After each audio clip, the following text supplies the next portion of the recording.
Hello everyone, this is Fantasy Audiobook. Here you find original fan made audio stories. Ben 10. Gender bent Ben are so appealing. Part 1. Beep beep beep. A series of urgent horn blasts brought Joe Shu, who was sitting in the back seat, back to his senses. Joe Shu subconsciously looked out the window. After confirming nothing had happened, he let his thoughts wander. He remembered that he had transmigrated here 15 years ago, and besides obtaining a system and being quite handsome, there was nothing else special about him. That system, after initially providing a method for chakra extraction, had remained silent. But Joshu was certain that this system was definitely related to Naruto. Besides that, there were his parents. Most likely, they had joined an organization, though he had no proof. He only knew they claimed to be plumbers. Only 2 months remained until the holiday break. He recalled that his parents, before leaving last month, had said they would take him back to their hometown when they returned. Although Joshu had already lived 26 years in his previous life, he had been an orphan without family. Therefore, Joshu still deeply yearned for family. Thinking of this, Joshu asked the unfamiliar driver in front, "What happened to my parents? Why aren't they picking me up themselves? I'm sorry. I am a colleague of your parents. My name is Jack. In your terms, please accept my condolences." After Jack finished speaking, he fell silent. Hearing Jack's words, Joshu was stunned. Although his parents were usually very busy, they never skimped on the love they gave Joshu. Joshu was very grateful to his parents in this life for treating him so well, but he never expected them to just leave him like this. "I know you might not be able to accept this right away, but that's how it is. I'm sorry." If Jack had turned around, Joshu would have seen his moist eyes. Jack took a deep breath. "I am taking you to see them one last time now." Just then, a ding sound echoed deep within Joshu's mind, followed by the sound of the system activating. However, Joshu had no time to deal with the system activation right now. "How did they go?" Joshu suppressed his tears. "I'll tell you when we get to your house. You probably already guessed that we plumbers aren't just doing a simple job. Everything here will be told to you when we arrive at your house." By this point, Joshu understood and stopped questioning Jack. When the car stopped at his front door, Joshu immediately yanked the car door open and rushed toward the house. Joshu didn't understand why such a thing would happen to him. Jack watched Joshu rush straight toward the house and shook his head. After all, he was still just a child. As soon as he rushed in, Joshu found two small boxes placed on a table next to an old man. Joshu ignored him and walked slowly toward them. Without attracting anyone's attention, a special change was occurring in Joshu's eyes. The whites of his eyes turned blood red, and his pupils rapidly changed and split into a three-tomo shape. If he had seen it, he would have known this was the three-tomo Sharingan. The old man saw Joshu just lowering his head, clutching the boxes silently, and didn't know what to say. He could only comfort him. "My name is Tien Make. Before I retired, I was also a plumber. We, the entire group of plumbers, deeply regret the passing of Mr. Zhou and Mrs. Zhang." This usually cheerful old man was helpless at this moment. Upon hearing the old man's name, Joshu already knew what world he had transmigrated into. Joshu, who already had some guesses, was directly confirmed. He had transmigrated into the world of Ben 10. "It's all right, Grandpa Tien. When can we hold the funeral for them?" Joshu still kept his head down, hugging the boxes, though he looked a little better than at the beginning. "Anytime, child. It should be you who decides. If you need help, find me anytime. Here is my business card." Tien Make handed a card to Joshu. Seeing how sensible he was truly made one's heart ache. "Then I'll be going now. Goodbye, child. Goodbye, Grandpa Tien." Joshu waved his hand in farewell. Tien Make couldn't help but sigh inwardly at Joshu's maturity. He wasn't like his own granddaughter at all. He wondered how Xiao Ban was doing at school. "Mark, how is he? Is he alright? Did you tell him about our plumber's duties? He's very smart, he seems to have guessed it already," Jack asked as he watched Tien Make walk out of the house. "No, let's go first. Let him have some quiet time alone." Tien Make shook his head. "Get in the car. Then you aren't planning on telling him." Jack called out before opening the car door and sitting inside. After getting in, Tien Make was silent for a moment before finally saying, "Since his family has already suffered this, it is right that we tell him the truth." Inside the house, Joshu was thinking about how to arrange his parents' send-off. He had no relatives left, the only family he had were now gone. He also had no way to give them a proper funeral, so he could only handle it himself, then call Grandpa Tien to invite a few of his parents' colleagues to attend. "Child, it's okay. You still have us. At the funeral, Tian Make continuously comforted the weeping Zhou Shu. Grandpa Tian, tell me the truth. What exactly do you people do, and why can't my parents come back? Although Zhou Shu already knew the duties of the plumbers, he still didn't understand their organization. After all, Ben 10 was something Zhou Shu had watched with classmates on a hidden phone when he was younger in his previous life. Actually, we plumbers specialize in cleaning up extraterrestrial beings that illegally descend upon Earth, as well as supernatural incidents. Our organization is called the Heavenly Guild, and your parents were elites of our organization. We used to be very good colleagues, but I never thought, Tian Make couldn't help but sigh here, then continued. That mission didn't actually require your parents to go, they volunteered to participate. Their mission was to stop an alien from seizing a powerful weapon. In Tian Make's mind, the figure of Mojo Jojo emerged. But that alien's strength was too great, leading to their sacrifice. However, it was precisely because of their participation that the mission was completed. It's just a pity they couldn't return. Tian Make babbled, telling Zhou Shu all the truth he knew.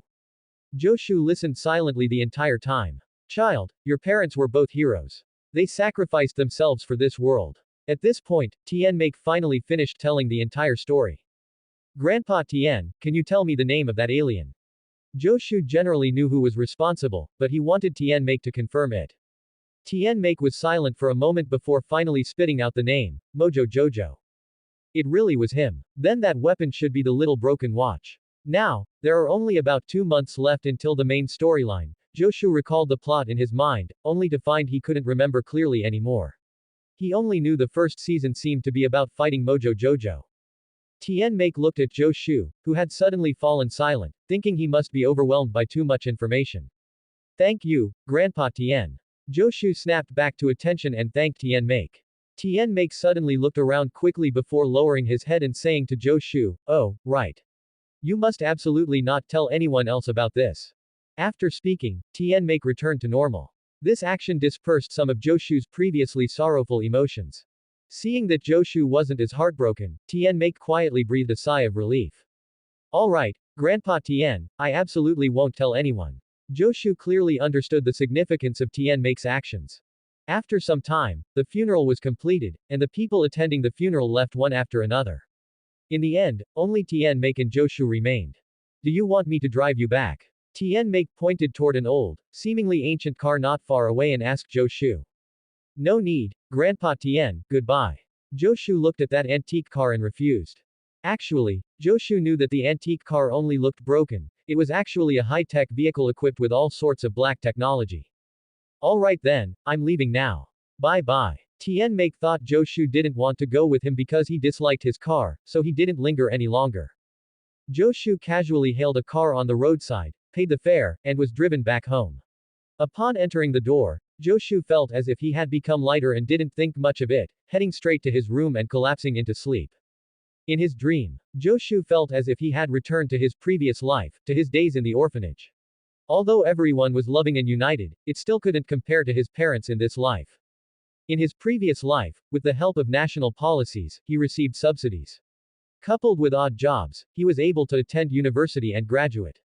Later, when he lived independently, he didn't encounter any major difficulties, and there were no stingy bosses at his company. There was no one who made him work overtime without pay, everyone at the company was quite nice. The only regret was that he hadn't found a girlfriend before he was sent away. Zhou Shu then remembered the day he was sent away, by a large truck and transmigrated. At that time, Zhou Shu watched as the large truck swerved erratically towards him. The oppressive feeling then made it impossible for him to resist. He could only stare at it, standing dumbfounded in place. Zhou Shu felt as if time had slowed down immensely then, all sounds and events had stopped. Even the speed of the large truck was equally slow, as if he could easily dodge it with a light jump. Then, a white flash, and Zhou Shu woke up with a start. Who? As Zhou Shu gasped for breath, his consciousness gradually returned. Zhou Shu suddenly looked up and scanned his surroundings, finding himself still at home with no large truck in front of him, which relieved him. At this moment, Zhou Shu suddenly remembered that his system had been activated, but he hadn't paid attention to it due to his parents' funeral. Since a system descended from the sky when he was 5, giving him a chakra extraction method, it had been locked. He hadn't expected to receive good news at the same time as the tragic news of his parents. Without further hesitation, he directly opened the system. Naruto Ninjutsu System. 1. System Space 12. 2. System Mall. 3. Achievements 1. 4. Interaction Points 1000. 5. Ninjutsu 1. 6. Bloodline Limit 1. Only 1 can be obtained. 7. Daily Obtainable Interaction Points 0 1000. 8. System Announcement. Joshu looked at the empty system interface and fell into thought. There was also an achievement he didn't know when he completed, and a bloodline limit he obtained, so Joshu decided to open the system announcement to check. System Announcement. First time system activation grants system rewards. A random bloodline limit expired, automatically drawn as Sharingan. A random A rank ninjutsu expired, automatically drawn as lightning release. Chidori, a self-selected B rank ninjutsu gift pack, a self-selected C rank ninjutsu gift pack, 10 ninja tool packs including 10 shuriken, 10 kunai, 10 explosive tag, and 3 body technique.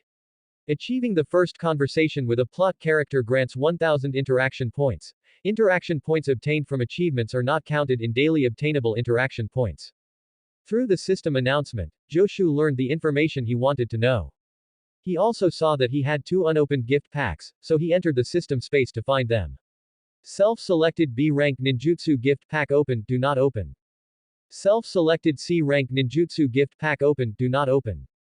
Ninja tool pack times 10. Joshu first opened the B rank ninjutsu gift pack and chose Shadow Clone Jutsu, then opened the C rank ninjutsu gift pack and chose Great Fireball. After acquiring these ninjutsu, Joshu didn't feel any different, except that his mild myopia had improved a few days ago. He then checked the system to see what was wrong. After entering the ninjutsu interface, Joshu saw several large characters. All ninjutsu must be learned by oneself. This system only provides learning methods. So I still have to learn them myself. This isn't like the novels I read, shouldn't it teach me directly? Joshu was dumbfounded, thinking this might not be a fake system. How could it be like this? Joshu then checked the ninjutsu he had chosen, looking at the hand seals, and found that he understood them instantly. It seemed he was a genius in this regard. He planned to practice all the ninjutsu he knew. He also activated his 3-tomo Sharingan, and was shocked by himself again. How did it become 3-tomo? Joshu didn't bother with such details. The stronger he became, the better he could avenge his parents, and with Ben Tennyson and her little broken watch, he would surely be stable. Thinking this, Joshu walked out the door to try out a few ninjutsu first. Joshu performed a series of hand seals like a tiger, but the great fireball that spewed out was only the size of a basketball. Then, still unconvinced, he tried other ninjutsu. Shadow Clone Jutsu still managed to create one. Joshu, though it looked a bit dull, it was still considered a success. However, the release of Chidori was disastrous. Besides a sharp screeching sound, it was accompanied by only a faint flash of lightning before disappearing. Child, what happened? Why is it so noisy? The neighbor across the street walked over and asked Joshu. It's nothing, nothing. My radio just exploded. Joshu chuckled and brushed her off. Be careful next time, are you hurt? The neighbor was still worried, as everyone knew what had just happened to their family, and everyone wanted to help the child if they could. I'm fine, Mrs. Shiji, have you had breakfast yet? Joshu felt a surge of emotion seeing Mrs. Shiji's concern. That's good. I've already had breakfast. I still need to take care of my grandson, so I'll be going now. Seeing that Joshu was truly fine, Mrs. Shiji left. It seems understanding doesn't necessarily mean mastery. I need to be more careful next time. Joshu sighed helplessly as he watched Shiji's receding figure. Joshu thought about his upcoming days, which seemed utterly dark. He had to go to school every day, and after school, he had to practice ninjutsu. The only thing worth celebrating was his Sharingan, which had likely upgraded to 3-tomo due to his parents' deaths, making the path to revenge easier in the future. The next day at school. Classmate Joe, are you alright? A group of classmates surrounded Joshu's seat, chattering and asking about his family situation. Joshu was helpless until the teacher arrived in the classroom to start class, and the students scattered. As soon as class was dismissed, the teacher called Joshu to the office for a talk. Joshu saw the teacher's expression and knew it was about his family, so he reluctantly followed. In the office. Teacher knows what happened to your family. If you have any difficulties in the future, you can tell me, and I'll help if I can. Also, don't let your mindset affect your grades. After comforting Joshu, the teacher began to talk about his grades, as he was a promising student after all. Okay, I understand, teacher. Joshu planned to just casually respond to the teacher and leave. Seeing his demeanor, the teacher knew that such matters were not easily overcome, so she decided not to say anything more. After this brief interlude, nothing else happened that day. Until Joshu was walking home from school in the afternoon and saw a very familiar figure, except it was a girl, not a boy. Joshu thought he had seen wrong, as in his impression, Ben Tennyson was a boy, not a little lowly. Joshu shook his head, pushing the thoughts out of his mind, no longer thinking about these things. Time quickly passed like this for 2 months, and it was now summer vacation. Joshu also knew that the main storyline was about to begin. Alright, today is your last day of school. Tomorrow you can enjoy your summer vacation. Goodbye, students. The teacher paused, then spoke again. Oh, and Joshu, come with me for a moment. I need to talk to you. The teacher stood on the podium announcing the arrival of summer vacation, and finally didn't forget to call Joshu to her office for a talk. Oh yeah, finally vacation. Where are you all going for your break? Of course, with my parents, we're going too. Listening to his classmates plan their summer activities with their parents, Joshu felt a pang in his nose and thought of his own parents. If that hadn't happened, he should also be going back to his hometown with his parents to play. Joshu sighed and then followed the teacher to the office. Inside the office. Joshu, I still hope you can move past the grief of your parents' passing. The teacher picked up her thermos cup, took a sip of water, and continued speaking. Although your current grades are not much different from before. The teacher paused for a breath and then said. But I can still tell that you've been dozing off in class lately. Everything still needs to prioritize studying. Go out and have a good time this summer, adjust your mindset. I won't keep you here, go play. The teacher looked at Joshu in front of her, earnestly persuading him.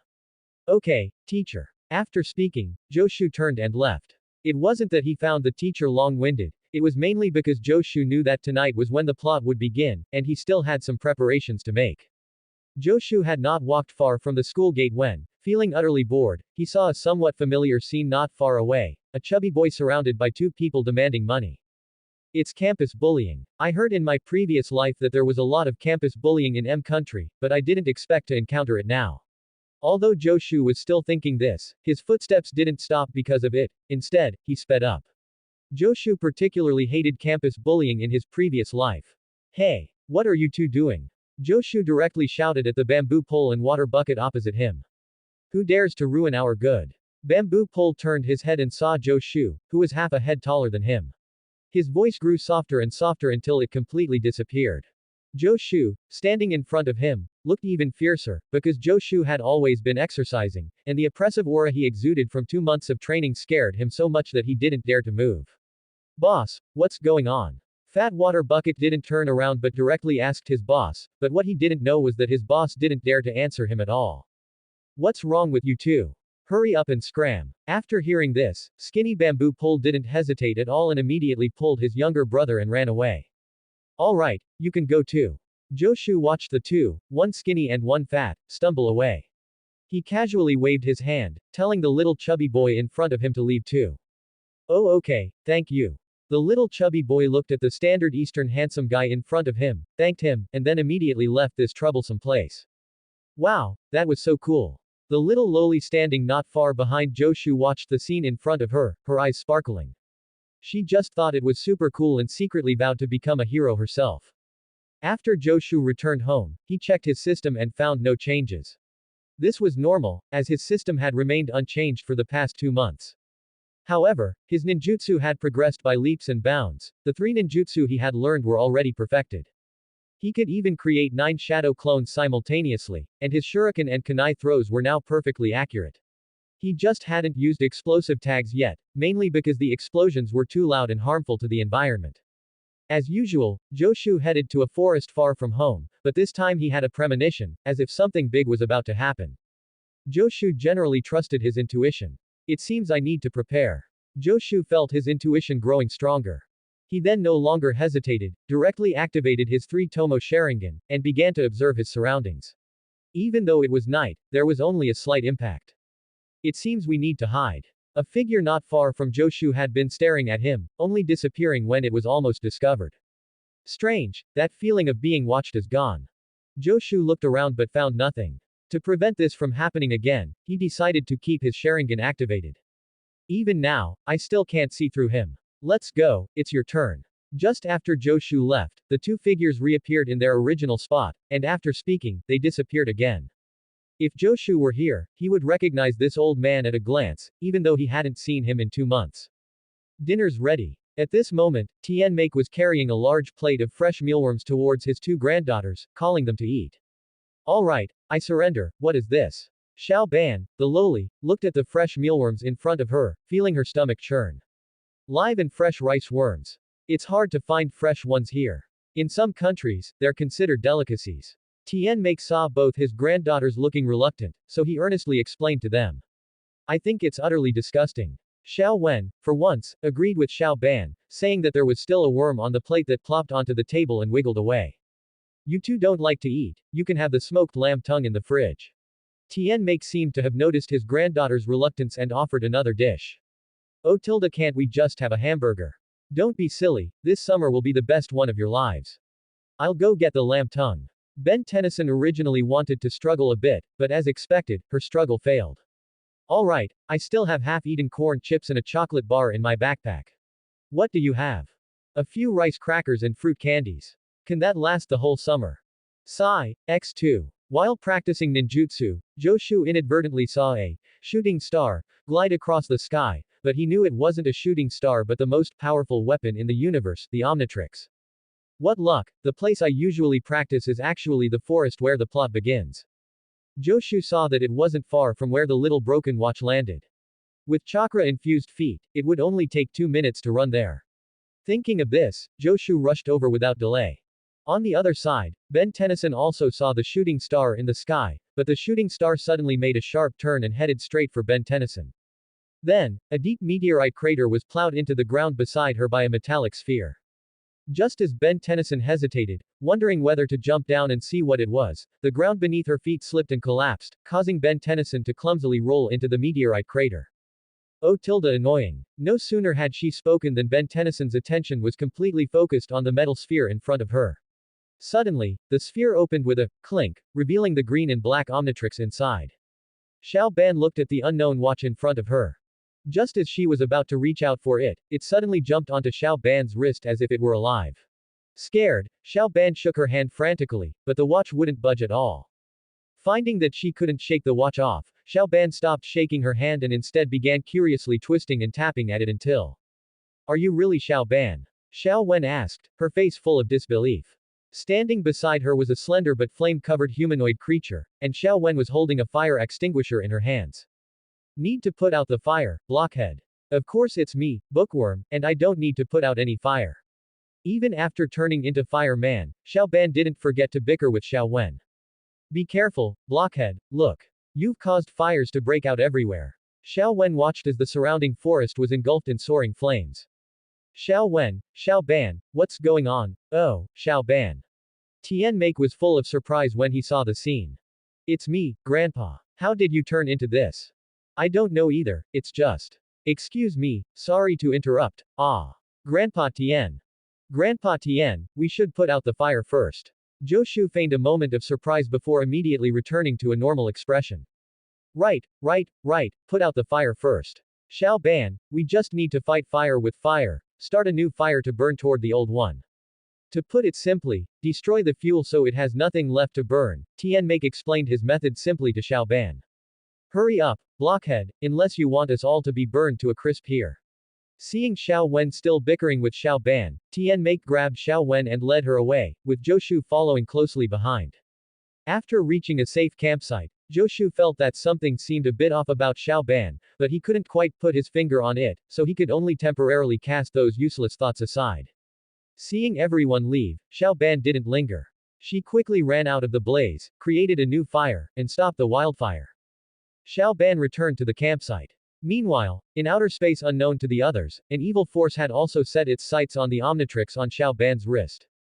As the transformation time expired, Zhou Shu stared blankly at Xiao Ban, who had changed back into a girl with a single ponytail, eyes like emerald gems, wearing black and white clothes and trousers. He reorganized the thoughts he had previously discarded. It turns out the familiar-looking lowly from last time really was Xiao Ban, no wonder something felt off. Furthermore, Fireman was slender rather than muscular.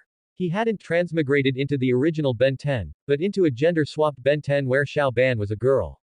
Joshu observed the little loli standing in front of him again. Is this really Xiao Ban? Such a cute loli is actually Xiao Ban. He felt that the Xiao Ban before him perfectly hit his XP preferences. He hadn't felt this way even in his past life.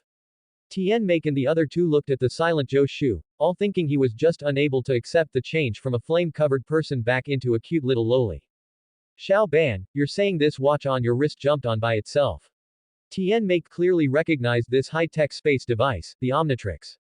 It's true. It's not my fault, I swear. Xiao Ban's girlish voice reached Joshu's ears, sounding like heavenly music. Xiao Ban vowed to the three of them that this was definitely not her fault this time. Xiao Ban, I believe you. Seeing Joshu staring at her with such a burning gaze, although she didn't understand the meaning behind it, she was still very moved. However, being stared at by Joshu like that still made Xiao Ban blush with shyness. Just then, a beep sounded deep in Joshu's mind, but he chose not to check it immediately, planning to look when they were resting. Watching the interaction between the two and Joshu's gaze, Tian Make, a veteran plumber, felt a slight sense of unease. Meanwhile, Xiao Wen, watching the scene before her, began to fantasize. Thinking about the images in her head, she felt like she worshipping them.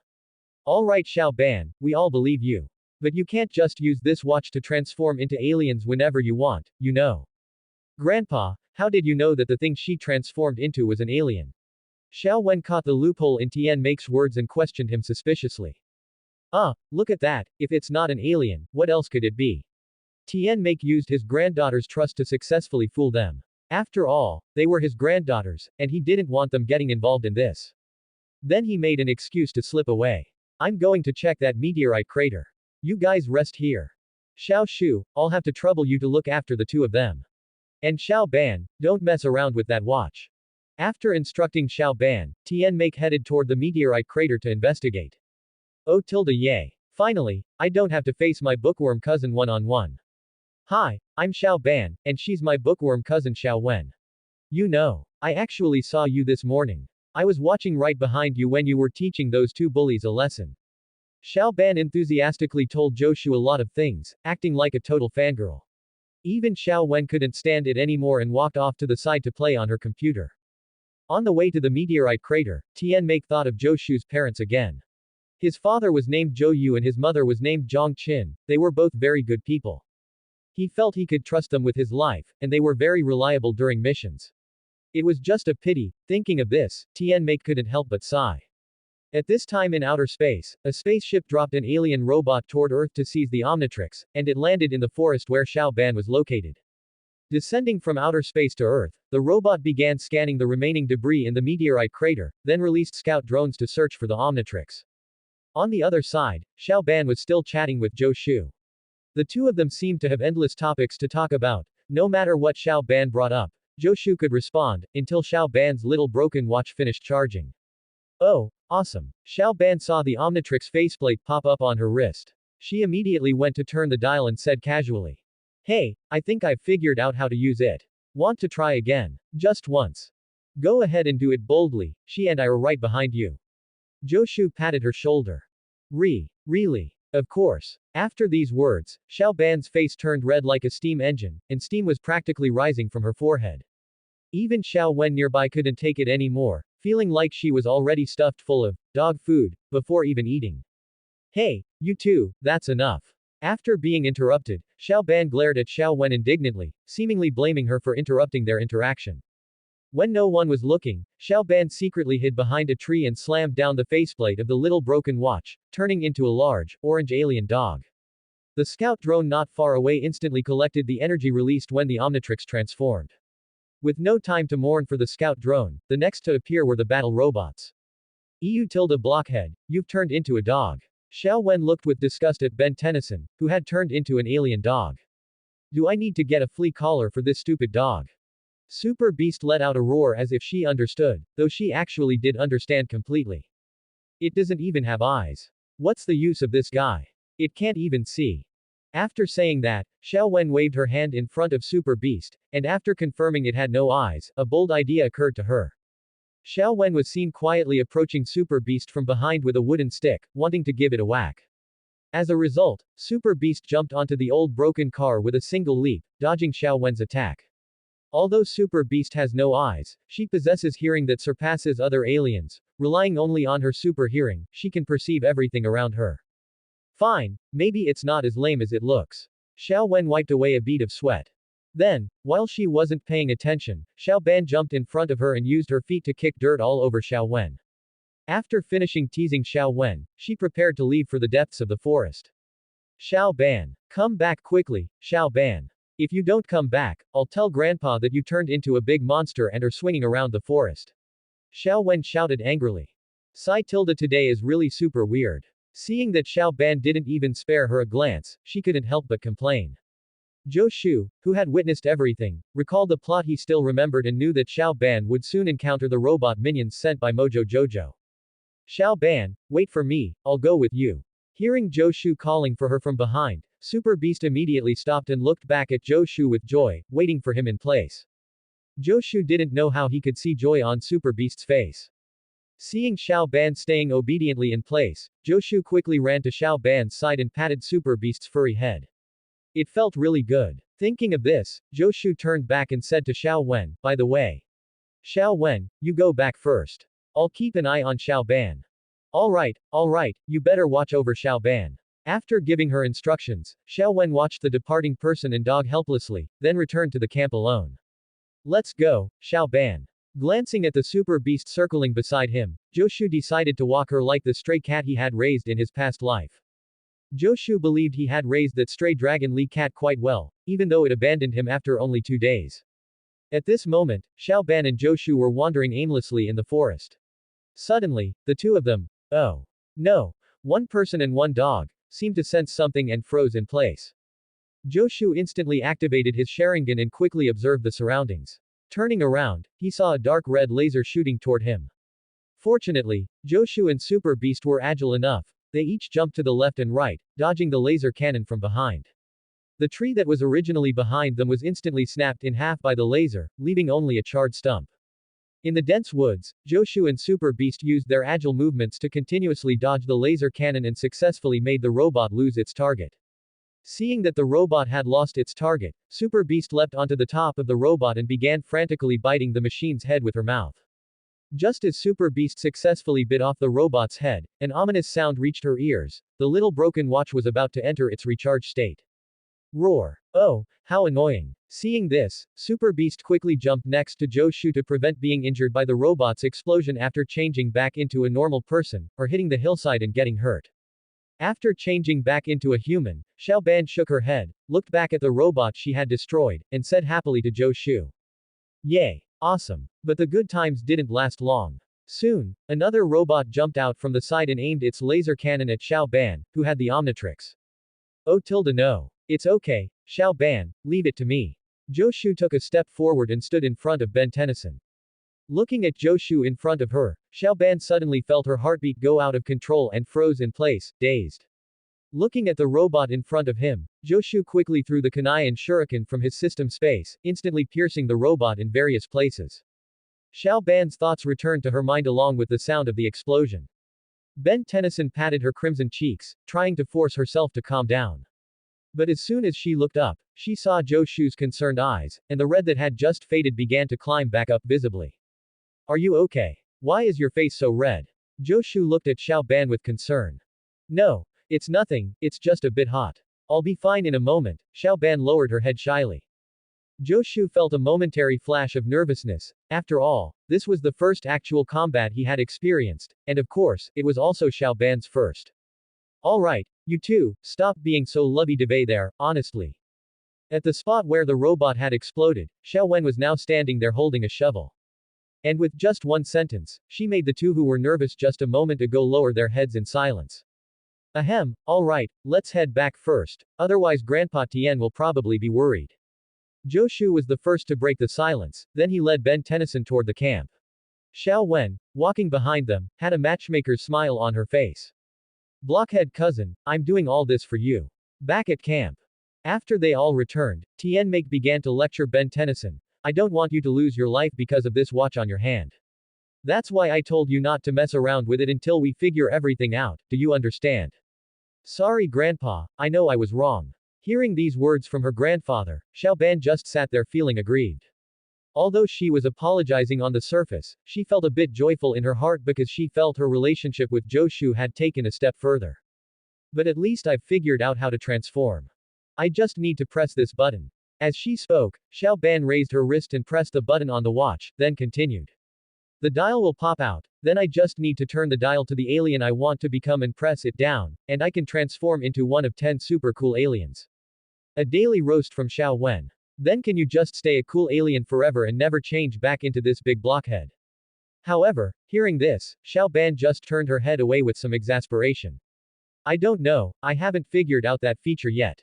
Tian Make, on the side, had another thought. Perhaps if managed well, it could be a good option. This strange watch seems to be very powerful. It's best if we can help you quickly learn to control it to do some things within your power. Hearing that her grandfather also supported her using the Omnitrix, Xiaoban happily raised her hands. Cool. Then can Joshu train me? When the little broken watch suddenly turned me back into a human just now, it was all thanks to Joshu. Xiaoban seemed to remember something, her face turning red as she muttered, he's really handsome. What? Xiaoban, what did you just say? I didn't hear you clearly. Tian Make didn't hear Xiaoban's subsequent muttering clearly. Nothing. Nothing. I just want Joshu to train me. Xiao Ban's face turned red as she hurriedly made her request to her grandfather. Xiao Shu. Can you do it? Tian Make turned to look at Zhou Shu, who was dazing off to the side. Zhou Shu looked at everyone with a face full of confusion. But seeing Xiao Ban's little eyes full of expectation, he immediately became firm. Zhou Shu felt he simply couldn't resist the way lowly Xiao Ban looked at him. No problem, Grandpa Tian. Just as everyone was about to continue the discussion, a cry for help suddenly came from the radio nearby, saying they were under attack by aliens.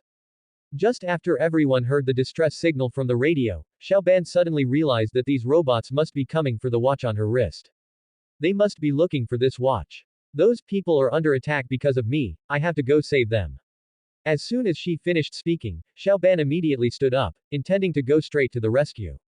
Xiao Wen, watching Xiao Ban stand up, immediately threw cold water on her. Oh tilde just you. How is a blockhead like you supposed to save them? Xiao Ban looked down at the little broken watch, then raised her head to look at Zhou Shu in front of her with a firm expression. Zhou Shu noticed Xiao Ban looking at him and nodded at her with a smile, mouthing the words, it's time for the hero to take the stage. Xiao Ban understood Zhou Shu's meaning almost instantly and seemed a bit embarrassed, but Tian Make didn't care about all that and drove the old RV directly toward the distress signal at high speed. While heading toward the distress signal, Zhou Shu quickly checked his system. Naruto Ninjutsu System. 1. System Space 12. 2. System Mall. 3. Achievements 3. 4. Interaction Points 5000. 5. Ninjutsu 3.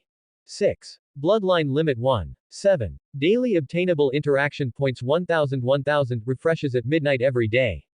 8. System Announcements. Announcements. 1. Achieve Xiao Ban's first blush for you. Achievement Reward, 1500 Interaction Points.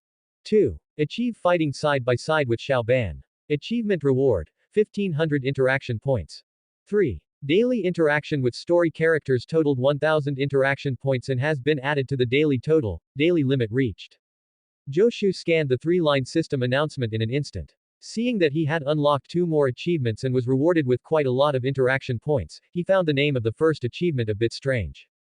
Joshu didn't know what the system was up to, so he didn't think much of it. Instead, he looked at his high total of 5000 interaction points and entered the system mall, which he had never visited before. System Mall. Selectable S-Rank Ninjutsu, 75,000 interaction points. Selectable A-Rank Ninjutsu, 50,000 interaction points.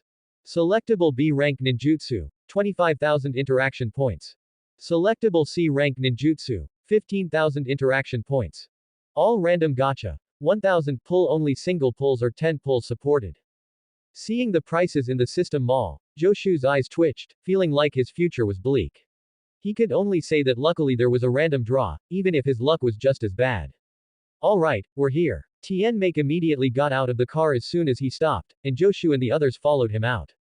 As soon as they got out, Xiao Ban and the others saw a particularly tall robot ahead, currently destroying everything in sight. Seeing this, Xiao Ban raised her wrist. After glancing at Grandpa and confirming he allowed her to transform, Xiaoban immediately pressed the Omnitrix dial and began her transformation. A flash of green light filled the scene, and Ben Tennyson quickly transformed into Diamond Head. Unfortunately, the substance on her body wasn't actually diamond. She had a pair of yellow eyes and a tall body made of crystals, which could change shape according to her will. On the other side, the giant robot also sensed the energy from Xiao Ban using the Omnitrix to transform. It turned its head and looked at Diamond Head not far away. Seeing this, Xiao Ban said to Tian Make beside her, "The robot leader has noticed me. I'll go distract it. You guys hurry and lead everyone away from here. Xiao Ban, I'll help you." Saying this, Joshu activated his Sharingan. He then followed up with rapid hand seals, releasing 9 shadow clones to help Xiao Ban draw attention. After dividing his chakra into 9 parts, Joshu felt like he still had energy left to release other ninjutsu. Xiao Ban was stunned to see 9 additional Shus suddenly appear, while the original Joshu walked toward her. "Sorry Xiao Ban, I didn't mean to keep it from you. Actually, I have some special abilities too." Xiao Ban stared blankly at those vivid eyes and asked, "Are your eyes part of it too?" "That's right, these eyes are called the Sharingan." Joshu felt a bit embarrassed by Xiao Ban's staring and could only turn his head away. "That's really so cool. You don't blame me." "Of course not, you've been so good to me." Xiao Ban didn't understand why Joshu would say that. "Alright Xiao Ban, I think it's time for you, the hero, to take the stage. Go, Xiao Ban." After speaking, Joshu gave Xiao Ban a smiling look of encouragement. Diamond Head instantly changed the shape of her arms and fired over a dozen spikes toward the robot. Because the robot was being pulled back and forth by the clones, it could only grab a car at random to block a few, while the rest pierced directly through its body. However, this didn't make it lose its combat capability. Instead, it became even more violent and began firing its laser cannons indiscriminately. Oh tilde how annoying. Xiao Ban brought her 2 arms together to form a reflecting mirror, directly reflecting the incoming lasers back out. Taking this opportunity, the robot made a large leap above Xiao Ban's head, grabbed a nearby car, and slammed it down with all its might. "Xiao Ban, watch out." After the warning, seeing that Xiao Ban couldn't dodge and was about to be crushed, Joshu immediately coated his palm with Chidori and released it simultaneously with his clones.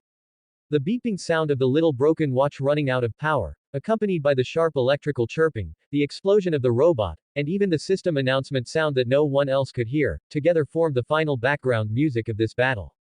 Before the explosion, Joshu grabbed the already reverted human Xiao Ban and quickly left the blast radius. "It's actually quite comfortable." Xiao Ban was still internally marveling at the comfort of this position, completely forgetting that she was currently being held by Joshu. Tian Make and Xiao Wen, who had rushed over, looked at Joshu holding Xiao Ban and said anxiously, "What are you 2 children doing?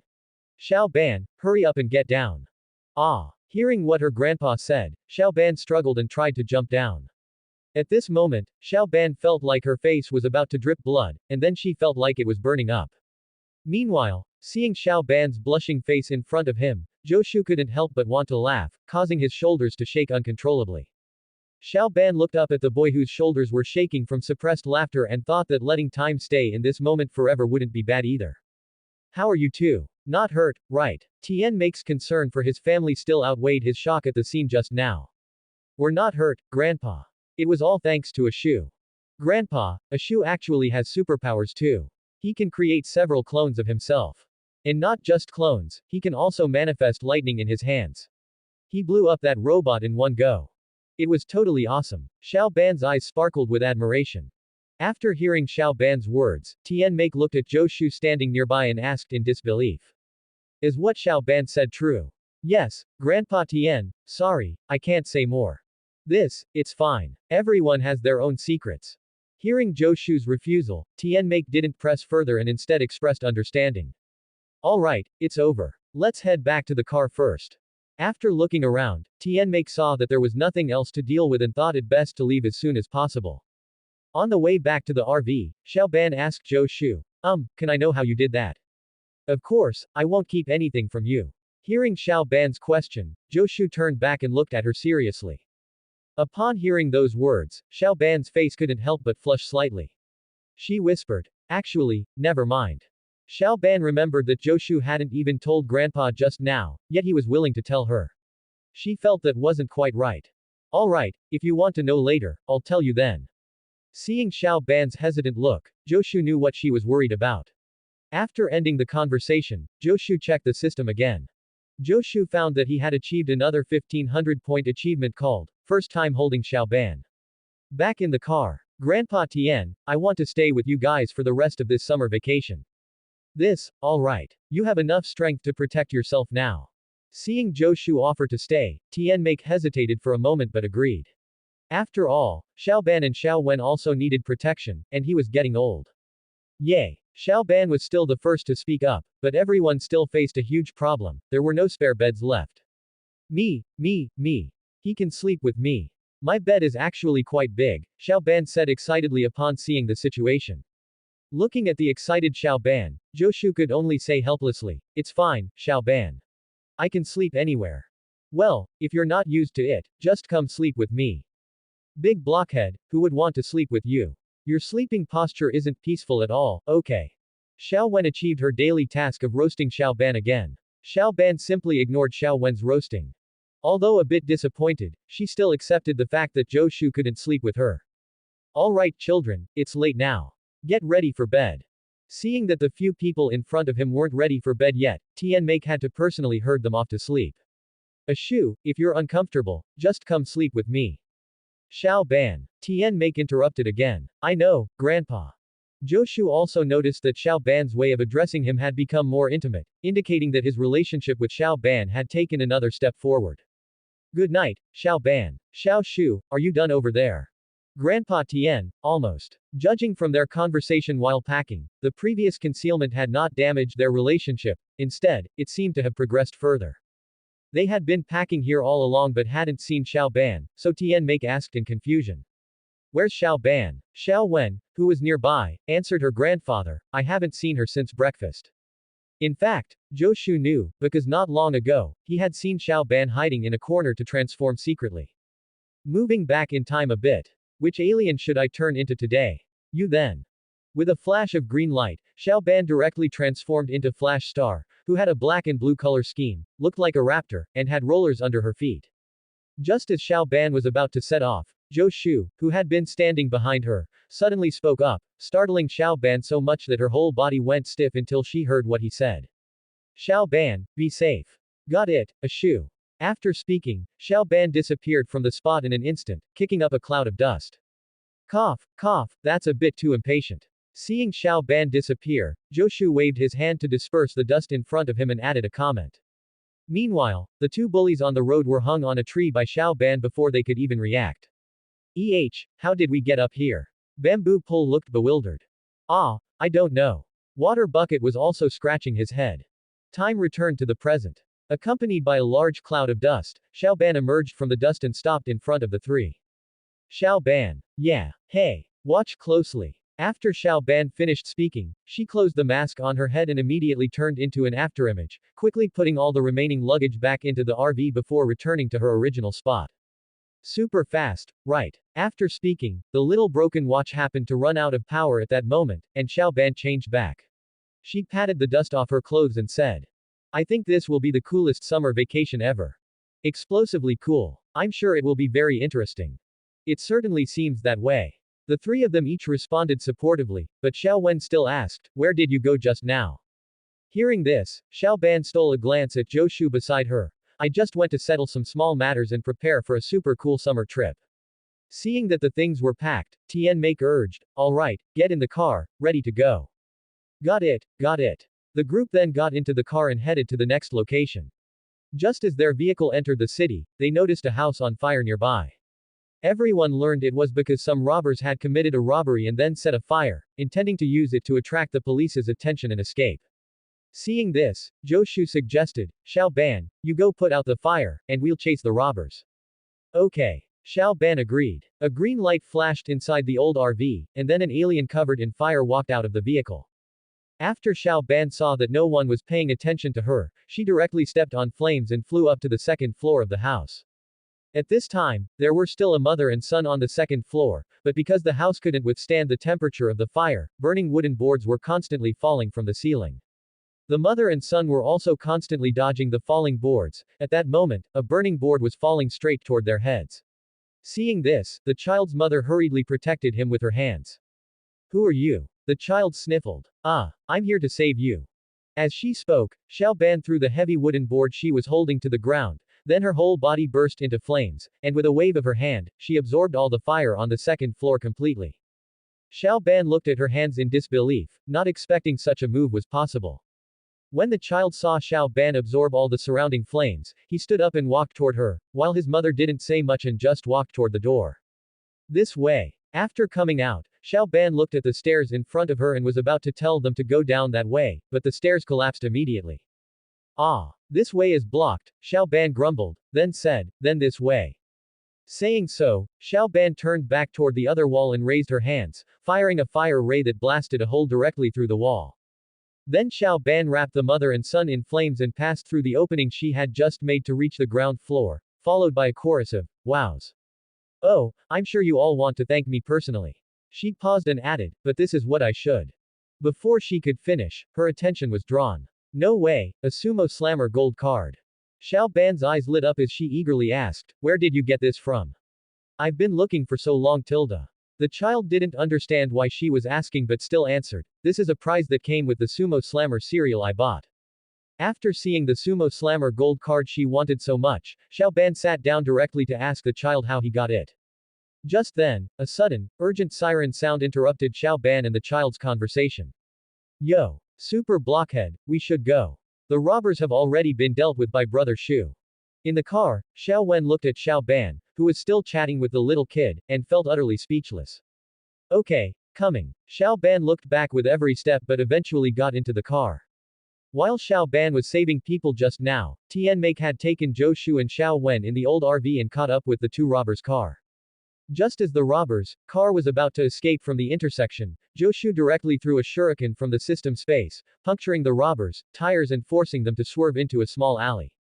Seeing this, Zhou Shu opened the car door and jumped out, walking toward the two robbers' car. What's going on? Robber A asked in confusion. Robber B, seeing the blown-out tire, answered, our tire popped. While the two robbers were still discussing the situation, they saw Zhou Shu slowly walking toward them. Hey, kid, if you don't want to die, beat it. Robber A called out a threat to Zhou Shu, who was walking toward him. Hey, you really picked the wrong day. After speaking, Zhou Shu sprinted directly toward the two robbers and knocked them both down in a few moves. Just as Zhou Shu finished the fight, the police arrived. The police officers who saw this scene were not stingy with their praise. Young man, we really owe you this time. It's nothing, just a small favor. Then we'll take them away. Alright, thanks for your hard work. After speaking, the police officers walked over and cuffed the two fallen robbers. At that moment, Tian Make and Xiao Wen walked over. Xiao Shu, we should go back and pick up Xiao Ban. Yeah, I wonder if that big blockhead has finished yet. When Xiao Ban returned to the car, the little broken watch also happened to run out of power, and she turned back into a human. Shu, how was it on your end? It was fine, over in a flash. Shu, did you know? Fire Man can actually absorb fire. If I had known earlier, that time in the forest wouldn't have been such a hassle. And I learned a new move, I can fire a fire laser. And, Zhou Shu looked at Xiao Ban, who was still talking incessantly, and suddenly began to look forward to this summer vacation. Alright, Xiao Ban, I know you're excited right now, but even heroes need to rest. It's time to rest, my little hero. Xiao Ban heard Zhou Shu's tone, which sounded like he was coaxing a child to sleep, and that phrase, my little hero, immediately made her face turn red like a little girl's. Oh, okay, good night, Shu. Good night, Xiao Ban. Hey, Dongwu, I know you're home. Open the door. A middle-aged man with a balding, horseshoe pattern head was shouting while pounding on the door. But there was no response from inside. Seeing this, he took a key to the house out of his pocket and opened the door himself. Entering the house, the smell of animals permeated the entire place. The bald man frowned and cursed. It reeks of animal stench in here. He continued walking forward and saw a glass tank in front of him, with a frog hopping around inside. While the bald man's attention was still focused on the frog, a man covered in green suddenly appeared behind him, giving him a fright. How did you get in? Dongwu narrowed his eyes, looking unfriendly. With a key, obviously. Seeing it was Dongwu, the bald man got even angrier and shouted directly at him. I'm your landlord, remember? You haven't paid rent in 6 months, so maybe you've forgotten. Hearing that he was there to collect a debt, Dongwu didn't give him a pleasant look and tried to drive him away. All my funding goes toward my research. Now get out, you're disturbing me. Hearing that he didn't intend to pay rent and was even trying to kick him out, the bald man became even more furious. HMPH. You were already crazy long before I disturbed you, pal. After cursing him out, he continued with the rent issue. Listen, doctor, if you don't pay the rent soon, you and those little animals can move out onto the street. Upon hearing this, Dongwu reached into the nearby glass tank, grabbed the frog, and placed it on the floor right in front of the bald landlord. Little animals. You certainly have a way with words. You must really love animals, then. I'm sure you'll love this. Then, under the landlord's shocked gaze, Dongwu put on a oxhorn helmet. PFF'd. Ha ha ha ha ha. Seeing the oxhorn helmet, the bald landlord burst into laughter. What is that? Are you a member of the SPCA or something? You even got yourself some horns, haha. Dongwu pointed to a dial on his chest and explained to the bald landlord, this is the first stage prototype of my transmodulator. It can cause and accelerate genetic mutations in all kinds of animals. Watch closely. Dongwu said with a wide smile. Having said that, Dongwu turned the dial on his chest, and a red beam of light shot toward the frog on the floor.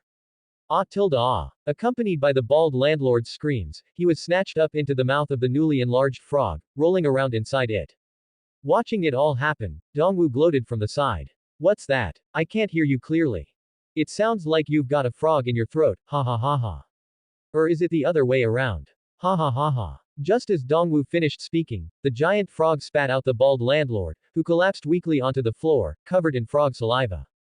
Ah tilde ah. The bald landlord continued to scream on the floor, but Dongwu didn't spare him a single glance. Instead, he stared gloomily at a piece of paper in his hand and began muttering to himself. Just a little bit more, and it will be complete. I just need to find a few more small components to finish it. My great experiment. At this point, Dongwu gripped the paper tightly, his expression becoming hideous. Just then, an advertisement suddenly blared from a nearby television. We have everything you need here. Hearing the ad, Dongwu's expression instantly brightened. Heaven never seals off every path, as long as wrong script. Meanwhile, in a supermarket, Joshu and the others were preparing to buy daily necessities for the summer break. Since there was an extra person, Joshu, they had to buy a bit more. Xiao Ban, walking at the very back, immediately spotted a box of Sumo Slammer cereal on a nearby shelf. The box claimed there was a chance to get a Sumo Slammer gold card. Xiao Ban looked on excitedly. A Sumo Slammer gold card. Cool tilde. Then, Xiao Ban suddenly looked around cautiously. A moment later, a flash of bright green light reflected off Joshu's face. Looks like they only have canned octopus. Sigh, I thought this supermarket really had everything, Tian Make said regretfully, looking at the canned octopus in his hand. Xiao Wen decided to protest. She said to her grandfather beside her. Ah, Grandpa, don't be mad, but can we have something normal for dinner? Not that kind of. Joshu saw that Tian Make was still discussing what to buy with Xiao Wen, completely failing to notice the bright green light from Xiao Ban's transformation. When Joshu walked over to check, he was instantly shocked. He hadn't expected Xiao Ban's movements to be so fast. What met his eyes was a total mess. Seeing this, Joshu shouted helplessly, Xiao Ban, come out now. Hearing Joshu's words, Xiao Ban, who had transformed into 4 arms, crawled out from a wobbly box, muttering something under her breath. Ah, how annoying. I didn't win again. Hearing Xiao Ban's disappointed tone, Joshu promised, alright, Xiao Ban, I'll give you one later, okay. Really? Awesome. Thanks, Ashu. Hearing this, Xiao Ban immediately became jubilant. Joshu could only look helplessly at the tiny Xiao Ban, who was dancing with joy, and gave a doting smile. Young man, what are you doing? Hearing someone speak, Joshu quickly scooped the hopping Xiao Ban into his palm and hid her behind his back. Nothing. I just saw someone knock these things over and thought I'd come take a look. Turning around, Joshu lied to the bald administrator without blinking an eye. This was a master skill he had honed at school in his previous life. Really? Of course. He just ran off that way, looked like he was going to cause trouble over there too. Seeing that the bald administrator still looked skeptical, Joshu decided to double down and pointed in a random direction. Ah, thank you, young man. Seeing Joshu's serious expression, the bald administrator felt he didn't look like he was lying and hurried off in the direction he pointed. Just at that moment, the little broken watch ran out of power. Then, after a flash of red light, Xiao Ban turned back into a human, though her hand was still in Joshu's palm. Xiao Ban looked at their tightly clasped hands and felt her cheeks burning, the temperature in her palm rising along with it. Xiao Ban, we need to get out of here. Joshu grabbed Xiao Ban's hand and ran forward. From an outsider's perspective, it looked like a teenage boy running while holding a teenage girl's hand. They could only say enviously. That's youth for you. While running, Joshu saw Tian Make and Xiao Wen ahead and had to let go of Xiao Ban's hand, causing a wave of disappointment to well up in her heart. Xiao Ban, Xiao Shu, where did you two go just now? Tian Make asked as he saw the two returning in a hurry. Nowhere, we just wandered around for a bit. While replying to Tian Make, Joshu felt a bit of joy seeing Xiao Ban's disappointed expression. Then, Tian Make suddenly suggested, let's go check out the pet section. You're not planning on buying breakfast there, are you? After walking around with her grandfather, Xiao Wen heard his suggestion and for a moment thought he was going there to buy breakfast. Xiao Ban glanced at the boxes containing the Sumo Slammer gold cards and then at Zhou Shu. She didn't say anything, because she knew Zhou Shu wouldn't lie to her. Suddenly, Xiao Ban saw the television screens in front of her go static and knew something was wrong. Then, televisions began falling off the wall. Seeing this, Xiao Ban quickly ducked behind a nearby shelf. After the shaking stopped, Xiao Ban poked her head out and saw that the wall where the televisions had been was now broken open with a large hole. In that opening stood a giant frog, and there was a person standing on top of it.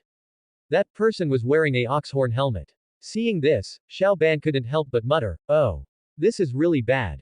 Xiao Ban. Are you okay? I'm fine, but there's a freak in front of me. After hearing Xiao Ban's reply, Joshu activated his Sharingan and saw Xiao Ban behind the shelves, along with Dong Wu, who had just jumped off the giant frog.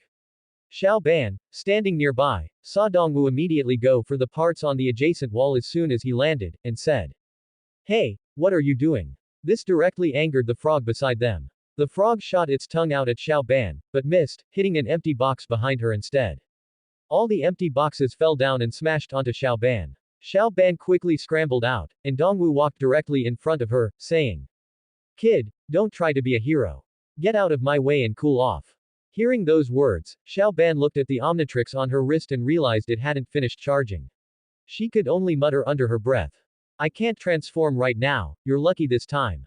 Dongwu had clearly heard her but took it as an excuse from a child trying to save face. He chuckled and walked away. Don't move. Get down from that big frog. Put your hands up. Dongwu, who had just climbed onto the frog, heard the two security guards who had just arrived speaking to him with shocked expressions. Dongwu ignored them and simply jumped away. Seeing this scene, the two security guards spoke into their walkie-talkies. The electronics department has a robbery in progress. Xiao Ban looked at Dongwu, who had just ridden the frog away, completely bewildered. Joshu also rushed over shortly after. What happened, Xiao Ban? A giant frog just jumped away. Meanwhile, Tianmei and Xiao Wen, still in the pet section, had no idea what was about to happen here. With a thump, Xiao Wen, who was teasing a squirrel nearby, and Tianmei, who was looking at the shopping list, both looked over. There, right in front of them, was a giant frog with a person on top of it. Dongwu directly twisted the rotating switch on his chest. Immediately, the two horns on his helmet generated two lasers that connected and shot towards the squirrel Xiao Wen had been teasing. Xiao Wen, protected by Tian Make, saw the squirrel she had just been playing with transform into a huge monster trying to eat her. Dongwu then shot the laser towards a parrot on the side. That parrot also underwent genetic mutation. Dongwu raised both hands and shouted, go cause some real havoc, my babies. Just as Dongwu finished speaking, Joshu and Xiao Ban ran into the pet section and arrived in front of Dongwu. The moment the two arrived, they saw the scene of utter devastation ahead, and Xiao Wen and Grandpa Tian being chased by the giant squirrel. Oh my god. Their pet food must be incredibly nutritious. Xiao Ban couldn't help but exclaim. Seeing Xiao Ban still stunned in place, Joshu said. Xiao Ban, you go help Grandpa Tian and the others. I'll go deal with that freak. Okay. Tian Make and Xiao Wen hurried towards Joshu and Xiao Ban when they saw them. Dong Wu, standing in front of them, also saw the group and aligned his giant pets with himself. The Genius Doctor team officially makes its debut. Everything I deserve, I will definitely obtain it, remember that. Today, I will create history, and also create the prehistoric era. After listening, Xiao Wen noticed that the watch on Xiao Ban's arm was red and asked suspiciously. Blockhead, why is your little broken watch out of battery? That's a long story. After speaking, Dongwu didn't give them any more time to chat and ordered his pets to attack. The squirrel charged directly towards Xiao Ban and the others in front of them. Joshu took this opportunity to break away from the group and sneak towards Dongwu on the other side. Knowing the plot, Joshu didn't get distracted. He immediately activated his Sharingan and summoned his 9 shadow clones. Where did 10 kids come from? Dongwu, standing on the frog, looked at the 10 Shus in front of him, completely unable to figure out how he did it. The 10 Shus ran towards Dongwu simultaneously, each holding a Chidori. Dongwu ordered the giant parrot to interfere with Joshu in the front and also had the frog attack with its tongue. The perspective shifted to Xiao Ban's side. The squirrel lunged forward, causing Xiao Ban to roll on the ground. Xiao Ban looked up and saw Grandpa Tian and Xiao Wen cornered by the squirrel. Xiao Ban looked at the little broken watch on her arm again and found it still hadn't charged. I don't need to transform to beat up this big furball. Saying that, Xiao Ban walked towards a nearby scooter. After putting on a safety helmet, she threw a football towards the squirrel on the other side. Yay! Direct hit. The squirrel's attention was completely drawn by Xiao Ban. Xiao Ban weaved left and right among the shelves, with the squirrel closely pursuing her. The squirrel suddenly jumped hard, knocking over a shelf next to Xiao Ban. Seeing this, Xiao Ban knew an opportunity had arrived. She steered towards the fallen shelf and knocked over several other shelves from it, pinning the squirrel. Xiao Ban. Oh yeah, that's right. Even a super fat, dumb rat can't beat me, Tian Xiao Ban. On the other side, Dongwu, who was entangled with Joshu, saw the mutated squirrel subdued. Seeing this, he immediately abandoned the nearly dead mutated frog beneath him, jumped onto the fire-roasted bald chicken, circling in midair, and smashed through the glass ceiling to escape, leaving behind only a message. Kid, you can't stop me. I'm about to turn modern Washington into prehistoric Washington. The people on the ground watched the miserable escape of Dongwu. Suddenly, the bald boss and the 2 security guards appeared from somewhere. You saved Mega Mart. Whatever you want as a reward, you can ask for it. Just name it. Hearing what the boss said, Xiao Ban immediately thought of the Berserker Pooh gold card she almost obtained. Since you put it that way, oh tilde. Tian Make, standing nearby, saw what Xiao Ban was planning at a glance. He scooped up Xiao Ban and left with Xiao Wen. Grandpa, my complete set of Berserker Pooh gold cards was almost mine. Hearing Xiao Ban's words, Tian Make immediately started lecturing her. Stop fooling around, Xiao Ban. We need to hurry and chase that big parrot. Hee. Xiao Wen also didn't hold back her mockery of Xiao Ban upon seeing this. Xiao Ban could only turn around helplessly and leave with them. Back in the car, Xiao Ban was still sighing with her head down. So close. Seeing this scene, Tian Make didn't say anything but turned to ask Xiao Wen. Did you see Xiao Shu? No. Hearing Grandpa's question, Xiao Wen shook her head, indicating she didn't know. Everyone, sorry for the wait, I just went to the restroom. Speak of the devil, just as Tian Make and Xiao Wen finished speaking, Joshu's voice rang out. Alright, let's continue chasing the big parrot. After Tian Make and Xiao Wen moved to the front seats, Joshu secretly pulled out the Berserker Pooh gold card from behind him and whispered. Xiao Ban. Hearing Joshu call her, Xiao Ban looked up and saw the complete set of Berserker Pooh gold cards right in front of her. She instantly became excited. Only when Joshu made a shushing gesture towards her did she calm down, but the excitement in her eyes could not be hidden. Ashu, thank you so much. The excited Xiao Ban threw herself into Joshu's arms, repeatedly expressing her thanks. It's nothing, Xiao Ban, haven't you always wanted this? Hugging Joshu, Xiao Ban looked up at Joshu's calm expression and said again. Thank you, Ashu. It's nothing, as long as you're happy. An old RV followed beneath the mutated parrot. Inside the RV, Tian Make didn't notice Ben Tennyson and Joshu behind him, instead, he was busy sighing to himself. Looking at this, I really haven't lost my touch. What kind of plumber were you before, Grandpa? Xiao Wen, who had been looking down at the sofa checking information, suddenly looked up to ask. Joshu had also just returned to the passenger seat, letting Xiao Ban play with her newly acquired cards in the back by herself. Hearing Xiao Wen's question, Tian Make's eyes drifted toward Joshu in the passenger seat as he replied. The best kind. Anyway, Xiao Wen, how's your research going? Just as Tian Make asked, Xiao Wen spoke up. Found it. 5 years ago, Dr. Dongwu was a promising animal science research expert. But in reality, he was conducting all sorts of messy animal genetic mutation experiments. When he found out he didn't win some truth award, he went crazy. Looking at all the data on the computer, Xiao Wen read it out one by one. After hearing all the information, Tianmei saw the giant parrot above them fly off in another direction. We lost him. Washington, D.C. is so big, where are we going to find him? It's about to become prehistoric D.C. Xiao Wen quipped. I've got it, it's the Natural History Museum. Since it's prehistoric, it has to be the Natural History Museum. Exactly, so smart. Zhou Shu guessed from the passenger seat. Hearing this, even Tianmei couldn't help but praise him, while Xiao Ban was still in the back playing with her sumo slammer gold card. Outside the Natural History Museum, everyone saw a large hole in the wall in front of them, and a giant bird feather lay on the ground. Xiao Ban stepped forward and picked up the feather. Tianmei smiled. Looks like we've found the right place. Thanks to you, Xiao Shu. Even Xiao Wen said with a look of agreement, though she didn't forget to poke fun at Xiao Ban. Indeed, if only Blockhead could be this smart. Bookworm, if you don't speak, no one will think you're a mute. Alright, let's go. Seeing the two about to start arguing again, Tianmei quickly pulled them apart. This time Zhou Shu took the lead. Although it was quite dark inside the museum, there was moonlight shining in, so it wasn't impossible to see. Zhou Shu also had his Sharingan active, allowing him to see perfectly clearly.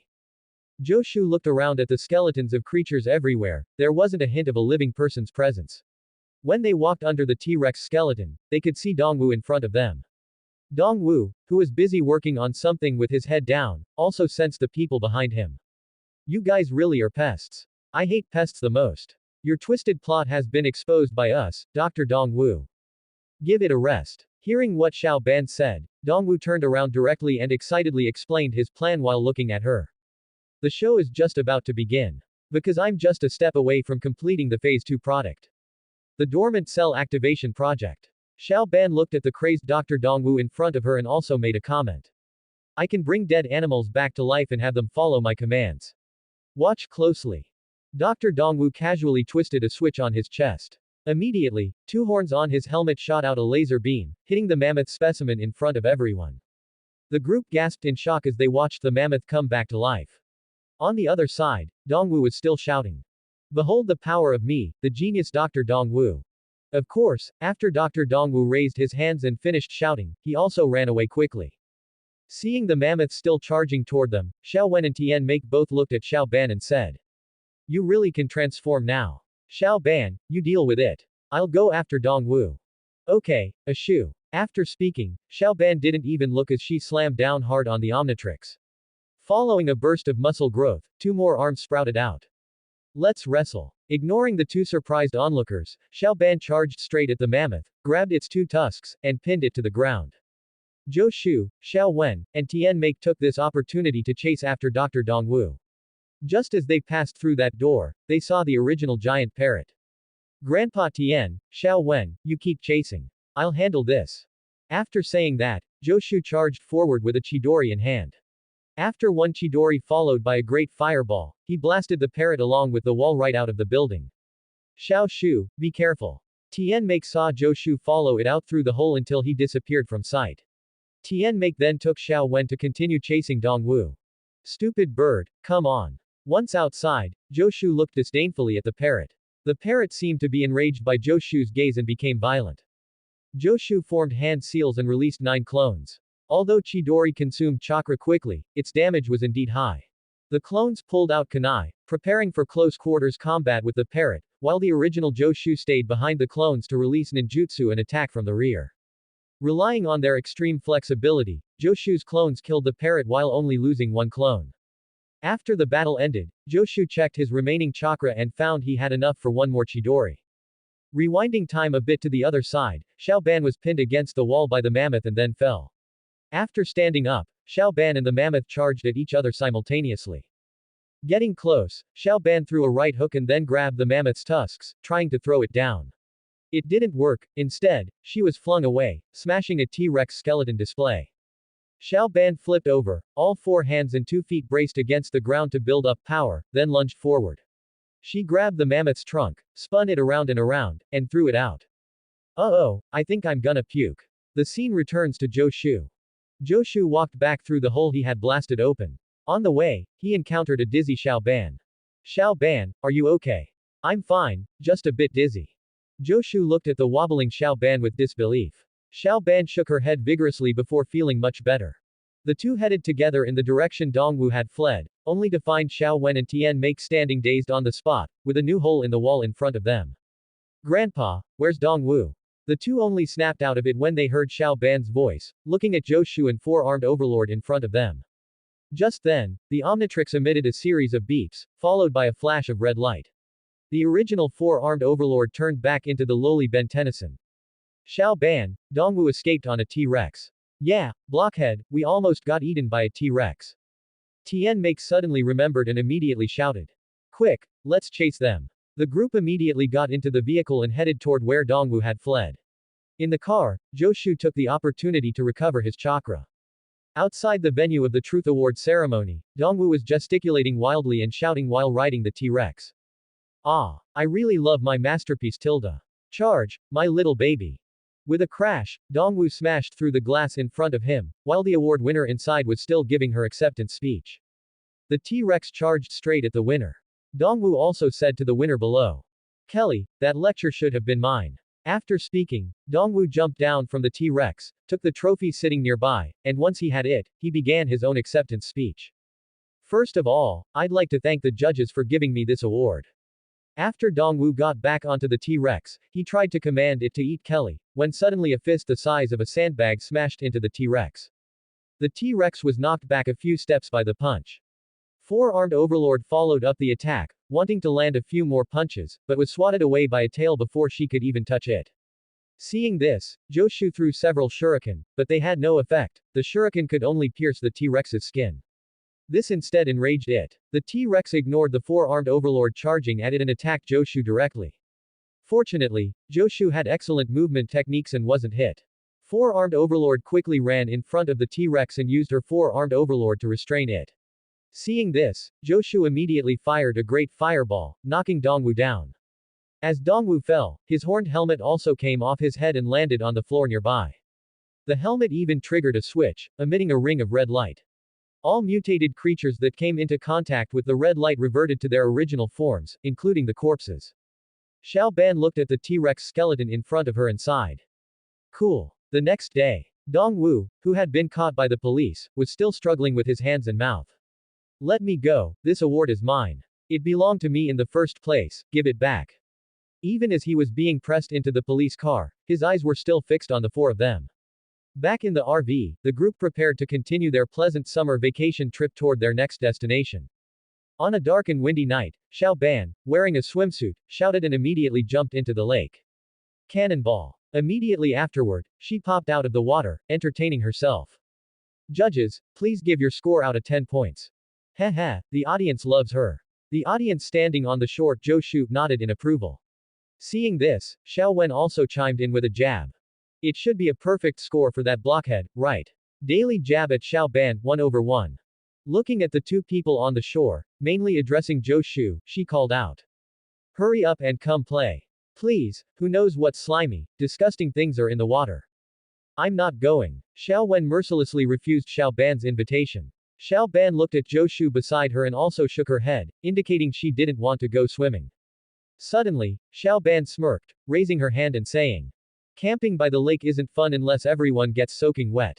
Xiao Ban violently slapped her hand into the water, splashing it toward Xiao Wen.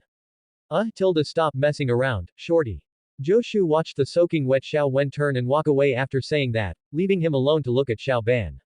Suddenly, a cry came from Xiao Ban. Hey, what's going on? After shouting, she was dragged into the water, with bubbles still rising on the surface. Startled, Zhou Shu immediately activated his Sharingan, only to discover it was Xiao Ban playing a prank. Four-armed overlord, completely entangled in water weeds, burst out of the water, trying to scare Zhou Shu. Zhou Shu cooperated by shouting. If one could ignore the smiling expression on his face, Xiao Ban would have believed him. Four-armed overlord crossed her four hands, shaking off the water weeds wrapped around her, and said. Shu, why aren't you scared at all? Because of this. After speaking, Zhou Shu pointed to his Sharingan. Although it wasn't the first time Xiao Ban had seen it, she felt like she was struck by its coolness every time. Shu, those eyes of yours are so cool. As soon as she finished speaking, Xiao Ban felt something behind her. It wasn't until Zhou Shu reminded her to dodge. Zhou Shu saw the water monster emerging behind Xiao Ban and immediately unleashed a great fireball, making the monster stagger. The water monster shook its large head, then attacked Zhou Shu and Xiao Ban with the tentacles near its mouth. Zhou Shu quickly jumped backward, dodging the tentacles, but Xiao Ban was not so lucky and was swept up by one. Zhou Shu, standing on the shore, seized the opportunity and fired another great fireball, setting the tentacle holding Xiao Ban on fire. In pain, the water monster flung Xiao Ban away.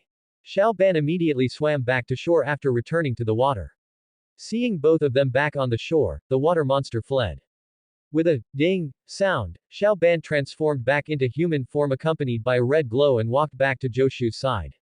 A Shu, what was that thing? It looks like the water monster from the lake. The two discussed as they headed back toward the RV. Tian Mei and Xiao Wen were already asleep in bed inside. Shish, let's tell them tomorrow. Zhou Shu, who had just entered, saw that the two were already asleep and didn't want to disturb their rest. But, time to rest, Xiao Ban. Okay. Before Xiao Ban could finish speaking, Zhou Shu interrupted her, so Xiao Ban could only go back to sleep. Zhou Shu didn't choose to sleep right away. Instead, he checked his interaction points and found he had 10,500 points. The interaction points here are an estimate. Please let me know if the estimate is wrong. When morning came, everyone was already discussing the water monster issue. Xiao Ban woke up in a hurry to wash up, and the formal discussion only began after she returned. Before Xiao Ban arrived, Zhou Shu had already given Tian Mei a general overview, so Tian Mei decided to ask around nearby. Since it's a water monster in the lake, why don't we go ask the local captain? Coincidentally, I already arranged to go fishing with the captain here. Tian Mei remembered his previous fishing plan, even a water monster couldn't stop him. Grandpa, I think you just want to go fishing. How could that be, Xiao Wen? You've already picked up your fishing rod, Grandpa. Upon arriving at the location, Xiao Ban saw a large bucket of worms. She casually grabbed a handful and offered it to Xiao Wen, startling her. Come eat breakfast. Xiao Ban, how gross. Why prepare a whole bucket of worms? Bait, Xiao Wen, Tian Mei answered without hesitation when his granddaughter asked. After all, if they couldn't find information, they could still go fishing to relax. Grandpa. Alright, Xiao Wen, time to get on the boat. After saying that, Tian Mei spoke to the captain on the boat. Are you Captain Xiao? Who are you? The captain was still squatting there, but he turned his head to look at Tian Mei. I am Tian Mei. This is my granddaughter Xiao Ban and Xiao Wen, and Zhou Shu. We booked your boat to go fishing. Then what are you waiting for? An invitation card. Hurry up and get on the boat. I'm very busy. Captain Xiao was also a man of irritable temper and impatiently urged them onto the boat. Xiao Ban excitedly rushed aboard, while the others were not in such a hurry. There were hardly any other boats on the entire lake, only their single, lonely boat remained. Tian Mei leaned against the railing and asked the captain in the cabin. Are there any legends around here? Hearing Tian Mei's question, Captain Xiao looked at him sternly and said. Do you really want to know? Seeing that everyone had gathered around, Captain Xiao stopped holding back. It's called the Kraken. I know it inside and out, I've been chasing it for many years. People in town say I'm crazy. People have seen it on this lake for hundreds of years. Some say it's just a rumor. But I don't believe it. I can take you to see it. I saw the water monster with my own eyes there. However, you have to be brave enough to explore with me. Captain Xiao turned his head, smiled at the group, and then turned back to steer the boat seriously. The three kids looked at Tian Mei, waiting for his order to go on the adventure. Tian Mei frowned, thinking about something, but seeing the expectant looks in the children's eyes, he raised an eyebrow and said. Then let's go. Hearing Grandpa agree, Xiao Ban immediately jumped up and shouted. Cool. Alright, blockhead, don't get so excited. Xiao Wen, standing nearby, couldn't stand it and pulled Xiao Ban down. Xiao Ban, come here. Xiao Wen pulled Xiao Ban to the other side of the boat. Only after seeing Zhou Shu and Tian Mei enter the cabin did she breathe a sigh of relief and let go of Xiao Ban. Xiao Wen looked at the carefree Xiao Ban in front of her and said with disappointment. Xiao Ban, do you like Zhou Shu? You. Don't talk nonsense, how could that be? Xiao Wen watched as Xiao Ban's face flushed as if it were about to bleed, and her voice grew quieter. She sighed helplessly. It's already obvious, okay. You need to change some of your behavior. For example, you can't just grab worms with your bare hands like you did this morning. What boy would like someone like that? When Xiao Ban heard what Xiao Wen said, she felt like the sky was falling. What should I do? He already saw it. It's fine. I can tell he still has a good impression of you. Xiao Ban, you still have a pretty good chance. Just maintain yourself as you are now, and don't do any more messy things. Okay. Xiao Ban, Xiao Wen, what are you two doing? The two who were chatting immediately walked back when they heard Grandpa's voice. On the way, Xiao Wen was still reminding Xiao Ban. You can have more physical contact with him, like hugging or holding hands. Go for it, Xiao Ban. Xiao Ban secretly swore in her heart that she would definitely win over Zhou Shu. Inside the cockpit, Captain Xiao was introducing the high-tech equipment on his ship to Tian Make and Zhou Shu. Sonar, high-resolution video equipment, ultrasound, all the necessary gear is here. I will find it. Remember this, it cannot escape my sight. The equipment on the ship made Zhou Shu envious, after all, that was all money. Xiao Shu, come with me for a moment. Tian Make patted Zhou Shu's shoulder, signaling him to come out. When the two reached the deck, they didn't see Xiao Ban or Xiao Wen. Tian Make called out. Xiao Ban, Xiao Wen, what are you doing? Coming, Grandpa. Once Xiao Ban and the other girl arrived, Tian Make began to speak. I feel like this Captain Xiao is a bit unstable. Why? Xiao Ban, who had just arrived, asked her grandfather with some confusion. Tian Make answered directly. I feel like he's a bit obsessed. That's true. Hearing Tian Make's words, Zhou Shu also agreed, because he really was obsessed, even spending a lot of money to buy all sorts of high-tech gear. When Xiao Ban heard that even Zhou Shu agreed with her grandfather, she had no objections either. After all, an old man couldn't compare to her A Shu. Everyone just needs to be a little careful, Tian Make comforted the group, although no one seemed to need it. The ship was still sailing normally, but in the water ahead, a banner with a slogan appeared, blocking their direct path. Captain Xiao poked his head out, looked at the banner in front of him, and said in disbelief. No entry. What's going on? It's just a slogan. Let's just turn back. Seeing the slogan, Tian Make turned to Captain Xiao and suggested turning back. Don't be silly, this is my lake. I can go wherever I want. Small fishing boat. A voice suddenly heard made Captain Xiao pause, and then another voice followed. Stay put and don't move. A very new-looking boat pulled up alongside theirs. The bearded man on board leaned against the railing and spoke to Zhou Shu and the others. I am the founder of the Yonemeyer Fish Friends Association. We have sealed off this area of the lake. As he spoke, he glanced at a man in sunglasses who had pulled up beside him. We are conducting environmental research. You must turn around and go back. Captain Xiao, whose temper flared up, chose to curse back directly. Who do you think you are? You little fish-loving brat. However, Tian Make behind Captain Xiao did not want a conflict with the people opposite. He said somewhat obsequiously to Captain Xiao. I chartered this entire boat today. I call the shots around here, right? Hey tilde right, Captain. I guess so. This completely silenced Captain Xiao, who turned and went back into the cockpit. Seeing this, Xiao Ban looked up innocently at Tian Make and asked. What about the big water monster? This question made the bearded man and the man in sunglasses on the opposite boat laugh incessantly. Ha ha ha ha, child, the big water monster. Don't believe those old legends. I am a biologist. If someone tells you they saw a big water monster in this lake, they are totally bragging. After the two finished speaking, they left the deck and led the way for them. As they left that stretch of water, Captain Xiao noticed a blip suddenly appear on his ship's sonar. Captain Xiao raised an eyebrow. The sonar found something again. Behind their boat, a dorsal fin emerged and rushed toward them. Xiao Ban pointed at it and said. It found us, look. It's the big water monster. Suddenly, the dorsal fin on the water's surface disappeared, and then a huge dark shadow swam beneath their boat. Captain Xiao looked at the shadow below and said. It's heading toward the dock. Oh no. X4. The dorsal fin that had disappeared suddenly reappeared, continuing its path toward the dock, while the people on the dock hadn't noticed anything yet. Toot toot. Captain Xiao pulled his ship's horn, and the sound attracted a crowd of people on the shore, who seemed to be coming over. It's that guy named Xiao again. What does he want now? Isn't he crazy? Still going around saying there's a water monster here. Suddenly, the kraken burst out of the water and stopped behind the man who was talking incessantly. The man was still speaking and hadn't sensed the water monster behind him at all. Yeah, where in this world is there a? Before he could finish speaking, he saw everyone in front of him running away in terror. Then he heard a bang, and he felt himself fly up. With a splash, he fell into the water. When he surfaced, he saw that everyone nearby had fallen in too. Captain Xiao held the binoculars in the cockpit, watching the scene not far away, and said excitedly. See, it's real. There really is a big water monster. On the deck, Tian Make, seeing Captain Xiao's state, hurriedly urged.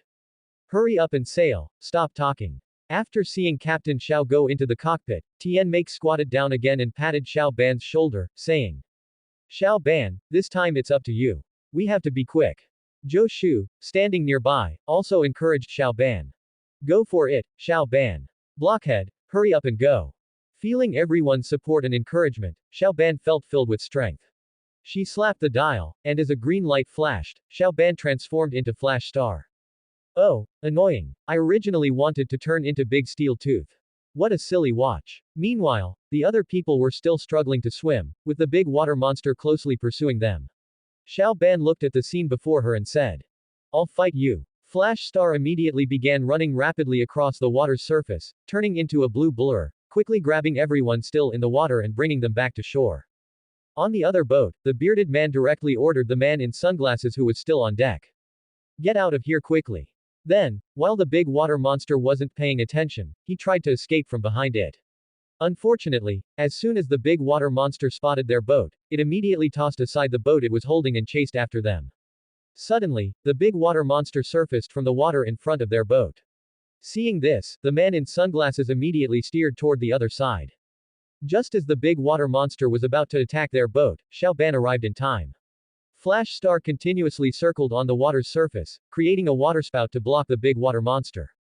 The big water monster surfaced again from the other side, using the tentacles on either side of its mouth to grab a box. The bearded man rushed forward to pull the box. You wish. After saying that, Xiao Ban rushed up to help the bearded man pull the box back. Seeing that it couldn't snatch the box, the big water monster intended to bite right through the entire boat. When Flash Star saw this, she instantly appeared under the big water monster's chin and used the invincible foot technique to repel it. Hey, thank you for the help, invincible foot. The bearded man, the man in sunglasses, and the blonde man came forward together to thank Xiao Ban. Hey, what is so important about that box? That you'd risk your life for it. Xiao Ban truly couldn't understand why the bearded man was risking his life to keep that box. Our lunch. The bearded man casually brushed off Xiao Ban and stopped talking. You almost got eaten just for a few sandwiches. Just as they were chatting, a tentacle suddenly emerged from the bottom of the water and snatched the box away. Beep beep beep, a series of urgent sounds came from Flash Star's chest. Xiao Ban knew she was about to turn back into a human. Sorry, I have to go now. Immediately afterward, Flash Star rushed quickly toward Joshu's direction. I'm almost there, I should be able to. Just as Xiao Ban finished speaking, the Omnitrix transformation abruptly ended. But Xiao Ban didn't feel the pain of falling into the water, instead, she felt a warm embrace. When she opened her eyes, she found herself in Joshu's arms. Xiao Ban immediately blushed. Ashu, thank you. It's nothing, Xiao Ban. Let's go. On the water surface, Joshu carried the blushing Xiao Ban step by step toward the nearby boat. Seeing them return, Tianmake immediately ran over. Xiao Ban, are you alright? Hearing her grandfather's voice, Xiao Ban hesitated for a moment before jumping down from Joshu's arms and replying. I'm fine. Hearing Xiao Ban's reply, Tianmake looked at his granddaughter's bright red face, then looked at Joshu, who was calm and composed beside her, and chose to believe Xiao Ban. Then Tianmake turned his head and said to Captain Xiao, who was aiming his fishing gun at the big water monster. We should head back to shore.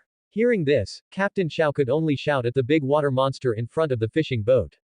If I see you again, you'll be in big trouble. Then he returned to the cockpit and steered the boat back toward the shore.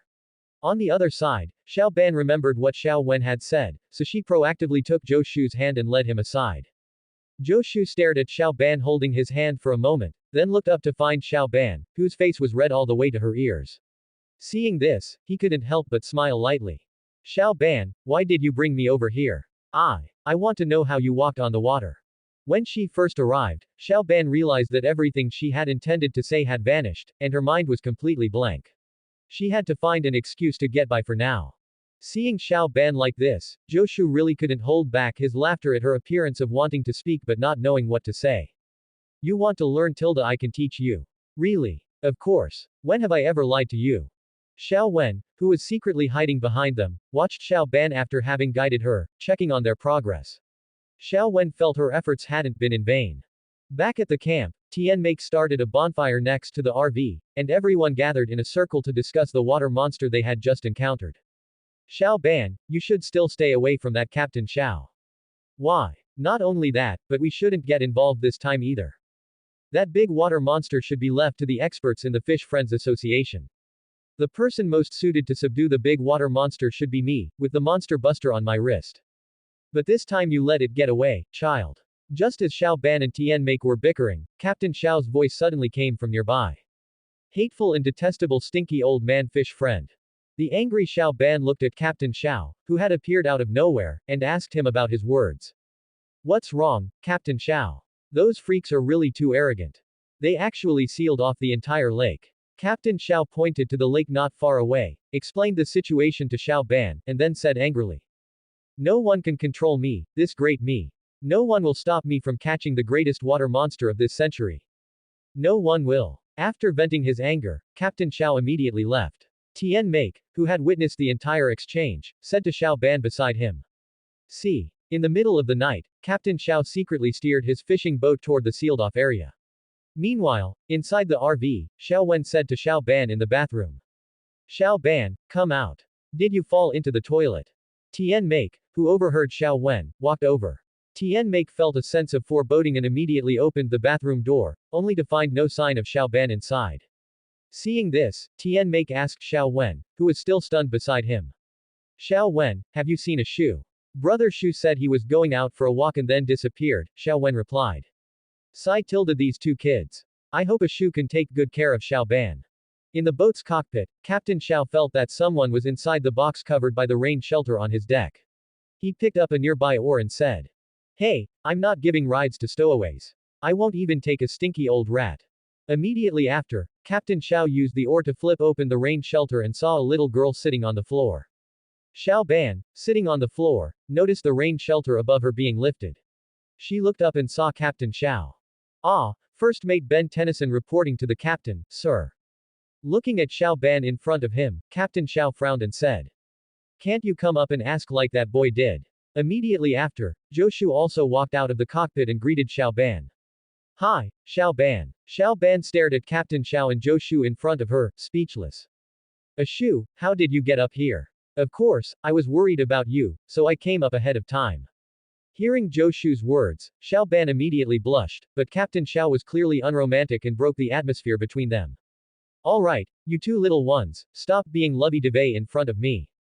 After speaking, Captain Xiao returned to the cockpit to change into his diving suit.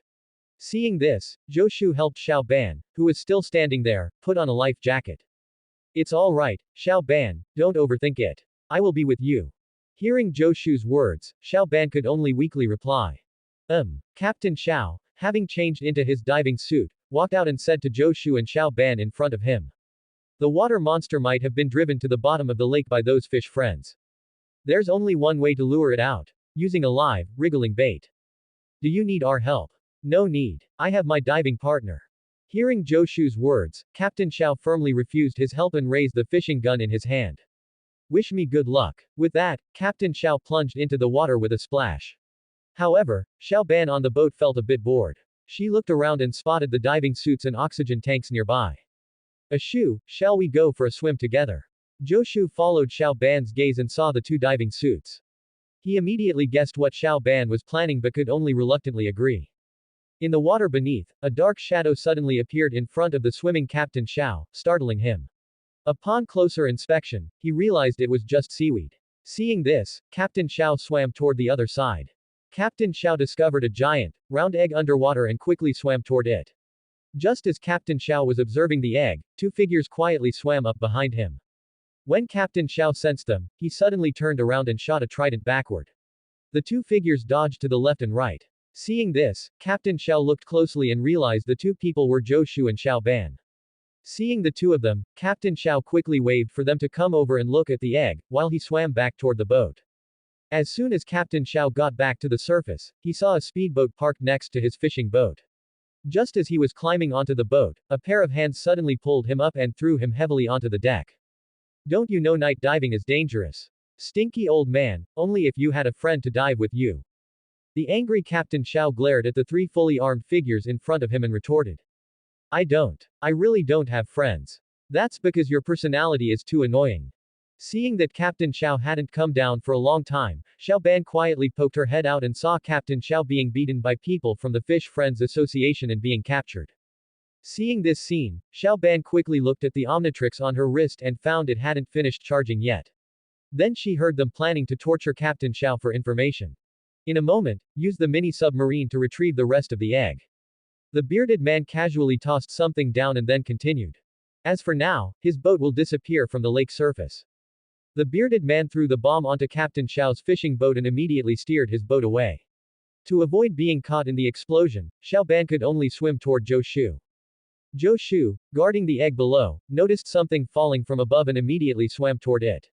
He found it was a tracker. Immediately after, a wave of explosive shock came from the water surface. Xiao Ban. Zhou Shu could only call out anxiously in his heart and immediately swam upward. After a short while, he saw Xiao Ban swimming down. Seeing Xiao Ban, Zhou Shu breathed a sigh of relief but didn't stop. Instead, he accelerated toward Xiao Ban. A moment later, Zhou Shu embraced Xiao Ban and swam toward an area unaffected by the explosion. Then Zhou Shu carried Xiao Ban and swam toward the surface. As soon as they reached the surface, they could see the fishing boat that had just carried them instantly reduced to scattered planks. After coming out of Zhou Shu's embrace, Xiao Ban felt she had adapted, but she didn't delay checking her little broken watch. Finding that the Omnitrix was usable, she immediately tapped it. Xiao Ban, you go first. I'll be right there. And be careful. Zhou Shu, still in the water, instructed the gliding King Kong that had already taken off in front of him. Got it, a Shu. The three people on the speedboat gasped as they looked at the gliding King Kong flying in the sky. Is that a bird? No, it looks like an airplane. The bearded man saw the thing in the sky clearly and was even more surprised because he had never seen such a large insect. It's a giant insect. Quick, get the harpoon.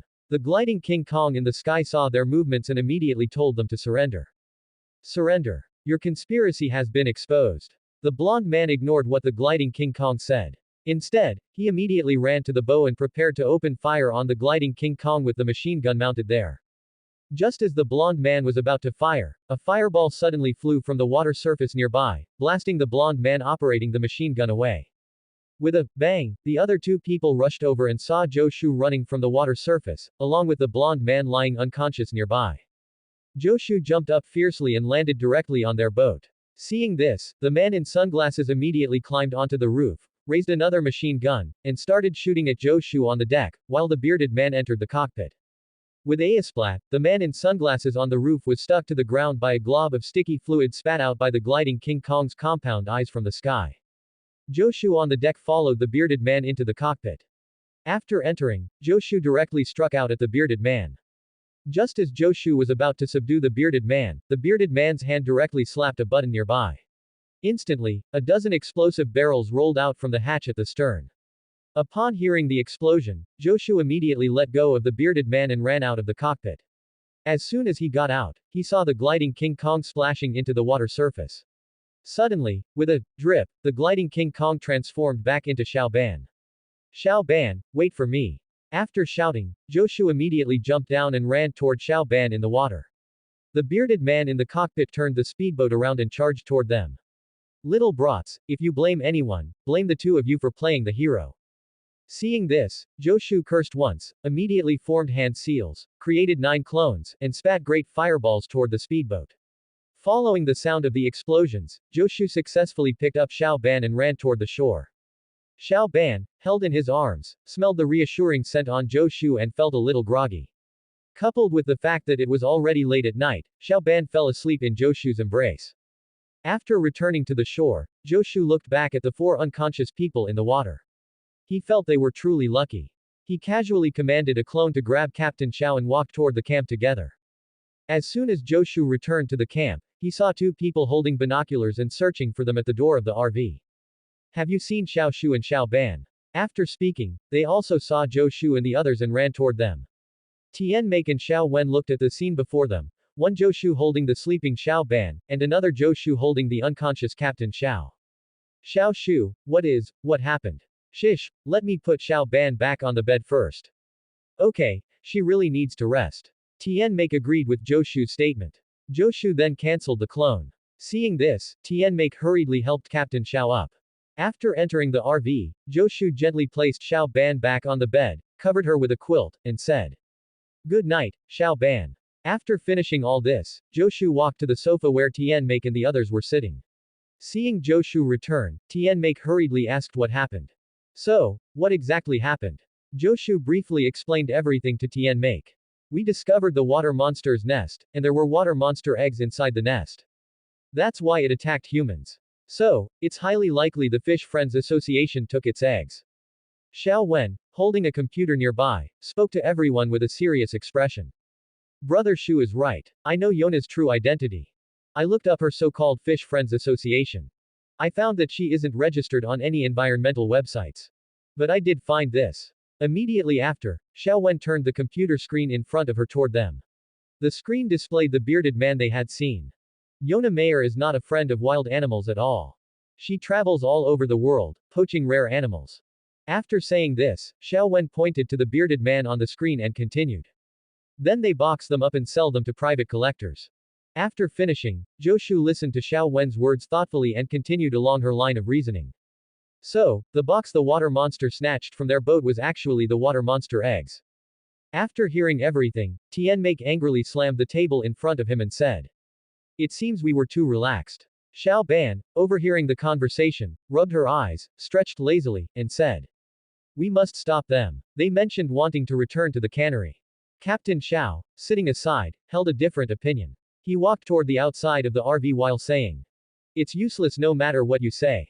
The big water monster became a mother, and I'll still capture it." Upon reaching the RV door, Captain Xiao did not forget to add, "Let's go. I have another boat docked at the pier." After speaking, Captain Xiao walked out of the door, and the four people inside the RV exchanged knowing smiles and walked toward the outside of the door together. Just as the four boarded the boat, Captain Xiao was still untying the mooring ropes at the pier. Xiao Wen held up her phone and said to the group, "The police will take some time to arrive." Captain Xiao looked at the rope tied to the boat, which suddenly snapped. He looked up and saw that they had already sailed away. He hurriedly shouted at them, "What are you doing? Come back quickly." "Captain, I'm sorry." Hearing Captain Xiao's voice, Xiao Ban apologized to Captain Xiao on the shore, but Captain Xiao clearly wasn't accepting it and persistently said, "You don't understand anything. The big water monster is a monster, and I am the most skilled monster expert." But Xiao Ban and the others did not return. Captain Xiao had no choice but to raise the kerosene lamp in his hand to look around the vicinity. Sure enough, he found a small wooden boat. On the other side, the bearded man, wearing a mecha, used an elevator to bring the water monster egg up from the bottom of the water and transferred it to the shore. The bearded man controlled the mecha and released the water monster egg. The people below caught it, nearly missing it. The bearded man cursed. "Be careful. Truly useless." Only after truly watching him place the water monster egg into a special cylindrical container did he relax and step down. The bearded man looked at the water monster egg in front of him and said excitedly, "As long as we sell these treasures to the highest bidder, we can go enjoy life in the Bahamas." As the bearded man spoke, he hugged and stroked the glass tank containing the water monster egg. Just as the bearded man was immersed in his beautiful fantasy, Xiao Ban and the others had arrived on the water surface beneath them. Joshu and the other two climbed up the ladder, while Xiao Ban decided to properly prank those stinking fish friends. Xiao Ban tapped the Omnitrix and transformed into Big Steel Tooth, covered in fish scales with a lantern on its head. Just as Xiao Ban finished transforming, the water monster launched an attack on the bearded man above. The innocent Xiao Ban was also knocked into the water. The water monster, which pierced through the wooden planks, locked eyes with the bearded man in front of it. The bearded man immediately ran into a nearby mecha. His accomplice, who was still shooting from below, was slapped away by the water monster, while another accomplice ran into the house. Just as the big water monster was about to retrieve its egg, the bearded man, piloting the mecha, snatched it away directly. He then retreated while firing bullets to attack the big water monster. Xiao Ban, underwater, saw this scene, immediately charged forward, grabbed the bearded man's mecha, and said, "Hey, you want to fight the monster? Have the guts to fight me one-on-one." After speaking, Xiao Ban crawled toward the hand holding the water monster egg. The bearded man tried to reach out with his gun to stop her, but Xiao Ban bit it off, and then she bit and damaged the hand holding the water monster egg. As the water monster egg dropped, Xiao Ban jumped down with it. Just as Xiao Ban grabbed the glass tank, the bearded man suddenly punched Xiao Ban with the mecha. The water monster egg and Xiao Ban happened to fall onto the wooden plank only a short distance from the water surface. On the other side, Joshu led Tianmake and the others to charge forward. Suddenly, a person climbed up the ladder from behind. Joshu glared at him with his Sharingan, and the person immediately fell into a genjutsu and dropped back into the water. Seeing this, Tianmake gave Joshu a thumbs up, expressing his praise. After dealing with this person, they continued moving forward. Just then, another person appeared.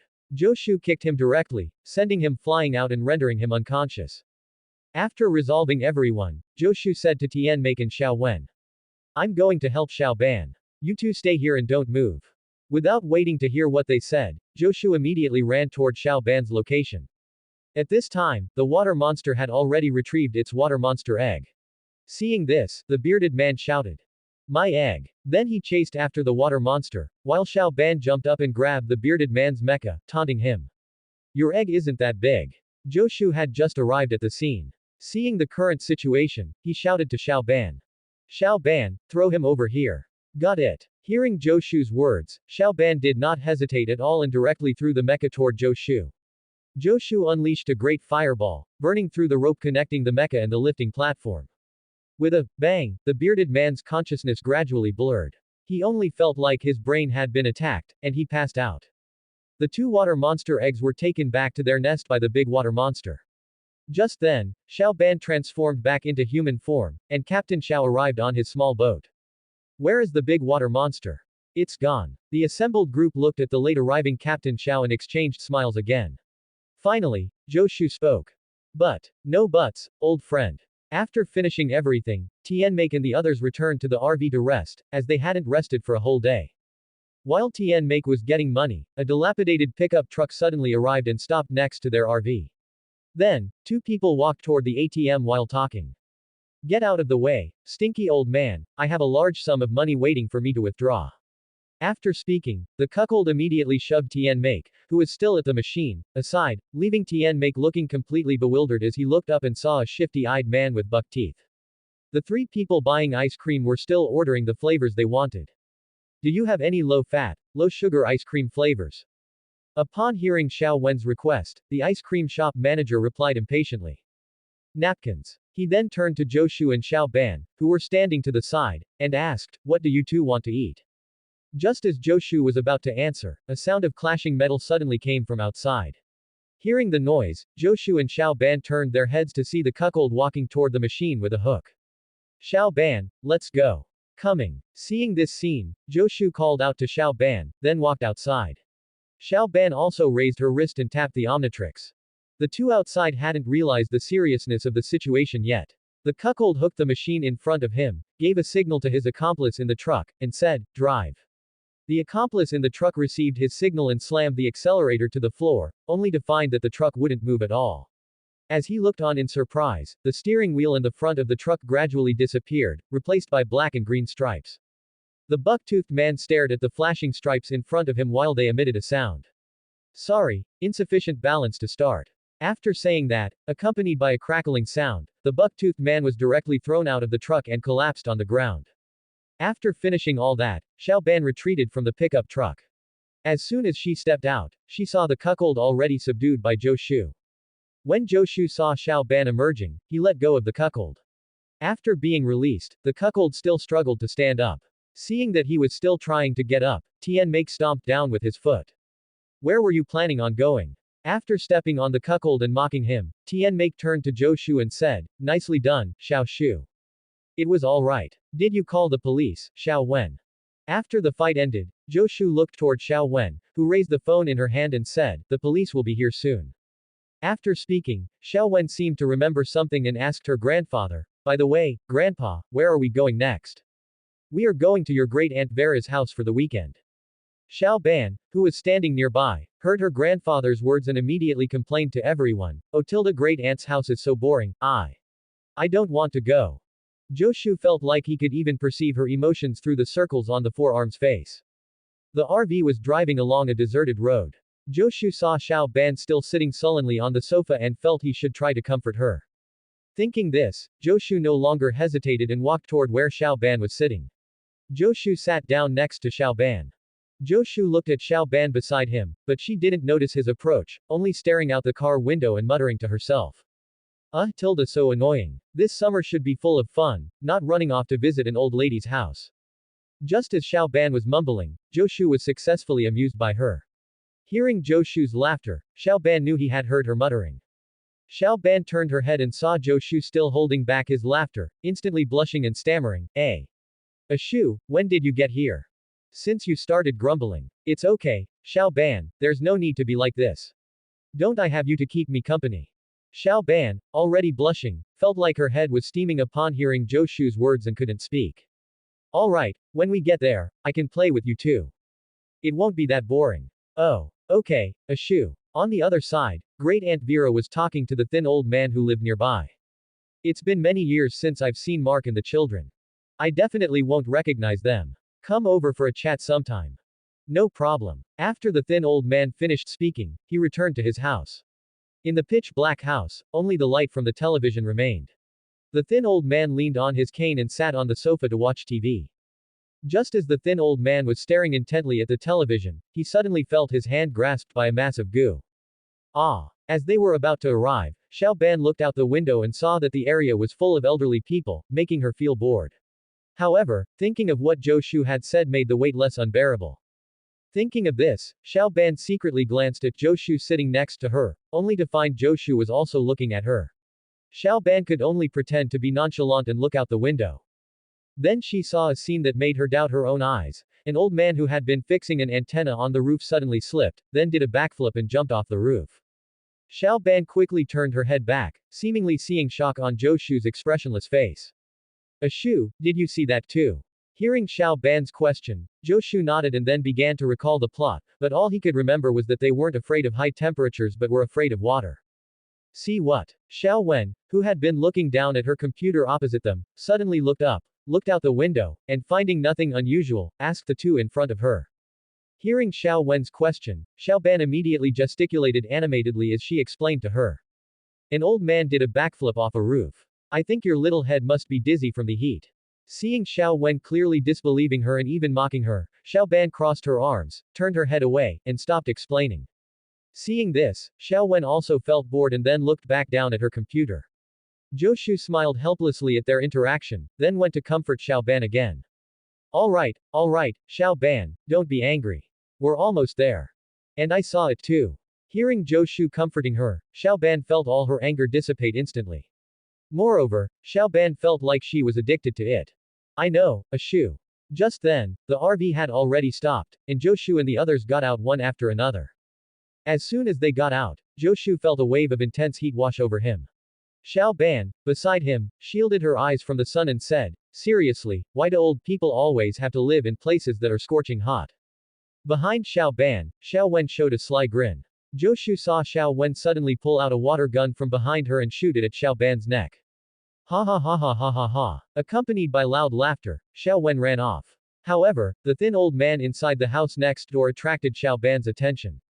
Zhou Shu also saw the old man. He saw the old man suddenly open his mouth wide, then crack and twist his neck a few times before pulling the curtains shut. Zhou Shu was a bit shocked by this scene, and even Xiao Ban beside him exclaimed in shock, the people here are quite enthusiastic. Be careful with your little faces, Vera loves pinching cheeks. Vera. After speaking, Tian Make walked toward Great Aunt Vera's direction, and Vera was already waiting at the door. Tian Make walked up and gave Great Aunt Vera a hug. Great Aunt Vera looked at the two who had grown up a bit before her, gave each of them a hug, and then started pinching their cheeks enthusiastically. I really can't believe you finally came. Look how big you two have gotten. Oh, X2. Just as Vera finished pinching cheeks, she noticed Zhou Shu standing behind them. Vera realized she didn't know this boy and asked Tian Make. Oh Make, who is this boy? He's the son of a colleague of mine. He's spending the summer with us. Is that so? Come here and let me hug you. Hearing Tian Make's reply, the naturally friendly Vera opened her arms toward Zhou Shu and said so.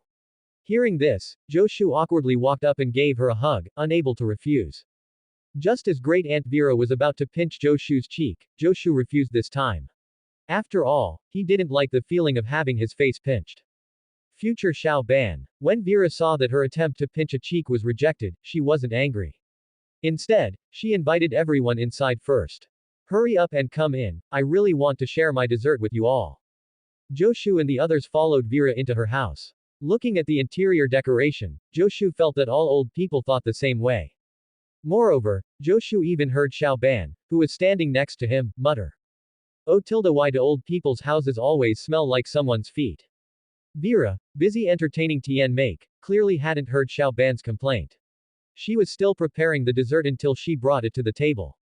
The three of them looked at the wobbly, jelly-like substance before them and felt no appetite at all. Joshu thought only Tian Make could eat it. And that was exactly the case.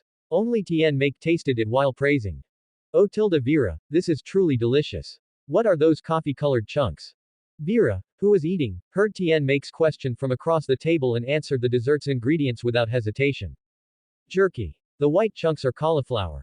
Hearing the ingredients of the dessert, the three of them, Joshu, exchanged a look and simultaneously put down their spoons. Vera noticed their actions and asked them. What's wrong? You don't like it? No, I'm full. X3. Haha, you three really have great chemistry. Vera covered her mouth and laughed, teasing the three of them again. Then, Vera changed the subject and asked Xiao Ban. Xiao Ban, what did you do this summer? Beat up alien parasitic lifeforms. Oh ho ho ho ho, you. Vera thought Xiao Ban was joking, so she just laughed and teased her. Joshu looked at Xiao Wen beside him, who suddenly stood up and walked toward a nearby cabinet.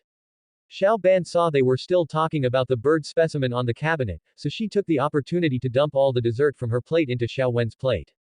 Joshu, who had been spacing out, watched Xiao Ban finish everything, then exclaimed she was full again, and turned her head toward him saying. Ashu, shall we go out and find some fun? Sure. Vera, who had just finished chatting with Xiao Wen, walked over holding a plate of candy, and saw the two whispering.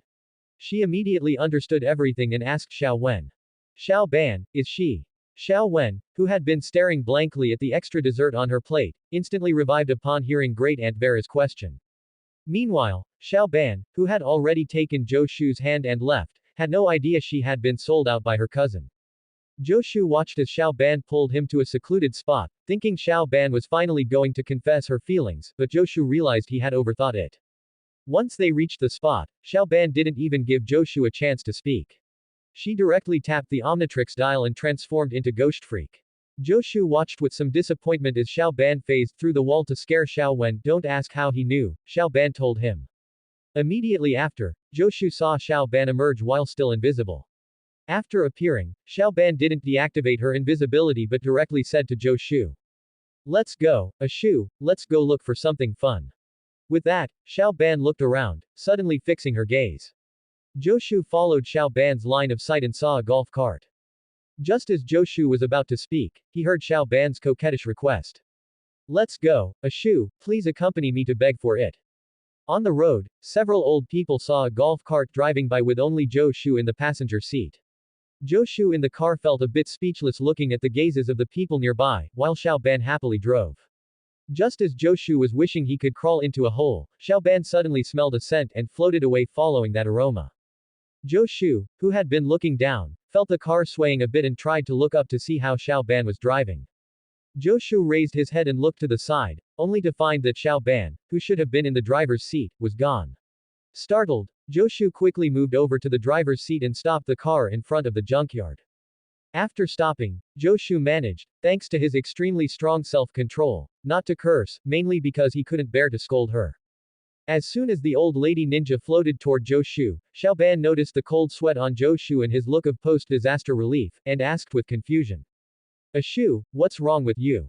Nothing, just next time, Xiao Ban, you shouldn't drive. Although Xiao Ban was confused, she didn't ask why, because if Joshu said not to drive next time, she wouldn't. Snapping back to reality, Xiao Ban said to Joshu. Ashu, you don't know what I saw. An old lady ninja. She. Listening to Xiao Ban, Joshu knew that old lady had been replaced. Just then, Joshu heard Xiao Ban say. Ashu, look at that strange old man. Joshu followed the direction Xiao Ban pointed and saw the thin old man driving and dodging a fire hydrant that had malfunctioned and started spraying water. Joshu and Xiao Ban followed the thin old man to the junkyard where they had just parked. Upon arriving, Joshu was reminded of Xiao Ban's earlier stunt. But Joshu immediately shook off those thoughts because the next scene was shocking. They saw the thin old man carrying a cushion and walking toward the junkyard. When he reached the entrance, instead of opening the door, he stretched both his legs simultaneously and stepped over. After crossing, the thin old man's legs returned to normal. Seeing this, Xiao Ban phased right through, while Zhou Shu hid behind a wall. Just as the thin old man pushed aside a trash can inside the junkyard to reveal a cellar, Xiao Ban's Omnitrix suddenly ran out of power. After a series of beeping sounds and a flash of red light, Xiao Ban transformed back into a human. The thin old man, who had been facing the cellar, suddenly rotated his head 180 degrees back, startling Xiao Ban into a gasp. Zhou Shu, who was hiding behind the wall, upon hearing the little broken watch run out of power and Xiao Ban's gasp, immediately unleashed a Chidori, piercing the door along with the thin old man who was chasing Xiao Ban. However, the thin old man who was pierced didn't fall but was instantly healed by a mass of green goo. While he was recovering, Zhou Shu grabbed Xiao Ban's hand and ran toward the golf cart ahead. Even after Zhou Shu and the other person had gotten into the car and sped away, the thin old man still didn't stop. Instead, he sprinted wildly toward them. Hurry up, Shu. Has he taken some kind of 10 complete great tonic pill?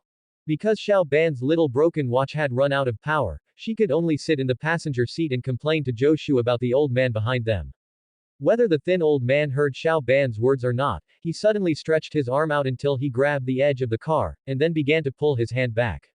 Seeing this, Zhou Shu, who was in the driver's seat, had no choice but to use Great Fireball to completely blast open the fire hydrant by the roadside, which was already leaking water. The sky-filling spray of water forced the thin old man to quickly retreat. The falling water completely separated Zhou Shu and Xiao Ban from the thin old man, who could only rage impotently on the other side. Next, Zhou Shu and Xiao Ban did not linger in that spot, they drove straight to Great Aunt Vera's house. Upon arriving at the doorway, Zhou Shu saw Xiao Ban immediately rush inside, and Zhou Shu had no choice but to follow in Xiao Ban's footsteps. Xiao Ban, flustered and anxious, shouted toward her grandfather inside as soon as she entered. Grandpa. Tian Make, who was washing dishes at the sink with Xiao Wen, heard Xiao Ban's voice and made a shushing gesture toward her, then continued speaking. Xiao Ban, be quiet. Vera has already gone to sleep. Really? It's only 6 o'clock. Xiao Ban felt a bit incredulous upon hearing that Vera had gone to sleep at 6 o'clock. Just then, Zhou Shu entered the house. As soon as he came in, he said to Tian Make, who was in front of Xiao Ban. Grandpa Tian, something here feels a bit off. But this time, Tian Make didn't believe Zhou Shu. Instead, he spoke to Xiao Ban, who was about to say something.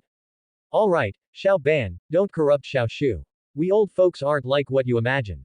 Clearly, Xiao Wen, standing nearby, wouldn't miss the chance to mock Xiao Ban either. Exactly. I already have to deal with one blockhead, I don't want another one. Even so, Xiao Ban still had to speak, as this was a matter of life and death. But the old man next door's head can rotate 360 degrees, and both his hands became soft and stretched out. And there's an old woman. Alright, Xiao Ban, stop making a scene. Zhou Shu watched Tian Make standing in front of Xiao Ban and interrupted Xiao Ban just as she was about to speak again. Immediately afterward, he saw the heartbroken look in Xiao Ban's eyes. When Xiao Ban looked at him with that heartbroken gaze, Zhou Shu felt as if his heart had been struck heavily, it was exceptionally painful. The distressed Zhou Shu just gently shook his head at Xiao Ban, signaling her not to speak for now. After all, if he didn't want to believe it, he wouldn't listen. After all, she was his granddaughter, and Tian Make couldn't bear Xiao Ban's sad eyes either. After hesitating for a moment, he said again. All right, Xiao Ban, Grandpa was wrong just now. We'll go take a look with you in a bit. As soon as Zhou Shu's group arrived at the house next door, Tian Make politely knocked on the door, but naturally, no one responded. Next, Tian Make opened the door under Xiao Ban's hopeful gaze. Tian Make first opened the door slightly and asked.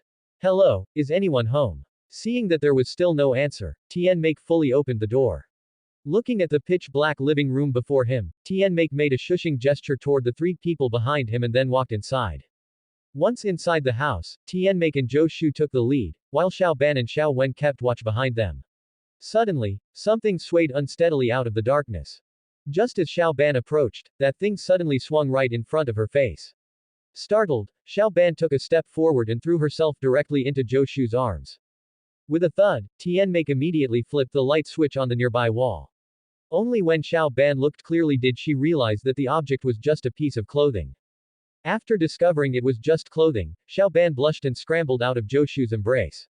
Tian Make observed the surrounding environment but found nothing unusual. Well, it seems there's nothing abnormal. Except for the mat he took, it was supposed to be here. Once she recovered, Xiao Ban pointed to a spot on the floor where there was a clear indentation and then turned to look at Tian Make, saying, but Tian Make didn't make any significant moves, only saying, alright, Xiao Ban, let's come back tomorrow. Okay. Back at Great Aunt Vera's house, Tian Make smiled and patted Xiao Ban's and Xiao Wen's heads, saying, alright, time for bed. I'll be in the guest room next door. Come find me if you need anything. Xiao Ban, standing beside Zhou Shu, saw that her grandfather still didn't seem to believe her and still wanted to say something. But Grandpa. However, Tian Make ignored Xiao Ban in front of him and continued. We can't do anything tonight. I'll go out for a walk early tomorrow morning. When I get back, we can go check it out then, alright. Go to sleep now. Meanwhile, Vera, who was still asleep on the other side, suddenly felt a mass of slime crawl up her hand near the edge of the bed. Vera opened her eyes, wanting to cry out, but her entire body was already enveloped in slime. Zhou Shu, who had just woken up that morning, walked out of his room after washing up. As soon as he stepped out, he saw Xiao Ban standing in front of the refrigerator, muttering to herself. Plum juice, plum juice. Oh, this is a surprise, still plum juice. Why are old people always so cliché? After speaking, Xiao Ban slammed the refrigerator door shut in front of Zhou Shu. As soon as the door closed, Xiao Ban saw Zhou Shu standing beside her. Shu, you're awake. Hearing Xiao Ban's voice, Zhou Shu just nodded without speaking, because Zhou Shu felt like he hadn't fully woken up, as if he were afflicted with a negative status effect. Thinking of this, Zhou Shu shook his head, trying to clear his head, and then felt a little better. Great Aunt Vera, are you alright? Xiao Wen, who was pouring water, greeted Great Aunt Vera standing behind Zhou Shu, but the feeling Vera gave off was a bit strange, even her speech was halting. Fine eh? And you? After speaking, she stiffly moved both hands toward Xiao Ban's face to pinch her. Zhou Shu also realized that the Vera before him was fake. Upon seeing this, Zhou Shu instantly sobered up. Just as the Vera was about to touch Xiao Ban, Zhou Shu's clone immediately lunged toward the Vera, while Zhou Shu's main body reached for the coffee cup Xiao Wen was holding. The Vera, who had been knocked down, immediately got up because Zhou Shu's clone had vanished in an instant. However, the time was sufficient, and Zhou Shu splashed the coffee over her. Ah! Accompanied by the Vera's scream, she gradually dissolved into a puddle of sludge and finally vanished into the air. Seeing this, Xiao Ban and Xiao Wen immediately moved closer to Zhou Shu, and Zhou Shu also heard Xiao Ban ask him blankly. Shu, how did you know they were afraid of water? Zhou Shu looked helplessly at the pure look in Xiao Ban's eyes before him, but Zhou Shu didn't notice that Xiao Ban's face was gradually turning red from his stare. That's the end of part 1. Part 2 is coming soon. Thanks for watching. Please subscribe and support our channel for more stories. Hello everyone. This is Fantasy Audiobook. Here you find original fan-made audio stories. Ben 10. Gender bent Ben are so appealing. Part 2. Hey Tilda, didn't you notice that old man was always avoiding the water before? From the way he avoided the fire hydrant before going to the cellar, and how he dodged the water when chasing us, that's why I deduced they fear liquids. Seeing this, Zhou Shu could only patiently explain everything to the seemingly dazed Xiao Ban, while Xiao Wen also spoke to Zhou Shu and Xiao Ban with some shame.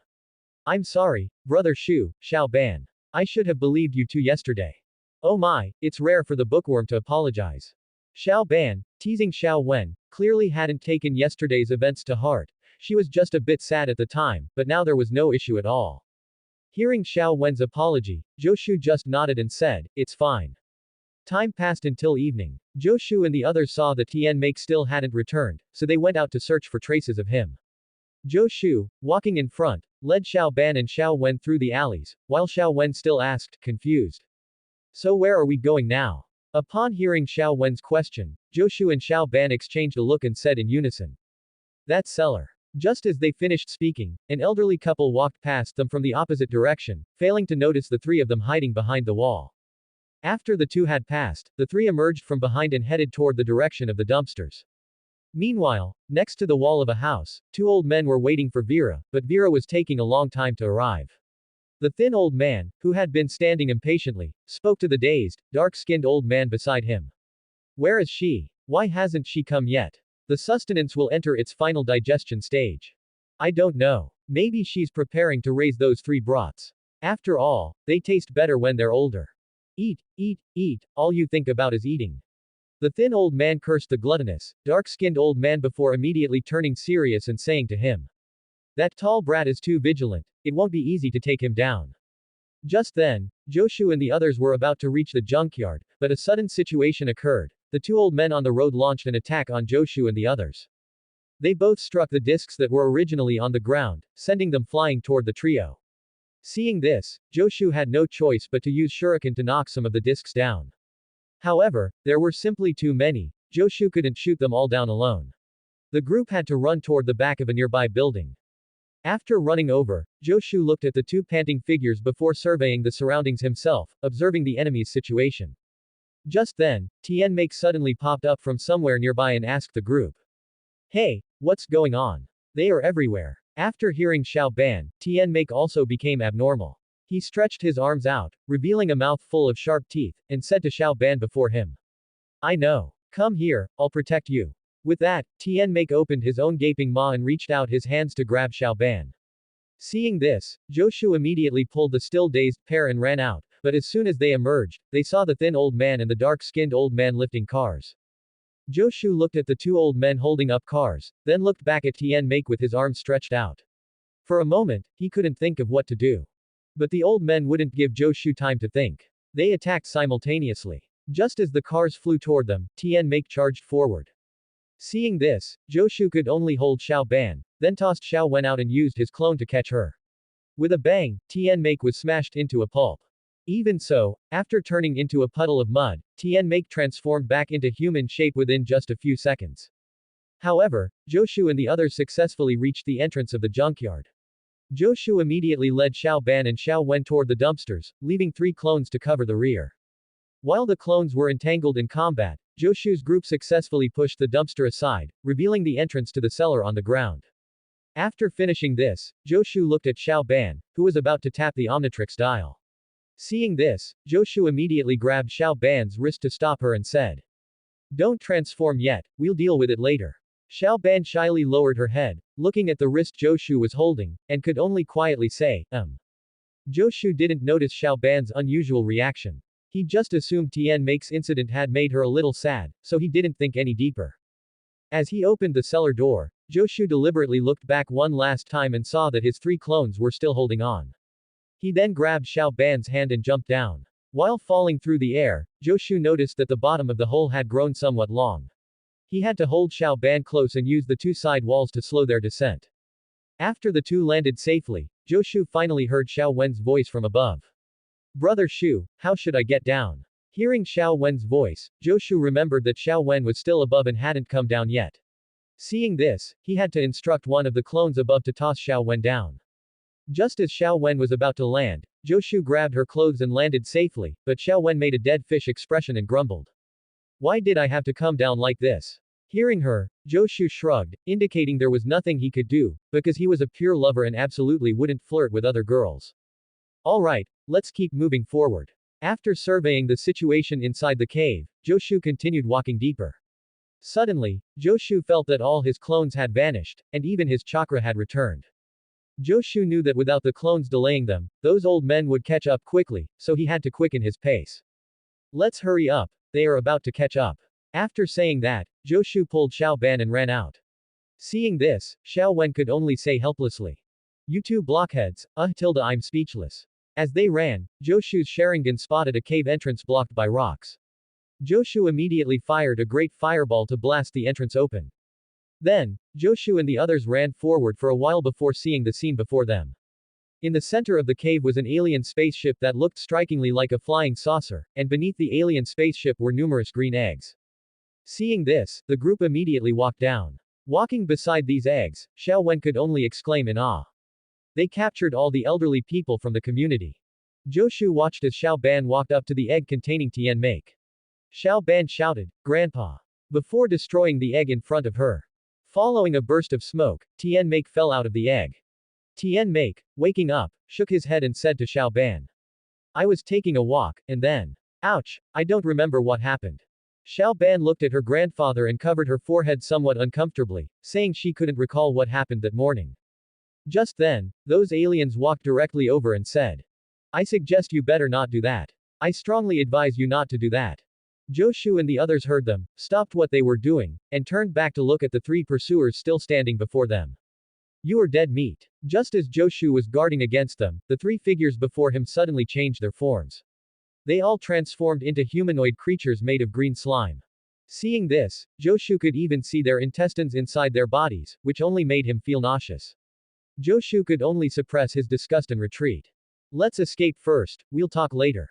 As soon as Tian Make finished speaking, Xiao Wen behind him had already touched the spaceship. With a buzz, the red membrane covering the outside of the spaceship opened. Seeing this, Xiao Wen walked inside. As soon as she entered, she saw even more eggs. What is this? An alien spaceship. Hearing Xiao Wen's question, Tian Make instantly answered her. The slime people in front of Joshu saw that they had discovered the secret. After exchanging glances, they said. They found out. We can't let them go. Send them all onto the ship, including them. Xiao Ban, standing behind Joshu, heard these words and immediately slapped the dial of the Omnitrix, transforming into the Fire Man. You really have made me angry. Now I will teach you a lesson. After speaking, Xiao Ban rubbed his hands together and shot a stream of flames that hit the three slime monsters in front of him. However, the slime monsters in the flames did not suffer any damage. Seeing this, Joshu closed his eyes and patted his forehead, feeling like his brain had taken a massive critical hit. Xiao Ban also saw that the three slime monsters were unharmed. Instead, they merged together after being hit by his flames. I don't care who you are, what you are doing is seeking your own death. We absolutely love high temperatures. Why else would we run to the desert on such a hot day? Seeing the mockery in the slime monster's eyes, Xiao Ban instantly became enraged. Disbelieving, he rushed forward and hammered the slime monster with his fists.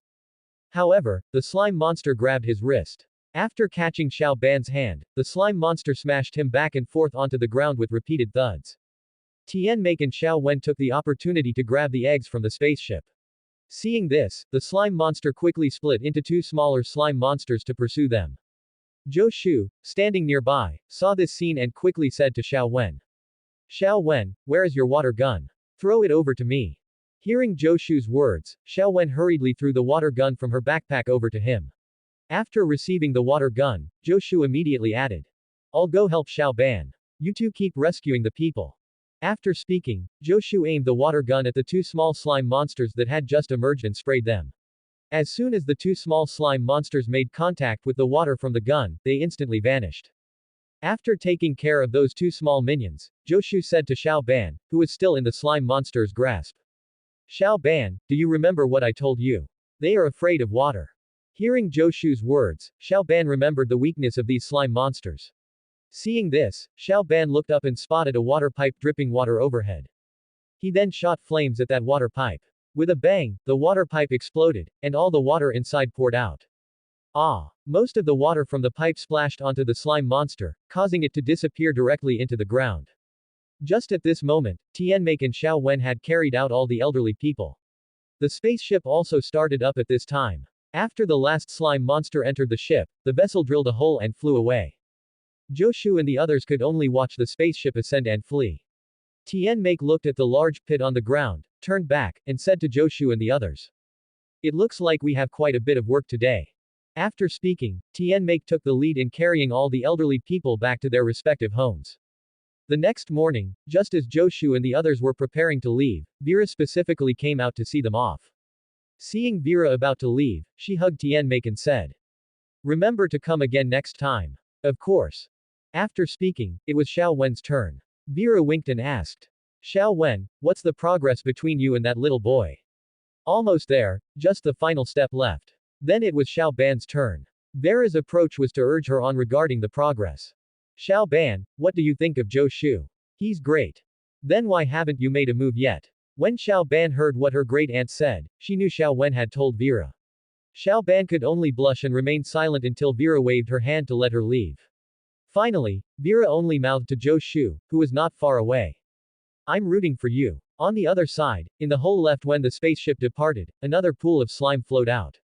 At this time, in outer space unknown to Zhou Shu and the others, an alien spaceship was preparing for a test. Begin testing now. As soon as the voice sounded, the first alien wearing red armor began the test. The content of the test was to destroy all the robots. Just as the red alien destroyed more than a dozen robots, the crab robot in the stands also joined the battle. Under the cooperation of the red alien and the crab robot, all those robots were smashed. It was also at this moment that an opening appeared above their heads, and a giant robot descended from it. Upon seeing the giant robot, the last alien standing on the stands also jumped down and flew towards the giant robot using a flight device. When the giant robot saw him flying towards it, it attacked the alien with the laser from its palm. However, when the laser made contact, the alien only smoked all over but sustained no actual damage. After attacking the giant robot, that alien flew over and punched it, blowing it up. After finishing all this, he landed on the ground and controlled his flight device to fly back and stow it away. Just as the test was completed, a huge screen appeared beside them. On the screen was an octopus head connected to an oxygen tube. It was Xiao Ban and Zhou Shu's greatest enemy, Mojo Jojo. Impressive, impressive. You have all been accepted. Your mission is to retrieve the Omnitrix for me. As he said this, Xiao Ban's little broken watch on his wrist appeared on the large screen in front of them, and then it turned back into the octopus head. Those who successfully retrieve it will receive a cash prize. Do not disappoint me. After saying everything, Mojo Jojo controlled the spaceship and launched them toward Earth, respectively. The people on the ground, including Zhou Shu, were still unaware of all this. Earth. The few people still in the desert were helping Xiao Ban train the alien heroes. After Tian Make and Zhou Shu completely finished setting up the trap made of bamboo poles and iron cans in front of them, Tian Make asked Xiao Ban, who was standing before the mechanism. Are you ready? Upon hearing his grandfather's voice, Xiao Ban smiled slightly, instantly tapped the Omnitrix on his wrist, and transformed into the crystalline diamond head. Oh yeah. Seeing Xiao Ban transform, Zhou Shu took a few steps back and watched Tian Make walk to the control panel in front. Then Tian Make said to Xiao Ban. Remember to think thrice before acting, Xiao Ban. Don't just think violence can solve everything, brute force is never the best solution. Xiao Ban looked down at his hands, then transformed his hands into irregular, sharp shapes, and replied to his grandfather. I know, but this is really super fun. Tian Make ignored what Xiao Ban said and operated the joystick in front of him. Immediately, several iron cans flew over. Xiao Ban shot out the sharp crystals from his hands, hitting every target perfectly. Tian Make then pressed a button next to him, and several targets descended behind Xiao Ban. Hearing the sound, Xiao Ban quickly turned around and shot the crystals in his hands, hitting the targets. After going through all the training, Xiao Ban could now perfectly hit the targets with the crystals on his hands, mastering the aiming almost perfectly. However, just as Xiao Ban was feeling proud, he suddenly made a mistake, causing the crystals to fly everywhere, one of which shot toward the control panel in front of Tian Make. And Xiao Wen, who was applying sunscreen in front of the RV, was saved because Zhou Shu quickly threw a few shurikens to knock those crystals away. But Xiao Wen was still covered head to toe in sunscreen when the sunscreen bottle she was holding was punctured by a crystal and exploded. Hee oh tilde sorry about that. After finishing all the training, everyone left the area in the RV. On the RV, Xiao Wen was still nagging Xiao Ban endlessly. Stinky rock, you almost turned me into Swiss cheese. Well, I already apologized. What more do you want? Even Tian Make, who was sitting in the driver's seat, spoke seriously to Xiao Ban. We hope you can use your watch seriously and responsibly. Listen up, Xiao Ban, it is not a toy. You must think carefully before transforming. Zhou Shu, sitting in the back, felt a bit helpless seeing Xiao Ban still acting indifferent and said. Xiao Ban, no matter what you do, you must be serious, especially when using your watch. I really don't want to see you get beaten so badly one day that you can't transform back. Xiao Ban, who had been indifferent, instantly changed when he heard Zhou Shu's words. Okay, Shu, I get it. Besides, I still have you, right? As they were chatting, the RV suddenly made a noise, and then Tian Make said. Uh-oh, that sound doesn't sound good. Just after Tian Make finished speaking, the RV happened to stop. Beep beep beep. The alien holding the flyer watched the energy detector in his hand continuously sound an alarm, then he raised his head to look at the training device in front of him. This is the last place the Omnitrix activated. He then walked toward the device in front of him. Just as he did, two other aliens appeared on the mountain peak behind him. The red alien saw him walking there and said. After speaking, he also flew straight down. The crab robot standing to the side echoed after seeing the red alien's back. You were right. A desolate place like this deserves to be destroyed. Just as Diamond Head was walking through the training device Xiao Ban had used earlier, he suddenly saw an iron can with a crystal stuck in it. Just as he was about to pick it up, a thin mechanical claw grabbed the iron can he was eyeing. Diamond Head looked up and saw the red alien. Diamond Head couldn't bear it and instantly tore off the claw with one grab. As the two faced off aggressively, the red alien said. Hearing these words, the crab behind him also translated them to Diamond Head. You're quite full of yourself, aren't you? Diamond Head was not going to yield to him. He took a step forward and faced the red alien directly, saying, next time you block my path, I'll turn you into a pile of scrap metal. After spitting out the threat, the red alien didn't bother with Diamond Head and flew away toward the back. The crab saw him fly away and also burrowed underground to leave.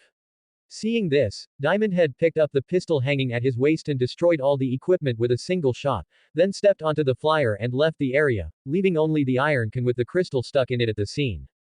On the other side, Tianmake exerted immense effort to successfully drive the RV, which was supposed to be on the road, to an abandoned village. Zhou Shu, who was at the very back, heard Xiao Ban's complaint as soon as he got out of the car. Not a single person. This place has been deserted for a long time. The online map indicates this place is called Slate Town. It prospered for a while after silver was discovered in 1857. It was abandoned after the silver mine was depleted. Why does everything you say sound like you're reading from a textbook? While Xiao Ban and Xiao Wen were still bickering, Tianmake and Zhou Shu were checking the problem behind the car. Suddenly, Tianmake discovered the issue. Found the culprit. The fuel line is leaking. Zhou Shu, standing to the side, watched Tianmake take out the fuel line with the crystal stuck in it. This resulted in Xiao Wen glaring angrily at Xiao Ban, who could only scratch the back of his head and say softly, my bad. I think I can fix it. After saying that, Tianmake stared at the leaking fuel line in front of him. Seeing this scene, Xiao Ban first apologized to Tianmake. Sorry, Grandpa. Then Xiao Ban walked over to the still dazed Zhou Shu, nudged his arm, and said to Tianmake, but we can help you, right? Zhou Shu, snapping back to reality, quickly nodded. Although he didn't quite understand, helping out was fine. You've played enough, Xiao Ban. I'll handle it. Okay, then Xiao Wen and I will go look around. After saying that, Xiao Ban quickly grabbed Zhou Shu's hand, who was still standing by, and headed in another direction. Hearing Xiao Ban's words, Tianmake, who was fixing the fuel line, and Xiao Wen, who was standing by, exchanged a glance. Immediately, Xiao Wen realized what her grandfather was worried about.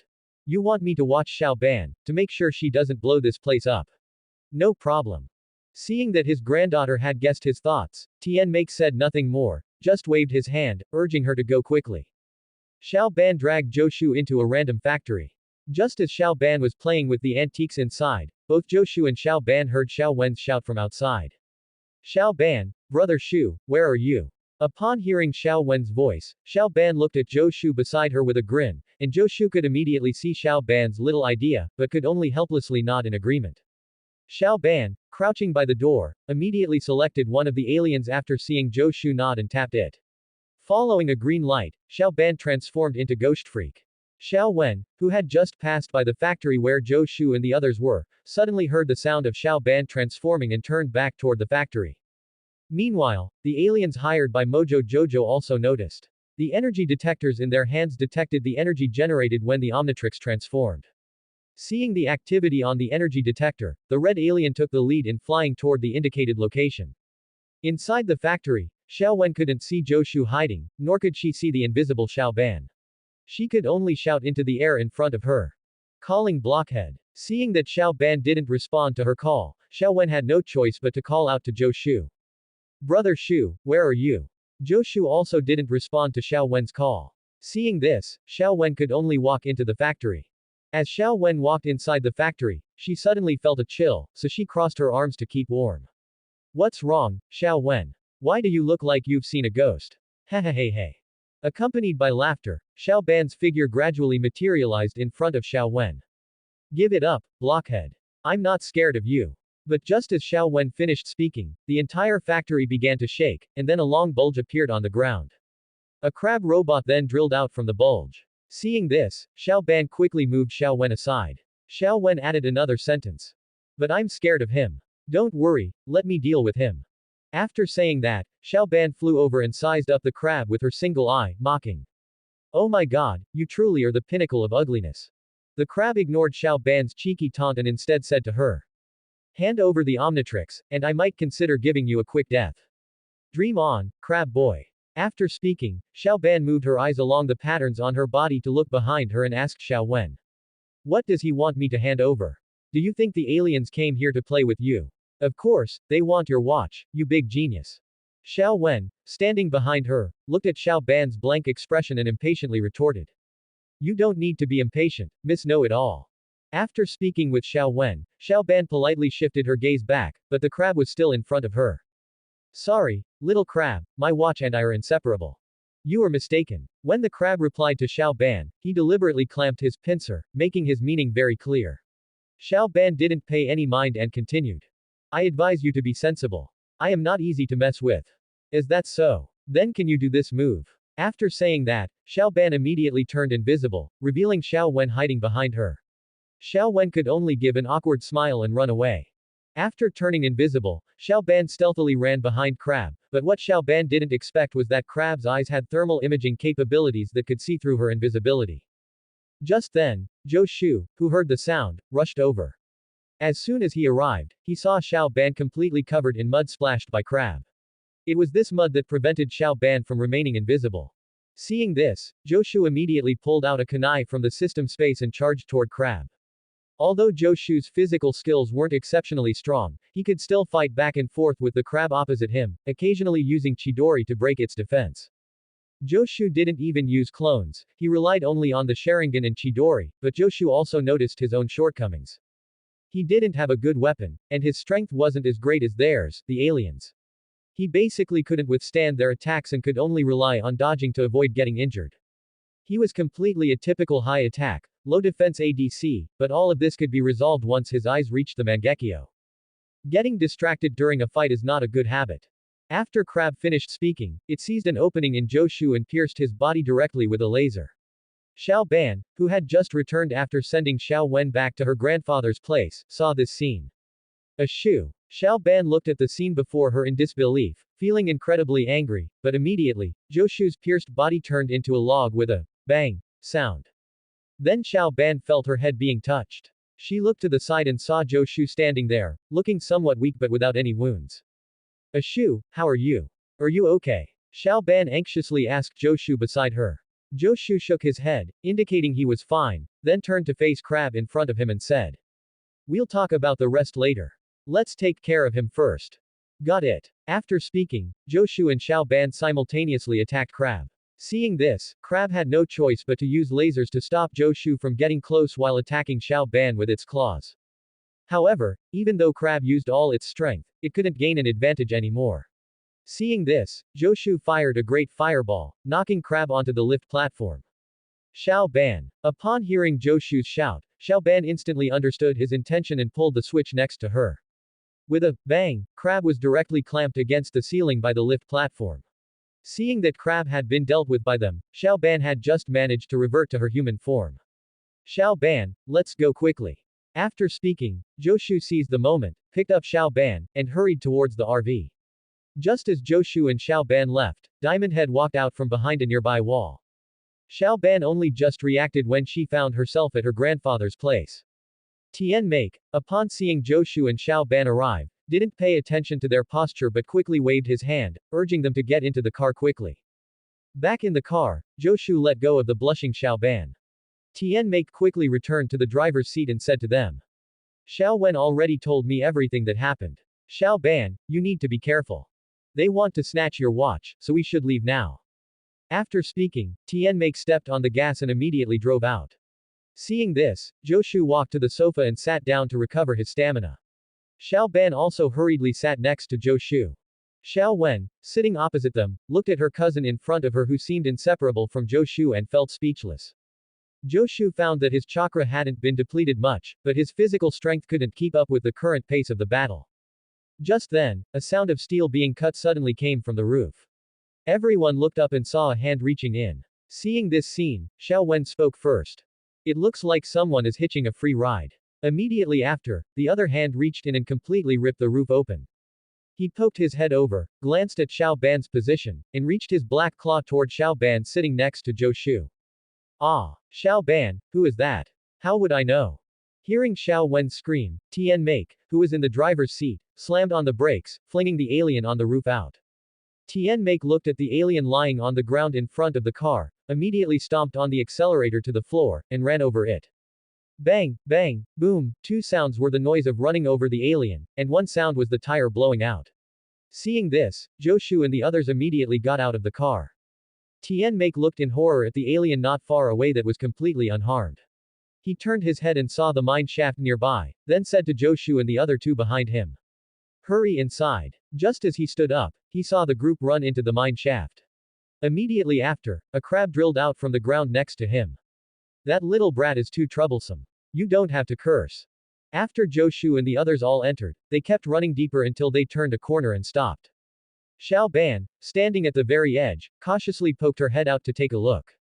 Finding that they didn't seem to be pursuing them, she pulled her head back and said, We should be safe now." As soon as Xiao Ban finished speaking, the ground next to them suddenly vibrated, and then crab drilled out from inside, completely blocking the path forward. "You always say the wrong thing. Don't you feel embarrassed?" Even at this moment, Xiao Wen didn't forget to tease Xiao Ban. "Hand over the Omnitrix." Crab was continuously advancing toward Joshu and the others. Tien Make lifted a nearby wooden plank and threw it over, but it was snapped in half by one of Crab's claws without even slowing it down. "I'll stay and hold him off. Xiao Ban, you guys run quickly." Joshu stepped forward, blocking Xiao Ban and the others behind him. "Ashu, be careful. Xiao Shu, stay safe." After speaking, Tien Make saw that Xiao Ban was still a bit reluctant to leave, so he had to pull Xiao Ban and run in the other direction. "Let's go." Joshu turned back and saw that they had all left. He then said theatrically to the crab in front of him, "Do you also wish to dance?" Crab. Joshu thoroughly satisfied his Chunabu complex, then created several clones of himself and charged toward the crab in front. Crab was completely no match for the Tenjo Shus and was soon forced into a continuous retreat. Seeing that Crab had exposed an opening, Joshu directly launched a Chidori attack, but unfortunately, Crab reacted in time and immediately lowered its head to block the strike. Joshu saw that although he could suppress Crab in the fight, it would still take a long time to tear it into scrap metal. Thus, Joshu controlled his clones to hold it off while he chased after the direction Xiao Ban and the others had fled. Just as Joshu caught up to them, they were standing in front of a mining cart used for transporting minerals in the open pit mine, waiting for him. Just as Joshu was about to arrive, the alien that had been run over by the RV flew toward them. Seeing this, Xiao Ban immediately transformed into Diamond Head and launched an attack. Seeing Xiao Ban had already transformed into Diamond Head, Joshu could only use shurikens to provide remote support for Xiao Ban's crystal spike attack. The alien, seeing this, could only dodge in midair while using laser attacks on the mine cart where Tien Make and the others were located. He continuously dodged in the air, making it impossible for Joshu and Xiao Ban's attacks to hit him. Xiao Ban immediately gave up using crystal attacks upon seeing this. Instead, she leapt toward the alien in the air and directly grabbed the flying alien. Joshu watched as Xiao Ban fell into the mine shaft along with the alien, feeling extremely anxious. Just then, Xiao Ban grabbed the alien and flew back up. The alien threw the Xiao Ban clinging to its back to the ground next to Joshu. "Xiao Ban, are you alright?" Joshu quickly helped up the fallen Xiao Ban and asked her while she was brushing herself off. I'm fine. It's 2 against 1 now, let's see what he does." Just as Xiao Ban finished speaking full of confidence, a drilling sound suddenly came from the ground. Immediately after, the crab, which had dealt with Joshu's clone, burst out from underground. Joshu. Seeing Xiao Ban covering her mouth, Joshu didn't know what to say and could only sigh helplessly. Sigh tilde Xiao Ban, you. Sorry, Ashu. The crab that had just arrived said to the alien flying in the air. If we join forces, we split the bounty in half. The crab standing to the side saw that the alien agreed and immediately entered a combat stance, raising its claw to shoot a laser beam toward Joshu and the others. Seeing this, Xiao Ban raised her arm and reflected all the laser beams back. The crab saw its laser attack was ineffective and charged toward them, intending to fight hand to hand. Xiao Ban, you go deal with the one flying up there, I'll take on the crab. After speaking, Joshu directly spat out a great fireball at the charging crab. The crab raised its claw and batted the great fireball away. Seeing this, Joshu released his clones again. Each clone held a kunai and lunged toward the crab. On the other side, Xiao Ban also successfully lured the alien, which was originally flying high, down. However, Xiao Ban was clearly no match for him and could only maintain a defensive posture. Just as the two battlefronts were about to clash, a smoke bomb was suddenly thrown over from the side. Seeing this, Joshu held his breath and immediately pulled Xiao Ban out of the smoke. But those two aliens weren't as lucky as Joshu and Xiao Ban. They inhaled the smoke and soon collapsed on the ground, unable to get up. Immediately after, Diamond Head stomped on the flying vehicle and rushed past from behind. Taking advantage of Joshu's inattention, he grabbed Xiao Ban and flew away. Joshu, seeing this scene, did not panic because he knew Diamond Head would not harm Xiao Ban. Moreover, he would give his flying vehicle to Xiao Ban. So, Joshu first went to tie up the two aliens who were lying unconscious on the ground with a rope. Then, he walked in the direction Tian Make and the others had left, planning to retrieve them first. On the other side, Xiao Ban, who had just been thrown to the ground by Diamond Head, scrambled up and immediately threw a punch at Diamond Head. However, Xiao Ban's punch was easily blocked by Diamond Head. But Xiao Ban didn't care and threw another punch. Again, without any surprise, Xiao Ban couldn't even scratch the Diamond Head standing in front of her. After catching Xiao Ban's fist, Diamond Head performed a shoulder throw, tossing Xiao Ban away, and mocked. This planet clearly has so many people, but I don't know why the Omnitrix chose you, you little fool. Xiao Ban angrily stood up and said to the Diamond Head in front of her. I told your brother, this thing can't be pulled off. I've tried. Diamond Head saw Xiao Ban stand up, turned around, and spoke about the greatness of the Omnitrix. Of course it can't be pulled off. It uses kinetic energy. The alien DNA merges with the new watch wielder's genes, it's impossible to just pull it off like taking off a hat. Xiao Ban, standing behind, saw Diamond Head confidently turn away and not pay attention to her. She transformed her arm into spikes and stabbed toward him. But Diamond Head dodged by tilting his head, then turned back, punched Xiao Ban, and sent her crashing back into the mine cart. You choose alien transformations based purely on strength, with absolutely no strategy. Have you ever stopped to think about how to win? Xiao Ban finally managed to climb out of the mine cart, squatted on the ground, and pointed at the Diamond Head in front of her. I've beaten countless aliens. Just like the one you beat until it fled in disarray in the abandoned mine shaft just now. That was just my mistake. After speaking, Xiao Ban transformed both hands into spike shapes and lunged at Diamond Head, but Diamond Head blocked all of Xiao Ban's attacks with just one hand, even managing to counterattack while saying, with the slightest mistake, you will lose your life in the Omnitrix. Anyone can easily defeat you. The Omnitrix is not a toy for your amusement, it is the most powerful weapon in the galaxy. Righteousness versus evil is the key to victory or defeat. Which side are you on? Aren't you still alive? You are a good guy. Hearing what Diamond Head said, Xiao Ban was surprised to realize he was actually a good guy. Diamond Head didn't pay attention to Xiao Ban's thoughts and continued. My mission is to retrieve the Omnitrix at any cost. Since it's stuck to you, I must take you back to remove it. Diamond Head pointed at Xiao Ban in front of him and said, but Xiao Ban slapped his hand away. No, I'm not going anywhere. You have no choice. Yes, I do now. After speaking, Xiao Ban rushed directly at Diamond Head, tackling him to the ground. Diamond Head's flying vehicle also fell nearby. Diamond Head, pinned to the ground, showed no panic. Instead, he grabbed Xiao Ban's head and flung her away, saying, you completely misunderstand the strengths and weaknesses of this alien form. It makes one angry just watching. You aren't utilizing its combat potential at all. Yes, and who are you to act like an expert? Xiao Ban, who had just half crouched, mocked the Diamond Head in front of her. But as soon as she said that, Diamond Head lowered his mask, revealing a face somewhat similar to Diamond Head's. Why do you look so much like me? Wrong. I am a noble warrior, not like you. You are just an annoying little brat. Just then, with a series of beeps and a flash of red light, the Diamond Head standing in place turned back into Tian Xiao Ban. Let's go, we've wasted too much time. Diamond Head grabbed Xiao Ban by the collar of her shirt where she stood, ignoring her cries, and began searching for his flying vehicle. Joshu and Tian Make walked out from the side and said to Diamond Head, who was holding Xiao Ban. Hey, are you looking for this? We won't let you take Xiao Ban away from this place. You are a powerful warrior. If you want me not to take her, then you must protect the Omnitrix well. Of course, do I need you to say that? After they finished speaking, Diamond Head let Xiao Ban down. After landing, Xiao Ban quickly ran toward Joshu. Alright, kid. Now that there is a powerful warrior protecting you, I feel a bit more at ease. But if you can't protect the Omnitrix, I will come personally to take it back. Oh, right. And this flying vehicle is a gift for you. We'll meet again next time. Diamond Head tossed the flying vehicle, which he had taken from Joshu's hand, back to Xiao Ban. After finishing all this, Diamond Head grabbed the two aliens again and left. In the spaceship in outer space, Mojo Jojo heard the report from his subordinate and realized the Omnitrix was not in Diamond Head's hands. No matter who it is, no one can stop me from getting the Omnitrix. Xiao Ban, come quickly and take a look, this is truly unlucky. After speaking, Tian Make hurriedly stopped the RV because a tanker truck and a regular truck had collided right in front of them. The tanker truck driver was still trapped in the cab and couldn't get out.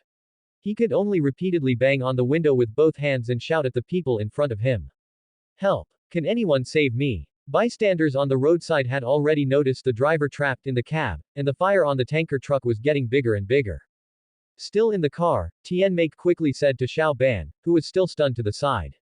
Xiao Ban, that driver is trapped in the vehicle, and if the tanker explodes, that person will be blown to death right there. Seeing how serious the situation was, Xiao Ban didn't hesitate at all. She tapped the dial of the little broken watch on her wrist and transformed into Gliding King Kong. After turning into Gliding King Kong, Xiao Ban flew towards the burning tanker truck as soon as she got out of the car. However, just as Xiao Ban flew in front of the tanker truck, the flames near the tanker suddenly intensified significantly, preventing Xiao Ban from getting any closer.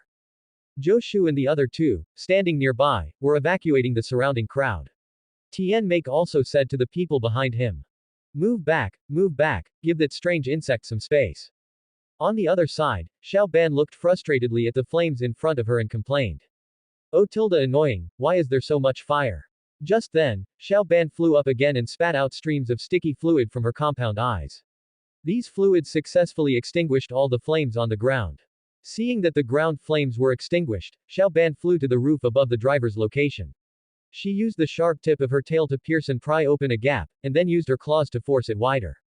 Xiao Ban was then able to grab the driver inside the vehicle through that opening, place him on the ground, and boast to the crowd around her. Spitting phlegm can also save people. The others just discussed Xiao Ban in the air. Seeing this, Xiao Ban only dropped a sentence before flapping her wings and leaving the area. Oh tilde sorry, I have an urgent matter, gotta go now. After finishing everything, Tian Make drove the RV along the highway towards their destination.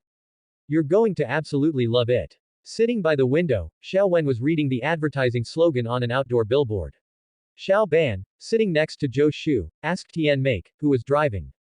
Please, Grandpa, give us a hint. What is it? Tilde no way. I've been searching for this surprise all summer, Tian Make replied teasingly to Xiao Ban's question. After a while, Tian Make stopped the RV. He told Zhou Shu and the other two not to get out yet, then he got out and walked to the RV door. He opened the door in front of Zhou Shu and the others and said. Alright, all three of you, close your eyes. Hearing his grandfather's voice, Xiao Ban closed her eyes full of hope and got off the car along with Zhou Shu and Xiao Wen. Okay, open them now. Just as Zhou Shu and the others opened their eyes full of anticipation, they saw a sign in front of them, accompanied by Tian Make's voice from the side. Ta-da! Welcome to Illusion View Amusement Park. Hearing Tian Make's excited voice and then looking at the empty amusement park before them created a stark contrast. Tian Make was still saying to them. Aha! This place is amazing, right? Xiao Ban looked around and let out a sound that wasn't very agreeable. I don't think so. I think, it's not that bad. Zhou Shu spoke up at this moment. Although the place looked quite old, it should still be pretty good, right? Just then, another voice came from beside them. Hello everyone. I am the director of Illusion View Amusement Park. Welcome to Illusion View Amusement Park for fun and enjoyment. Zhou Shu and the others looked at the expressionless director in front of them and exchanged glances. Finally, Tian Make broke the silence first, handing the tickets in his hand to Zhou Shu beside him. Alright, I know you can't wait to play. I'll go register our lodging. After speaking, Tian Make walked towards the other side, leaving the three of them standing there. Seeing this, Zhou Shu had no choice but to lead Xiao Ban and Xiao Wen towards the ticket check gate nearby. The three of them found the dilapidated wooden ticket gate a bit strange, but they didn't pay much attention to it. They pressed the bell on the table. Following the ring, the director who had just appeared was suddenly in front of them again. The director looked at the three stunned people and, still expressionless, asked for the tickets. 3 tickets, please. Just as Zhou Shu handed the tickets in his hand to the director in front of him, Xiao Ban, standing to the side, asked the director in confusion. I thought you were the director. Child, I believe you understand the meaning of, the capable work harder, don't you? The director inside the ticket booth replied to Xiao Ban's question while tearing the tickets, not forgetting to add one more thing. Please observe the rules. After entering, the group first played at the photo booth. It started with the three of them taking pictures, but after a while, Xiao Wen slowly stepped away from the photo booth. After stepping out, Xiao Wen looked at the two still taking pictures and showed a doting smile. Especially since the two of them were a bit distant at first, but slowly their distance grew closer until they were leaning against each other taking pictures. Seeing the two pressed together, Xiao Wen quietly took out her cell phone and snapped a picture of the pose where the two were about to hug. After finishing the photos, Joshu and the others went to the photo collection spot to retrieve their pictures. Upon seeing the photos, Xiao Ban's face instantly turned red because she hadn't noticed the distance between them at all. Looking at it now, she realized they were just shy of hugging. She also noticed that Xiao Wen had somehow slipped away, leaving only her and Zhou Shu taking pictures, although she secretly wished for this. Zhou Shu, on the side, also noticed Xiao Ban's state in their pose in the photo. Moreover, Zhou Shu knew that all that was missing now was a catalyst for them to officially get together. However, Zhou Shu had no idea what to do. After all, Zhou Shu had been single for 2 lifetimes and had never had a girlfriend, so he naturally didn't know how to confess. Among the three, Xiao Wen was the most natural. Standing behind the two, Xiao Wen looked from the still shy Xiao Ban to Zhou Shu who was brainstorming, feeling a burst of amusement but having to hold it in. In the end, it was Xiao Wen who broke the deadlock. She suppressed her laughter and said to the two in front of her. Hurry up, we still have the next attraction to get to. Alright. X2. Xiao Wen, standing behind them, saw that even their responses were identical, and she finally couldn't hold back her laughter, which only made Xiao Ban even more embarrassed. At the entrance to the next attraction, Xiao Ban, standing next to Zhou Shu, had finally managed to regulate her emotions. The director standing at the entrance introduced the attraction information behind him to the three in front of him. Just walk through this door, and you will see the strangest and most insane entertainment facility at Illusion View Amusement Park. After he finished speaking, Zhou Shu led Xiao Ban and the other two inside. They saw lines of sentences appearing in the pitch-black large hall before them. Upon seeing this scene, Xiao Ban read all the sentences aloud. Do not touch it. Do not take pictures of it. Do not use any processed batteries or electronic devices within the scene. After reading all the sentences, the three of them exchanged a look and said nothing more. Just then, a giant rubber ball appeared in front of them. Seeing this scene, Xiao Ban and Xiao Wen said in unison. It's just a super giant rubber ball. The director standing behind them said to Zhou Shu and the others. Who knows what mysteries lie inside the big ball? More rubber bands. The director remained expressionless in the face of Xiao Ban's teasing, only saying one sentence to them. Observe the rules. After saying this, the director turned and left the area. Look at this place, I've had enough. We've been tricked. Zhou Shu, who was looking at the rubber ball, heard Xiao Ban's complaint beside him.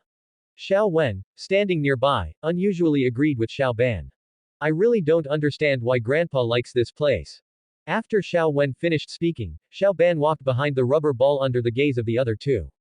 Zhou Shu and Xiao Wen quickly called out to her. Don't mess around, Xiao Ban. I know what you're thinking. Xiao Ban, be careful. But Xiao Ban still walked straight behind the rubber ball. Following her, a green light flashed behind the rubber ball.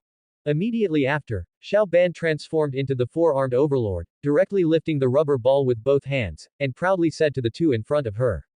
I am the Super Prank King. After pondering for a moment, Xiao Wen also agreed with Xiao Ban, who was holding the rubber ball, saying.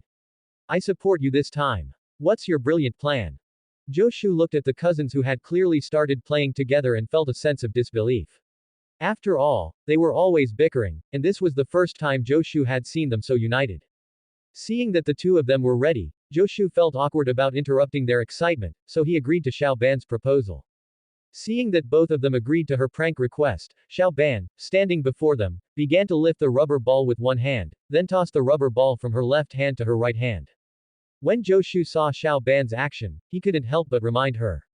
Xiao Ban, be careful. Don't let the rubber ball hit you. Xiao Ban heard Zhou Shu's reminder but didn't take it to heart. Instead, she confidently put her other 3 hands behind her back and said to Zhou Shu in front of her. Impossible. Look, I can even put my other 3 hands behind my back like this. But just then, the hand Xiao Ban was originally using to hold the rubber ball suddenly lost its grip, and the giant rubber ball smashed towards Xiao Wen. Seeing this, Zhou Shu, who was standing next to Xiao Wen, yanked her toward him to dodge the rubber ball. However, after bouncing, the rubber ball flew out. With a bang, the rubber ball smashed and destroyed the ice cream truck parked by the roadside. After wrecking the ice cream truck, the rubber ball flew toward the rooster on the distant roof. After rebounding off the rooster, it shot straight toward Xiao Ban and the others standing not far away. Xiao Ban still tried to catch the rubber ball to stop it, but the ball, empowered by kinetic energy, was not so easily stopped. The flying rubber ball slammed Xiao Ban, who was trying to hold it, heavily against the wall behind her. This impact made her release her grip. As if tired of playing, the rubber ball knocked down the giant playing card tower they had previously taken a picture with before finally stopping on its own. This scene startled Xiao Wen, who had been frozen in place. Even in this situation, Xiao Wen couldn't forget to complain about Xiao Ban's actions. Blockhead, I truly regret this. I shouldn't have listened to you to pull this stunt. Grandpa will definitely be angry now. But Xiao Ban still looked like someone who enjoyed watching chaos unfold, speaking nonchalantly to Xiao Wen. It's fine. I'll return everything to its original state before they find out. Just as Xiao Ban finished speaking, a Didi sound suddenly rang out, followed by a flash of red light. Xiao Ban transformed back into a human. Seeing this, Xiao Ban no longer looked nonchalant. This is a bit difficult now. Xiao Wen, who was standing nearby, first lightly tapped Xiao Ban on the head before clasping her hands around her chest and asking Xiao Ban. So what should we do now? Ow. Why did you hit me?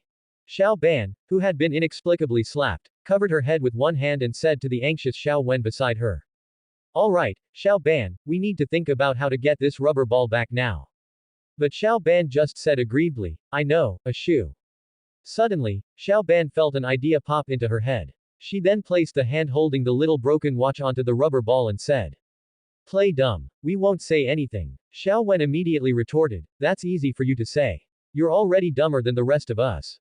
Hearing Xiao Wen's words, Xiao Ban turned her head to look at Zhou Shu beside her, only to see Zhou Shu nodding in agreement. Seeing this scene, Xiao Ban looked at Zhou Shu, who was still nodding, with an aggrieved expression.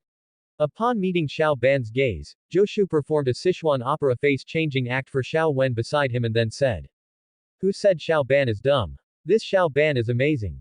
Hearing Zhou Shu tease her, Xiao Ban instantly burst out laughing. Zhou Shu breathed a sigh of relief when he saw Xiao Ban laugh. Even Zhou Shu himself hadn't realized that this was the first time he had laughed from the bottom of his heart since his parents left. After this little interlude, Zhou Shu and the others went to look for Tian Make. Upon arriving, Zhou Shu stared blankly at the doorway of the room before him because this door was not like ordinary ones, it opened downwards. Zhou Shu even had to squat to get inside. As soon as he entered, he saw Tian Make standing in the room, examining the environment. Just then, Tian Make also saw them and actively said to them. You guys are here. This place is pretty cool, right? Cool. What do you mean? We really don't know anything. Xiao Ban, standing behind Zhou Shu, saw that Xiao Wen in front was already rambling nervously, which made her grandfather a little suspicious. Xiao Ban quickly pulled Xiao Wen down and said to her grandfather.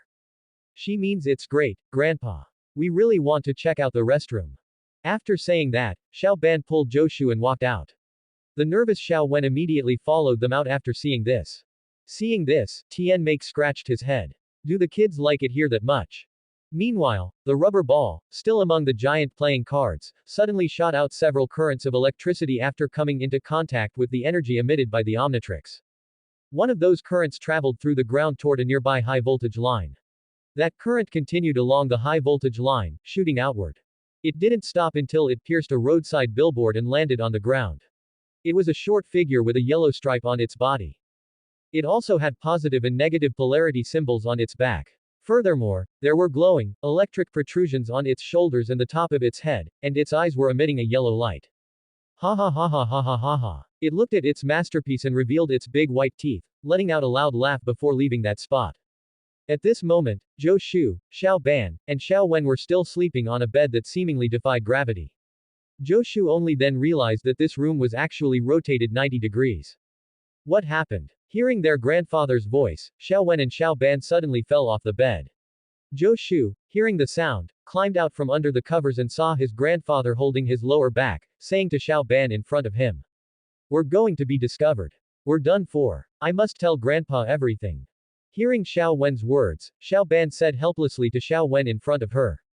I know it's hard to see, but you're a child, okay? Don't admit to anything unless you're caught red-handed. Understand?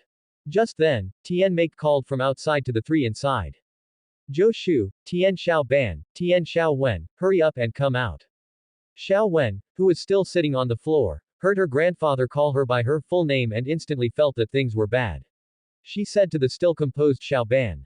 Tian Xiao Wen, we're done for. As the three walked out, they could see that everything before them had been destroyed. Exposed wires, overturned vehicles, and smoke rising from the rooftops. Looking at the scene before them, Xiao Ban asked Tian Make, who was standing in front of them, with a bewildered expression. Whoa, what happened here? It looks like a typhoon swept through here. Great. Upon hearing these words, Zhou and Xiao Wen, standing on either side of Xiao Ban, looked at her. Even Tian Make, who hadn't turned his head before, shifted his gaze to look behind him at Xiao Ban. Noticing everyone's gazes, Xiao Ban realized that what she had said was problematic and quickly added a follow-up statement to Tian Make. Yes, that was just a very bizarre natural disaster phenomenon, right, a shoe. After speaking, she turned her gaze to Zhou beside her. Under Tian Make's scrutiny, Zhou nodded, and only then did Tian Make turn his attention back. Just then, the director from before walked over expressionlessly and said to Zhou and the others before him. It takes no imagination to know which smelly brats caused this trick. Smelly brats, trick. I feel like you're referring to. Seeing that Tian Make seemed to misunderstand something, the director's expression finally showed a slight change, and he quickly interrupted what Tian Make was about to say. Don't misunderstand. When I said smelly brats, I wasn't referring to these three little friends behind you. You weren't. X3. Zhou, standing in the back, listened to the three of them speaking in unison and couldn't help but marvel at their coordination in his mind. After hearing what Xiao Ban and Xiao Wen said, Tian Make looked at the three standing behind him with suspicion. Noticing Tian Make's gaze, they could only offer him an awkward yet polite smile. If it wasn't those three messing around, then who was it? Just as Tian Make finished speaking, a bolt of lightning rushed toward them. That lightning bolt flew directly toward Xiao Ban's direction. It traveled from Xiao Ban's shoe up to her wrist, and then jumped from Xiao Ban's body onto Xiao Wen's body. Not only that, but the light also played a prank on Xiao Wen by pulling her clothes up to cover her head from behind. It then stuck its tongue out at Zhou, who was standing beside them, before flying back toward Xiao Ban. After tapping her shoulder, it flew off into the distance. Seeing this, Xiao Ban asked the director behind her with a bewildered look, what was that? That is that light. That light. You are correct. It is usually sealed in there. You're right, it's usually sealed inside there. I don't know how it got out last night. Saying this, the director raised an eyebrow at Xiao Ban, signaling her to look at the giant rubber ball beside them, and then continued. Some people say it's a living electric light, others say it's caused by static electricity. Opinions are divided. The director spread his hands, indicating he wasn't very clear. Xiao Wen, upon hearing what the director said, tentatively asked. Is there a possibility that it's an alien? Alien. You're really talking nonsense. The director, hearing Xiao Wen's idea, also expressed that he completely didn't believe the light was an alien. Just then, Zhou and the others saw the light turn its head, chuckle for a moment, and then slip into an automatic vending machine in front of them. Seeing this, Xiao Ban turned back and asked the director behind her. What is it doing? It's eating electricity. The more electricity it consumes, the stronger it becomes.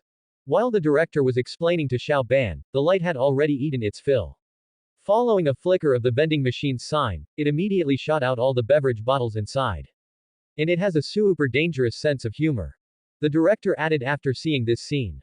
Zhou quickly pulled Xiao Ban and they ran toward the overturned car on the side, and the others immediately followed.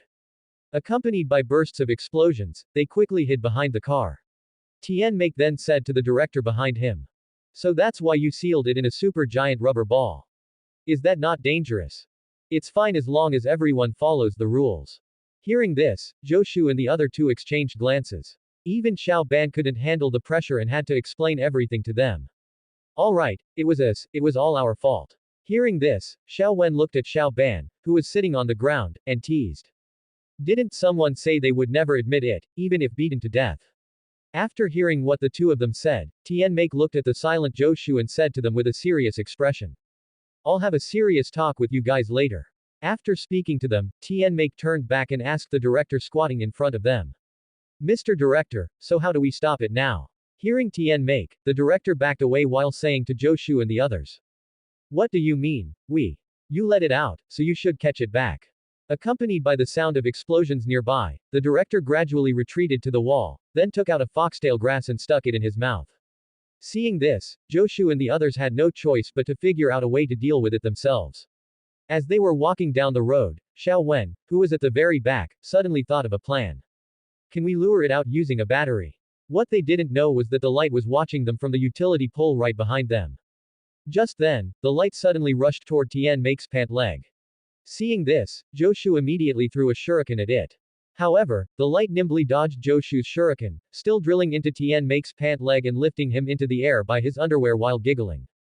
This isn't fun. Ow, it hurts so much. Don't worry, Grandpa, I know who can handle that little mischief maker. Xiao Ban, snapping back to reality, shouted and immediately tapped the dial of the Omnitrix, transforming into 4 arms. Xiao Wen beside her, upon seeing Xiao Ban transform into 4 arms, asked in confusion. Why did she turn into her? The reason is complicated, you wouldn't understand. The watch didn't turn into the hero you wanted, right? Shut up. Seeing this, the light also let go of Tian Make in its hand and then flew toward the giant beverage bottle behind them. The light spun crazily against the giant beverage bottle, causing it to spray out. The giant playing card-shaped bottle cap also smashed down onto Brother Kun's head on the nearby roof. The perpetrator was still standing on the giant beverage bottle, laughing at the panicked people below. Zhou Shu, standing at the back, still wanted to use a shuriken to restrain it, but suddenly a rubber band shot toward him from behind. Seeing this, Zhou Shu had no choice but to give up on the light and continue dodging. Just as Zhou Shu was about to look in the direction the rubber band came from, he heard Xiao Ban's voice from behind him. Sorry, Shu, I didn't mean to. Upon hearing this, Zhou Shu happened to turn back and saw Xiao Ban rolling over on the giant rubber ball, and the giant rubber ball was continuously shooting out rubber bands. Bang, bang, bang, bang, bang, bang, the rubber bands attacked everything in front of them. Seeing this, Xiao Wen, dodging the rubber bands, shouted up at Xiao Ban on the giant rubber ball. Hey, blockhead, which side are you on? The director, sitting in a chair eating popcorn, said to the child sitting next to him. Am I overthinking, or are there just a lot of strange things happening today? The light, still floating in the air, continued to mock Xiao Ban upon seeing this scene. Just then, Xiao Ban's eyes began to deform, and suddenly a green laser shot out toward the light. Seeing this, the light stopped mocking and instantly dodged to the side, remaining frozen in midair. Xiao Ban, standing still, said to the light flying in the air upon seeing this scene. Oh tilde you wouldn't understand, this isn't fun anymore. However, after reacting, the light burst into laughter again, then flew to the side. Seeing this, Xiao Ban hurriedly reached out to grab the light. But the light kept changing its position, Xiao Ban couldn't catch it at all and could only be led around like a kite by the light. As the light maneuvered and shifted, it was able to continuously evade Xiao Ban's capture. But just at this moment, the light made a mistake and was finally caught by Xiao Ban. However, the moment Xiao Ban's hand grasped it, it suddenly discharged electricity and blasted Xiao Ban away. Seeing this, Zhou Shu quickly went up and helped the fallen Xiao Ban up.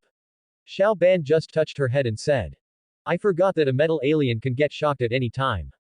Tian Make, seeing this, asked in confusion, how are we supposed to catch this little electric demon? After hearing his grandfather's words, Xiao Wen suddenly had an epiphany and said to her grandfather. Grandpa, you really are a genius. Thank you, Xiao Wen. What is it? Just as Tian Make turned around to ask Xiao Wen what to do, Xiao Wen, who was originally standing still, had already run toward the back. The view returned to Xiao Ban, who was still fighting the light. At this time, Xiao Ban had started to team up with Zhou Shu. Xiao Ban first picked up a sewer manhole cover from the ground and threw it toward the light, while Zhou Shu used shurikens to seal off the light's escape route. The final result was that the light was cut in half by Xiao Ban's sewer manhole cover. But before Xiao Ban could be happy, half of the light's body transformed into a complete light each. Uh-oh, this is bad. The two lights that had formed were pointing and laughing at each other. Seeing this, Xiao Ban couldn't help but mutter to herself. Okay, I know this move is lame. But just as Xiao Ban finished speaking, the Omnitrix symbol on her chest flashed red, and with another sound, Xiao Ban turned back into a human. After the light saw Xiao Ban change back into a human, the two of them simultaneously shot a bolt of lightning at her. Seeing this, Zhou Shu immediately grabbed her and pulled her to dodge to the side. Just then, a car horn honked from around the corner not far from them. Hearing the sound, Zhou Shu and Xiao Ban both looked over, only to see Tian Make driving a large bus with Xiao Wen, while that large truck carried a giant thermometer and drove toward them. Tian Make drove the truck directly in front of them. Seeing this scene, Zhou Shu pulled Xiao Ban and they both squeezed into the front passenger seat.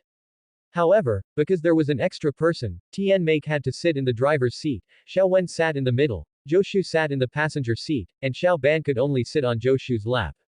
Fortunately, the space inside the vehicle was large enough, so even with Xiao Ban sitting on Zhou Shu's lap, it didn't feel crowded, but she was still a bit uncomfortable and kept fidgeting.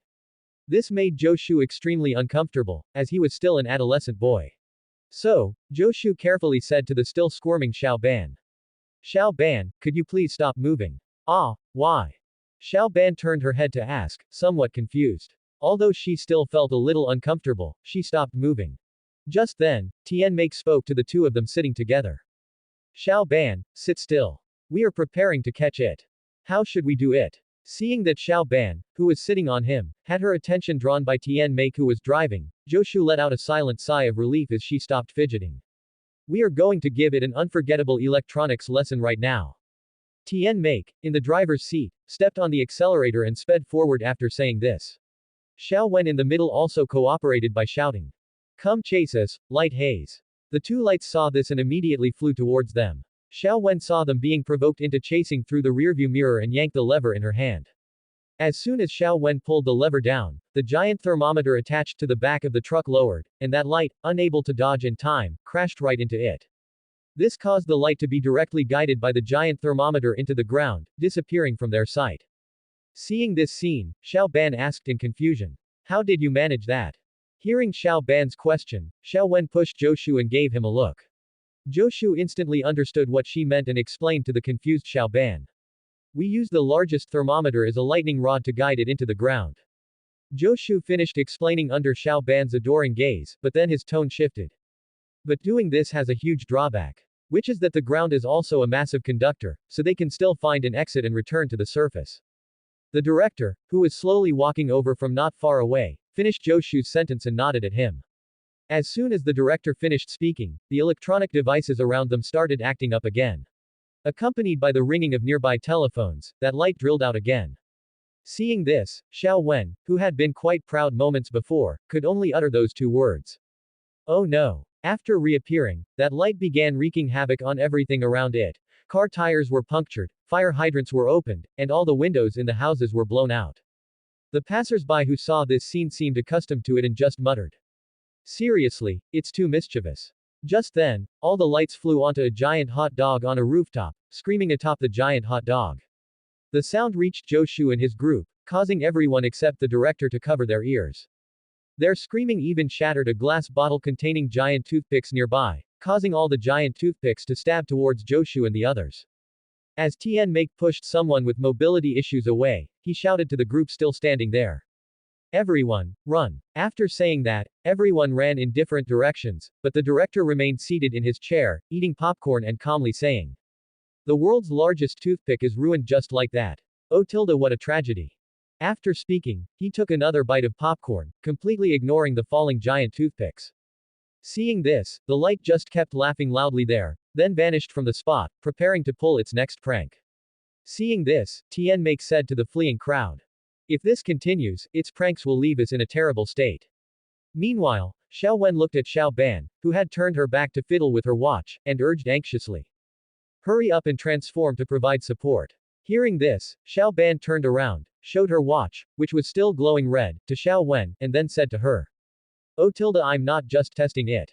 Just then, Zhou Shu, Xiao Ban, and the others looked towards the light.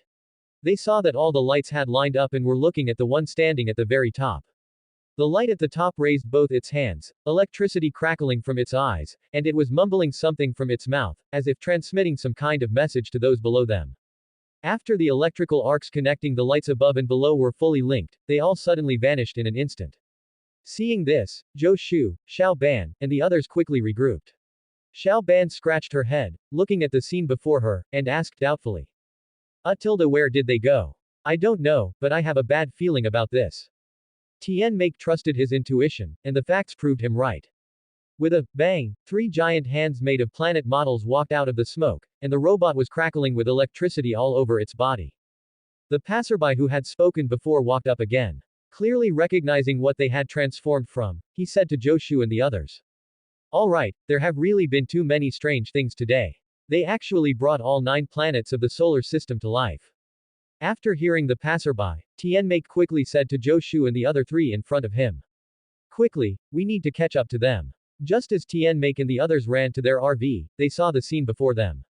The RV's tires had all been removed, and graffiti, a line of text and a few emojis, had been painted on its body. Seeing this, Tianmei sighed helplessly. Oh my god. You guys are such losers.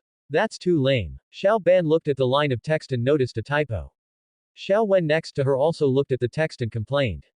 Oh tilde my god, its literacy level is even worse than Tian Xiao Ban's. Just then, the director also walked up. He stroked his beard and said to Zhou Shu and the others. They must be heading to the dam hydroelectric power station to boost their electricity, and then they'll go destroy the next town, destroying them one by one. It finds it amusing that light has an extremely twisted sense of humor. At this moment, Zhou Shu, standing nearby, saw the giant fish tank on the roof not far away and got an idea, which he then shared with Tianmei and the others. Just then, a pillar of fire descending from the sky, combined with fireballs from all directions, knocked the light below back a step. Zhou Shu, seeing that so many attacks only managed to repel it, muttered in complaint. What is this thing even made of? After reacting, that light struck the dam in front of it again. This time, it directly caused the dam to shake once. It was this jolt that made Zhou Shu and Xiao Ban fall from the top of the dam. Seeing this, Zhou Shu had no choice but to dispel his clone, while he slid down from where Xiao Ban had been, gradually beginning to tread on a ball of flame to fly down. Xiao Ban, discovering she could fly in the air, was extremely excited, but she still forced herself to remain calm and said to the light below. I'll give you one more chance. Stop messing around, or I'll burn you all to ashes. However, that light ignored what Xiao Ban said and instead attacked her. Seeing this, Xiao Ban had no choice but to keep dodging. But suddenly, Xiao Ban fell heavily from the air, landing on the ground. The light, seeing this scene, immediately rushed up to deliver a finishing blow to Xiao Ban. Just then, Zhou Shu rushed out from the side. Seeing this, the light punched out and sent the charging Zhou Shu, along with Xiao Ban behind him, flying away. After seeing both Zhou Shu and Xiao Ban lying on the ground, the light still intended to continue hammering the dam. Just then, Xiao Wen seized the opportunity and rushed out, spraying it with the water pipe in her hand while saying, Hey tilde little light ha, do you know what the most fun game is? Of course, it's playing with water. After speaking, Xiao Wen immediately dodged backward, thus avoiding the light's fist and getting away. Zhou Shu and Xiao Ban, who were standing behind it, were charging up, preparing to blast it apart directly. Look over here, you can't handle it. Upon hearing Xiao Ban's voice from behind, the light turned its head. As soon as it turned, it saw the two of them charging up. With a bang, the robot formed by the light collapsed onto the ground, its parts scattered everywhere. All the lights drilled out from inside. Xiao Ban looked at the light in front of her and mocked, You're already scattered and charred, you should surrender quickly. The light clearly couldn't stand Xiao Ban's taunts and immediately charged toward Xiao Ban in front of it. Just as it reached Xiao Ban, Zhou Shu, who was standing next to her, exploded in a puff of smoke with a bang. The light drilled into the smoke, only to find that Xiao Ban was not inside. Then, Xiao Ban's voice came from behind it again. Missed the blockhead. The light turned back and saw Xiao Ban leaning with one hand on something covered by a waterproof cloth. Xiao Ban was still using gestures to constantly taunt it. Seeing this, all the lights charged toward Xiao Ban's position. Xiao Ban quickly dove into the waterproof cloth, and all the little light has rushed into the waterproof cloth as well. After seeing them all go in, Zhou Shu and the others walked out from behind the waterproof cloth. Tianmei said to them. It seems we succeeded. Finally, Xiao Ban finished the job. Xiao Ban charged up above the head of the little light has, which had all entered the giant glass tank, and fired a stream of flame. That flame completely sealed the exit of the little light has. Seeing this, Xiao Ban walked forward and stuck her tongue out at the light inside the glass tank. Tianmei and Xiao Wen behind her also walked up. Tianmei praised Zhou Shu, who was standing next to Xiao Ban. The luring the tiger to the mountain tactic is truly brilliant. Sealing them up with glass, which cannot conduct electricity, means these little light has have no way to escape. It was all thanks to Xiao Ban's good acting. Hearing Zhou Shu's praise, Xiao Ban just blushed, touched the back of her head, and said nothing. Upon returning to Fantasy Paradise, Zhou Shu and the others saw scenes of repair taking place. Tianmei walked up and said to the director with great apology. I hope this incident won't cause Fantasy Paradise to go bankrupt. The director shrugged and said, instead, it has given us an extra selling point, and this brand new selling point will certainly make us a lot of money.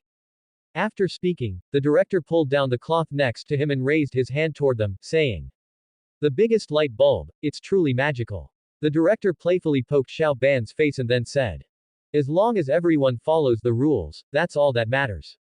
After speaking, the director walked away to other areas, while Xiao Ban looked at what was written on the base of the light bulb and read it out.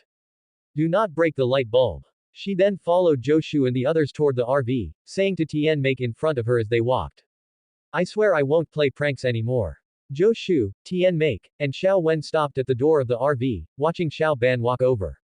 Just as Xiao Ban approached, Tian Make crossed his arms and said to her. Actually, playing a prank once in a while isn't too bad.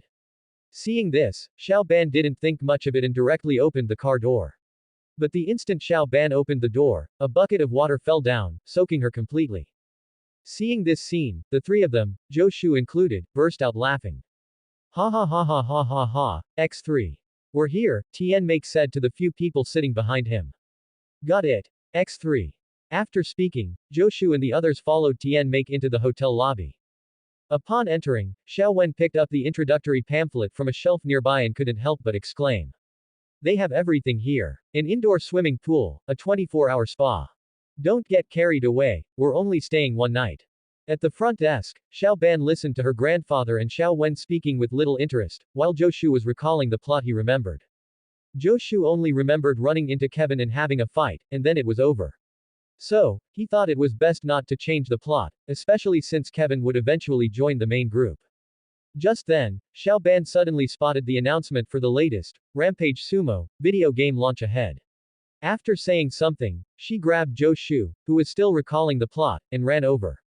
Woohoo! The latest Rampage Sumo game launch. However, just as they reached that spot, a security guard standing nearby extended his hand, stopped the two of them, and said, no entry here. Seeing this, Xiao Ban had no choice but to babble nonsense to the security guard. Actually, I'm a professional player of Rampage Sumo. But the security guard at the door was unyielding and still wouldn't allow Xiao Ban and Joshu to enter, saying, please show your VIP pass. Seeing that the security guard still wouldn't let her into play, Xiao Ban had no choice but to dejectedly pull Joshu and turn to leave. As soon as they turned around, they saw Tian Make and Xiao Wen carrying large and small bags. Tian Make looked sternly at the two in front of him and said, I know what you were trying to do. Absolutely no sneaking in there. Joshu just shrugged innocently, and Xiao Ban casually said, okay. After hearing Xiao Ban's reply, Tian Make took Joshu to look at the rooms. Xiao Ban raised her wrist, tapped the Omnitrix, and transformed. When Joshu looked back, he saw Xiao Ban, now transformed into Ghost Freak, teasing the security guard who had blocked the door earlier. As Tian Make was about to board the elevator, he asked, where's Xiao Ban? Just as Xiao Ban was lost in her fun, the security guard who was originally at the door came in and tapped Xiao Ban on the shoulder, saying, little brat, what do you have to say now? Game over. Bang. Joshu and the others watched the door that had just slammed shut, the luggage that had been thrown out by the security guard, and the final words the guard left behind. Don't come back in. Tian Make turned his head to look at Xiao Ban standing next to him and reprimanded, didn't I tell you not to sneak in? Xiao Ban still had that indifferent look, it's just going into play for a bit, what's the big deal? Seeing that Xiao Ban still didn't seem to care, an indignant Xiao Wen furiously vented at Xiao Ban. You ruined my chance to take a proper bath. I haven't had a good shower all summer. And they even have spa. Spa, blockhead, you've ruined everything for me. Back in the RV, Tian Make continued to lecture Xiao Ban, who was sitting on the sofa, you're always misusing that watch. How am I supposed to trust you again? But Xiao Ban in front of him still looked gloomy and said dismissively to Tian Make, I'm sorry, but I've used it to do good deeds 10 times. Why can't I do one good deed for myself? The point isn't how many good deeds you've done with it, but the purpose of the usage. Xiao Ban propped her head with one hand and looked out the window, is it really that serious? Seeing this, Joshu, sitting next to Xiao Ban, couldn't help but gently tap her and say, be serious. Seeing Xiao Ban becoming slightly more serious, Tian Make nodded at Joshu sitting nearby, then immediately said to Xiao Ban. That's right, you only care about yourself. Fine. For 2 weeks, no more playing Rampage Sumo, no reading comics, no buying sumo cards, no. Hearing what her grandfather said, Xiao Ban slammed the table and shouted at Tian Make in front of her. That's unfair. Tian Make didn't indulge Xiao Ban any further. You got us kicked out of a 4-star hotel, that's what's unfair. Seeing this, Xiao Ban sat back down, crossed her arms, and said unconvinced to Tian Make in front of her, fine, just deduct my allowance. Xiao Wen, sitting opposite Xiao Ban, delivered the finishing blow, you don't have an allowance, you know. Stop arguing. X2. However, Xiao Wen was yelled at simultaneously by both Xiao Ban and Tian Make. Seeing this scene, Zhou could only silently mourn for Xiao Wen in his heart. This is my vacation. You can't tell me to do this and that. You're not my dad. After hearing what Xiao Ban said, everyone present froze, even Tian Make, who was arguing with her, was speechless for a moment. After a while, Tian Make slowly uttered a sentence. Fine, I'll go back to the hotel to see if I can get the prepaid accommodation deposit back. I'll be right back. After hearing Tian Make's words, Xiao Ban put on a sour face and quickly walked to her bed. As she yanked the curtain shut, she muttered. I don't care about you. Seeing this, Zhou quickly said to Tian Make in front of him. Grandpa Tian, you go ahead. I'll go coax Xiao Ban, and she'll be fine. After saying that, Zhou hurried towards Xiao Ban's direction, while Tian Make also headed towards the hotel, leaving Xiao Wen all alone. When Zhou reached her, he heard Xiao Ban saying from behind the curtain. Unfair, unfair, super unfair. Immediately after, Xiao Ban walked out. Seeing her emerge, Zhou quickly grabbed Xiao Ban's wrist and asked. Xiao Ban, are you okay? I'm fine, Ashu. I just want to go out for a walk. After speaking, Xiao Ban listlessly let go of the hand Zhou was holding her with, and then walked out of the RV. Zhou stared at the hand Xiao Ban had released for a moment, and after reacting, he said somewhat dejectedly to Xiao Wen, who was still sitting on the sofa. Xiao Wen, I'll go see how Grandpa Tian is doing. You go follow Xiao Ban and make sure she doesn't run around everywhere. Xiao Wen clearly noticed the disappointment in Zhou's eyes. Seeing this, she just shook her head and said nothing more, letting Zhou walk outside. Xiao Wen sighed, what is all this? After complaining, Xiao Wen hurriedly chased in the direction Xiao Ban had left. After walking for a while, Xiao Wen spotted Xiao Ban's back. She quickly ran over and said to Xiao Ban, who was still walking forward continuously. Hey blockhead, where are you running off to? Hearing Xiao Wen's voice, Xiao Ban replied irritably, mind your own business. Seeing this, Xiao Wen had no choice but to pull out her ultimate weapon and ask Xiao Ban in front of her. What about brother Shu? Don't you want to be with him anymore? Actually, Xiao Ban had already started regretting it a little bit just now. Hearing Xiao Wen mention Zhou now made her regret intensify even more. However, she still stubbornly kept walking forward without turning back, nor did she answer Xiao Wen. Seeing that her ultimate weapon had lost its effect, Xiao Wen stopped saying anything further and just kept following Xiao Ban. They truly walked until they reached an arcade. Xiao Wen looked up at the arcade sign before her, saying with a look of utter dejection. Next summer, I definitely have to go to summer camp. After speaking, Xiao Wen followed Xiao Ban into the arcade as if walking to her doom. Inside, Xiao Ban looked around at the environment and the people standing or sitting, playing video games, with curiosity. This continued until Xiao Ban put in a coin to start a game, only to have the machine swallow her money. Just as Xiao Ban raised the baseball bat, ready to start, the screen displayed, game over. She protested. Game over. It just started. Seeing this, Xiao Ban turned back to the staff member behind her and pointed at the game machine in front of her. This thing ate my money. The staff member behind her just replied impatiently to Xiao Ban. Kid, can't you read? It says right here that if your money gets eaten, it's your own fault. After speaking, the staff member left. Xiao Ban could only mutter to herself. This place is seriously shady. That's right, this place is super bogus. When Xiao Ban heard the voice, she turned to look and saw the delinquent Kevin leaning against the wall behind her. Hearing Kevin agree with her, Xiao Ban continued, joking while fanning the air in front of her nose. And that guy's breath stinks, even a sewer would lose to him. Ha ha ha ha, you're hilarious. Come on, I'll treat you to a game. Saying that, Kevin placed his palm on the game console's control panel. Immediately, an electric current surged from his palm, and coins poured out of the machine with a clatter. Xiao Ban, standing nearby, didn't notice Xiao Wen who had just arrived behind her, and instead asked Kevin in surprise.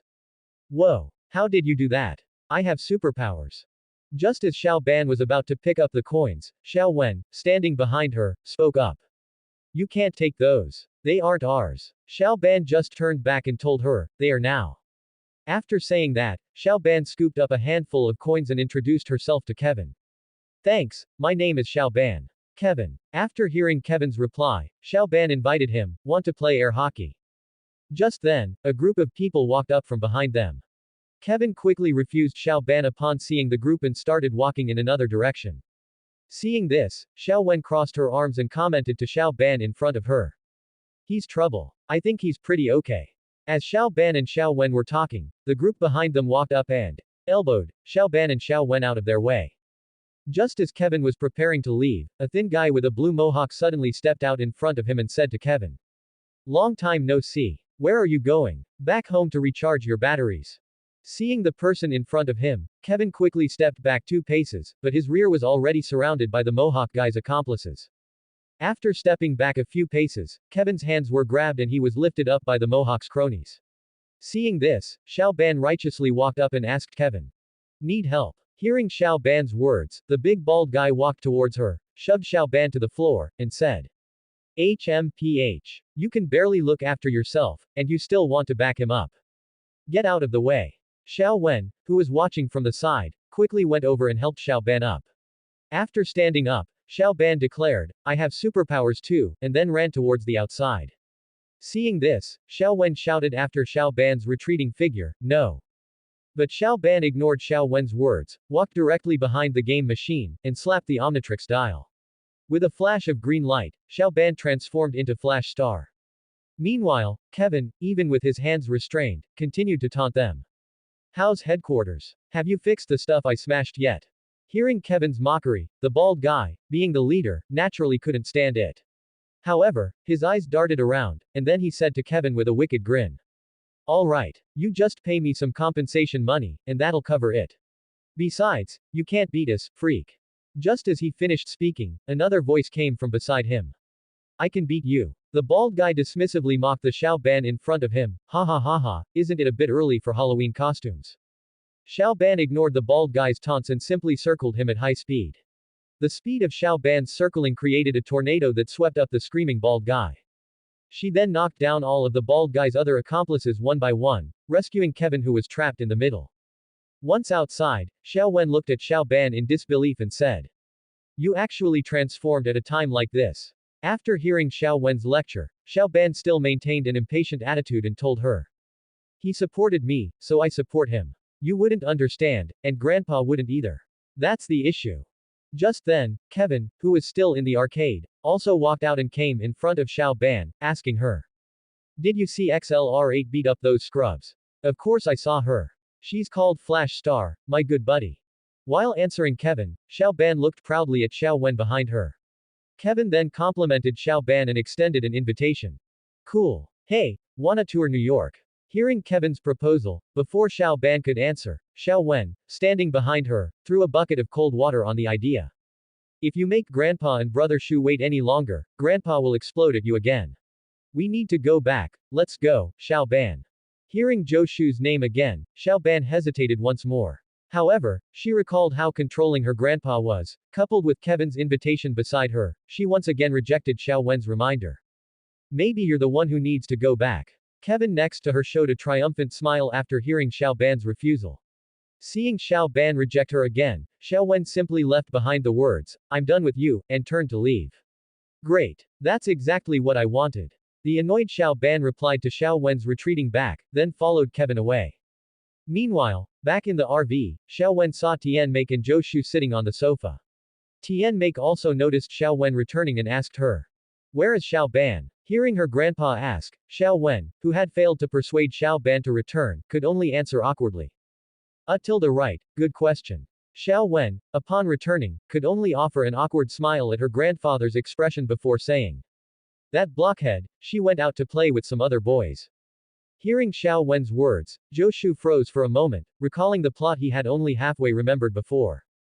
He seemed to have fallen into a misconception. The current Xiao Ban was no longer the little boy from the original story, but a little lowly. Zhou Shu wasn't sure how much the plot would be affected, and now his little lowly had been abducted by delinquent youths. Thinking of this, Zhou Shu could only say to Tian Make and Xiao Wen in front of him. I'm going to look for Xiao Ban now. With that said, Joshu didn't bother with the two who were still staring at each other on the spot and directly ran out of the RV.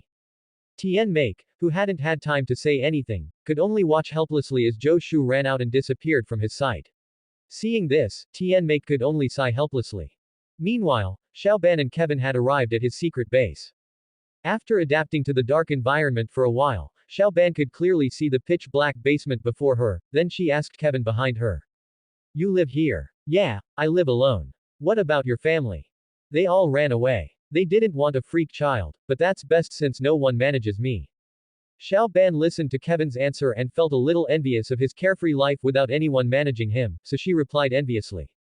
That's pretty great. Then Xiaoban suspiciously asked Kevin in front of her. Why were those thugs blocking you?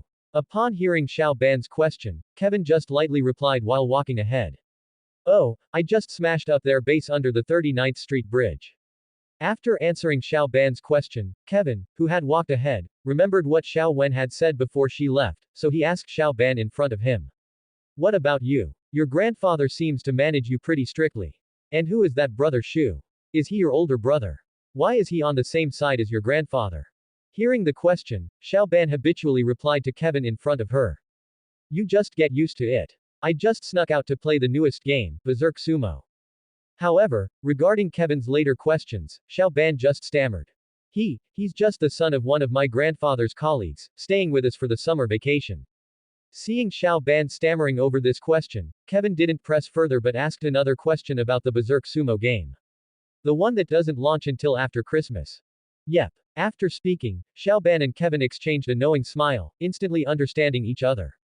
Subsequently, Xiaoban followed Kevin to the outside of a warehouse. Kevin looked at the locked large door in front of him and said to Xiaoban. Help me kick the door open. As soon as the words fell, Xiaoban, along with Kevin beside her, put force into kicking open the warehouse door in front of them. Then they walked in together. The device inside the warehouse detected that people had entered and automatically turned on the lights inside. Upon entering, Xiaoban looked at the mountain of stacked boxes in front of her as if she had never seen the world before and exclaimed, wow. Kevin's reaction was the exact opposite of Xiaoban's. After entering, Kevin casually opened one of the boxes. Looking at the Berserk Sumo game packed inside the box, he said to Xiaoban behind him. See, now you don't have to wait. With that, Kevin casually tossed one of the Berserk Sumo games from inside toward Xiaoban behind him. After catching the Berserk Sumo game he threw over, Xiaoban replied. Awesome. But just as they were sharing their joy, several smoke bombs were suddenly thrown in from the window. The sound of helicopter rotors, accompanied by the smoke emitted from the smoke bombs, completely surrounded the two inside the warehouse. Cough, cough, cough, what do we do?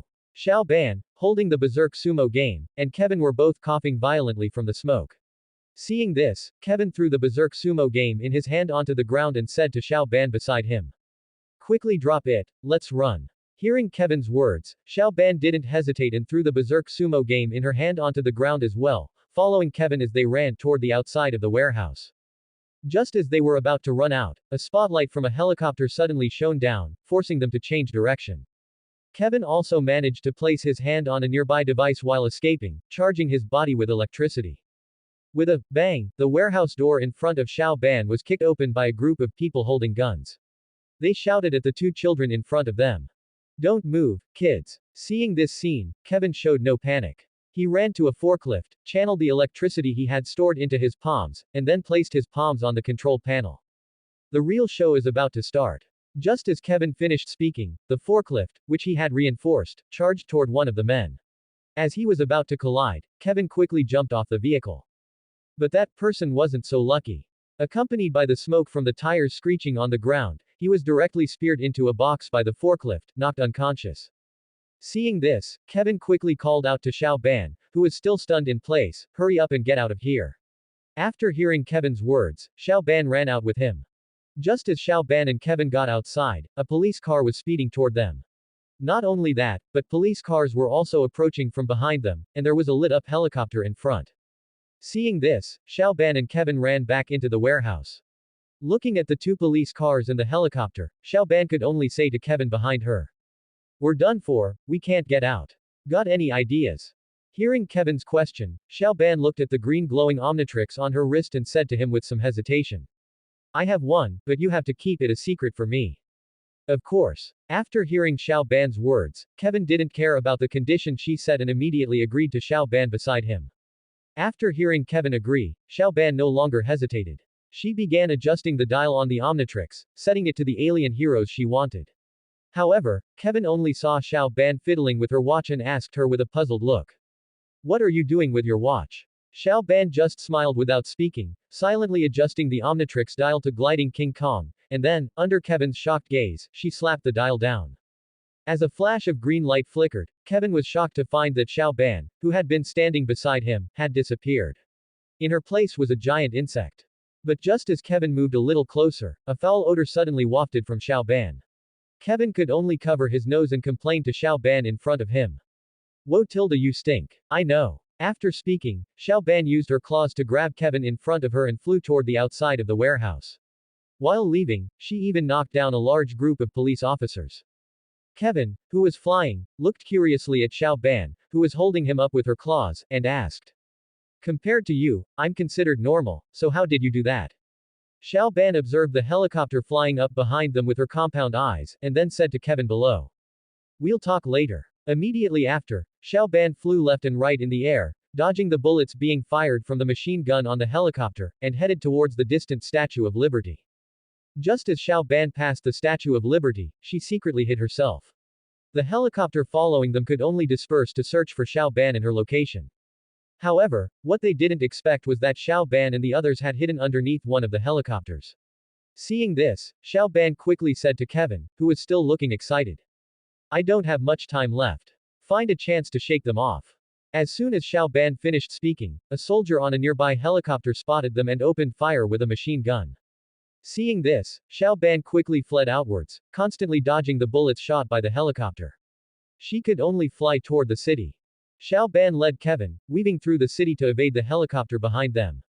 During their escape, they were even captured on camera by the television station that was originally broadcasting live.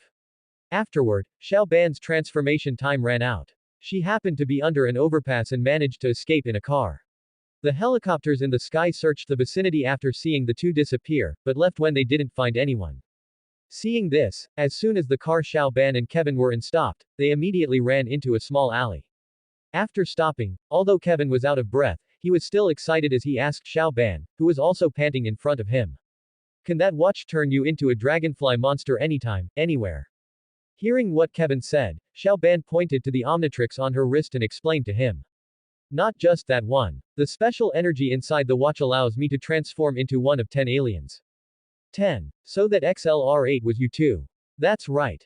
You're so cool. Transform into the other aliens and let me see.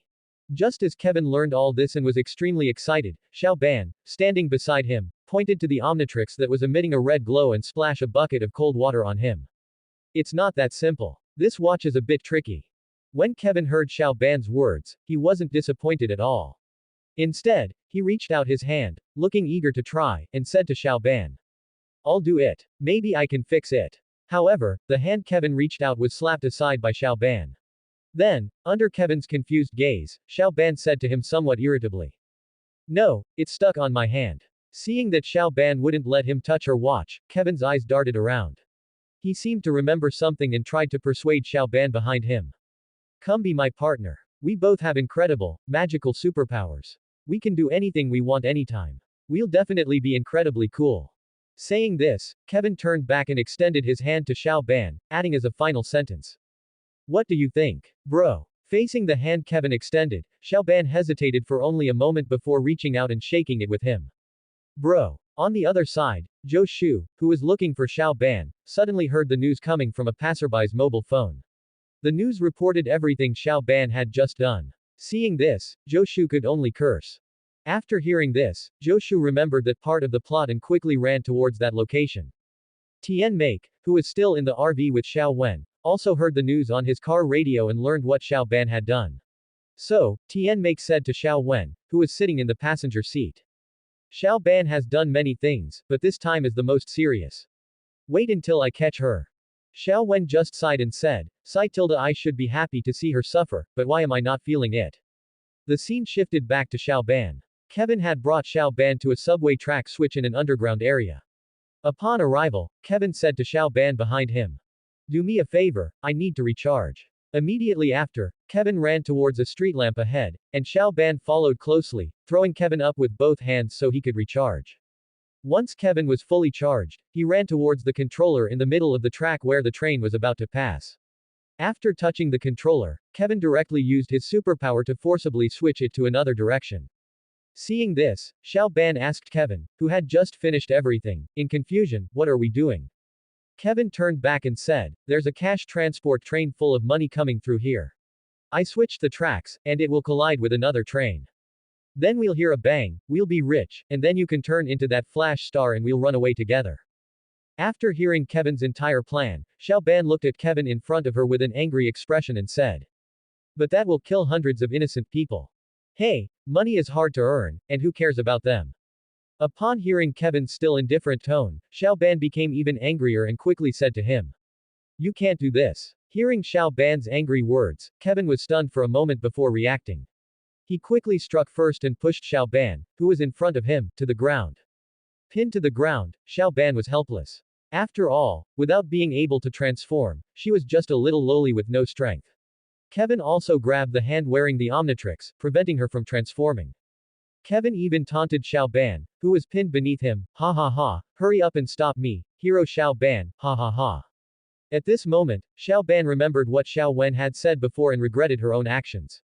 However, without her transformation ability, she was currently no match for Kevin.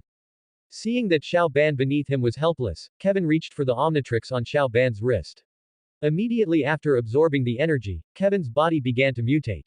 Just then, Joshu finally arrived at the scene. As soon as he got there, he saw Kevin pinning down the still struggling Xiao Ban. Looking at the scene before him, Joshu felt his anger surge from all parts of his body towards his eyes like a tide. Accompanied by the change in his eyes, Joshu charged towards the nearby Kevin without hesitation. At this moment, Joshu had no other thoughts in his mind. He simply raised Chidori and pierced through Kevin, who was pinning Xiao Ban down, then casually threw him aside. Xiao Ban just stared blankly at the scene before her, especially when she met Joshu's eyes. The shape of his eyes had changed again, becoming even cooler, but one could also see that they were filled with evil. After throwing the disfigured Kevin aside, Joshu scooped up Xiao Ban, who was still lying on the ground, in a princess carry. Then, prompted by Xiao Ban, Joshu casually switched the track controller back to its original position and left, no longer paying attention to Kevin on the ground, who looked like a dead dog. After Joshu and the others left, some time passed, and Kevin's finger actually twitched. His pierced body began to slowly recover. Joshu, holding Xiao Ban, didn't immediately head back toward the RV. Instead, he decided to resolve the issue troubling him. Joshu intended to confess to Xiao Ban right then and there.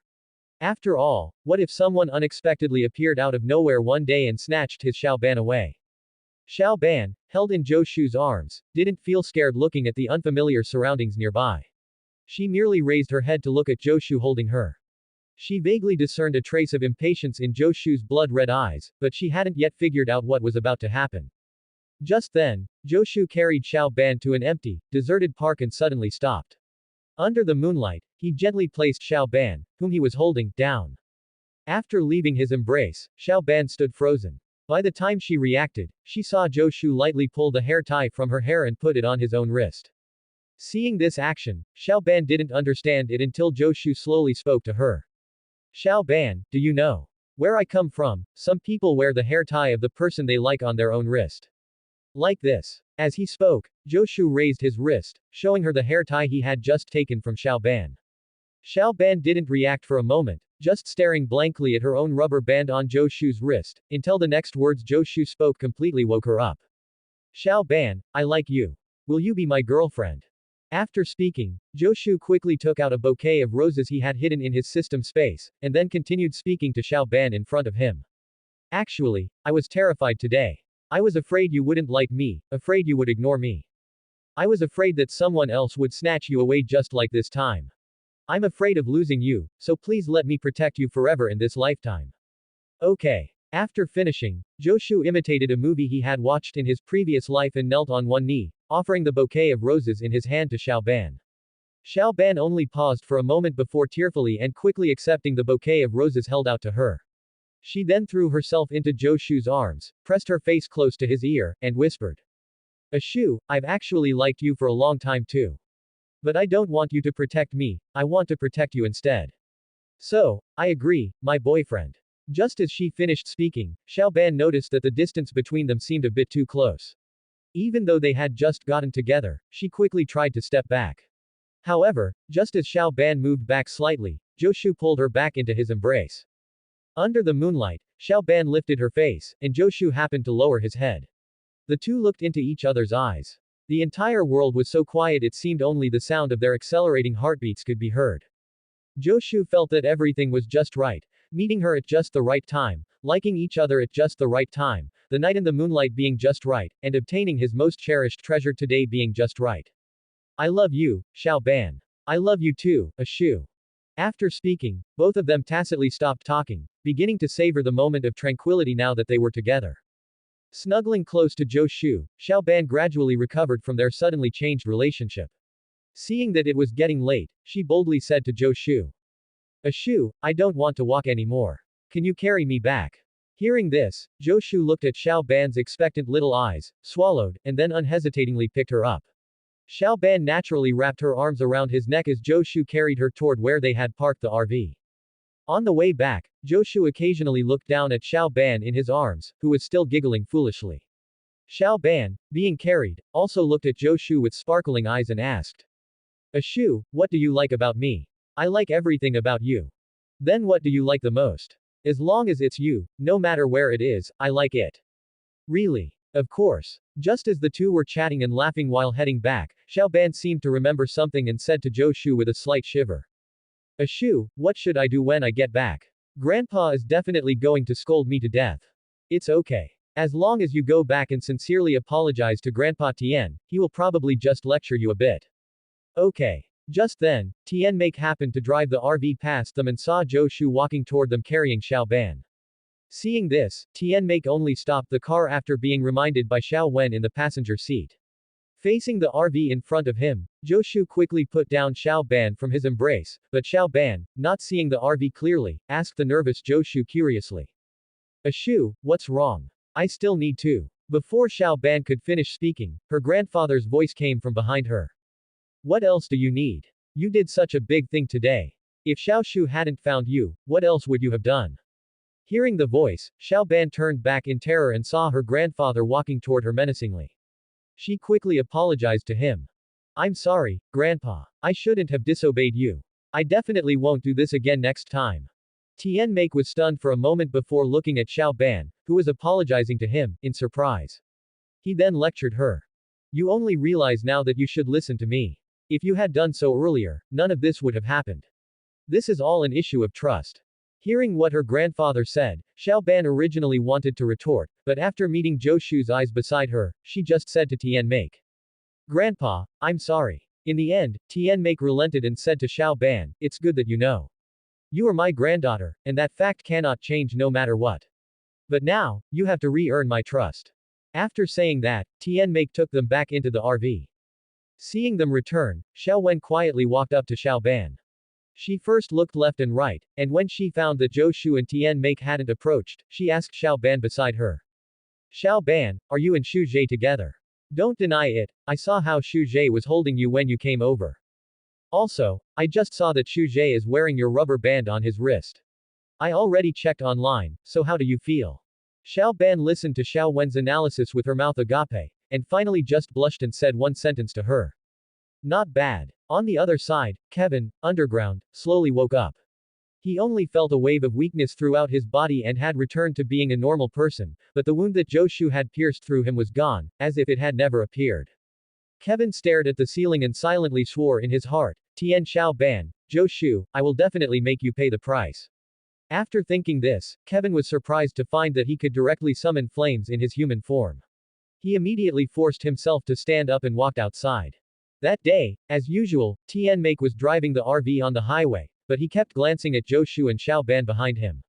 Seeing their intimate behavior, he felt something was wrong. Ever since they returned last time, the two of them had become increasingly close, which was not a good sign. While Tien Make was lost in thought, the RV had already pulled into the roadside service area and stopped. The moment the RV stopped, Xiao Ban, with lightning speed, pulled Joshu and rushed out. Behind them, Xiao Wen slowly walked out. Xiao Wen looked at their retreating backs and murmured, I really don't know if it's a good thing for those two to be together. Just as Xiao Wen finished speaking, a hand landed on her shoulder, and then Tian Make, who had come down last, asked with a confused voice. Xiao Wen, what did you just say? Upon hearing the voice, Xiao Wen turned around and saw Tian Make's puzzled expression. Thinking of concealing things for Xiao Ban, she could only stammer out. Nothing, I'm just a little hungry. After speaking, Xiao Wen didn't bother with her grandfather anymore and walked straight toward the service area. Seeing this, Tian Make scratched his head in confusion and sighed, kids really grow up, they already have their own little secrets. After sighing, he started washing the RV. Xiao Ban, who had been pulling Zhou Shu, let go of his hand after entering the supermarket. Looking at the dazzling array of snacks before her, she turned back and said to him. Shu, I want to eat this. Xiao Ban, buy whatever you want to eat. Looking at Xiao Ban's bright eyes, Zhou Shu waved his hand grandly, telling Xiao Ban to take whatever she wanted. Xiao Ban was very cooperative and exclaimed with joy. Xiao Wen, who had just come in, saw this scene filled with the atmosphere of romance. Even though she hadn't eaten anything, she felt completely full. After hearing Zhou Shu's words, Xiao Ban casually picked up a snack and placed it aside. However, because she took that one snack, the entire tower of snacks next to it collapsed. With a crash, the falling snack tower ended up burying Xiao Wen, who was on the other side eating dog food. Xiao Wen poked her head out from the pile of snacks and complained to Xiao Ban with a blank expression. You're so amazing Ben Tennyson. Seeing this, Xiao Ban just smiled silently and pulled Zhou Shu to the checkout counter to pay. After emerging from the snack pile, Xiao Wen could only stomp her foot angrily. Just as the three of them finished checking out and came out, they saw Tian Make cleaning the RV windows.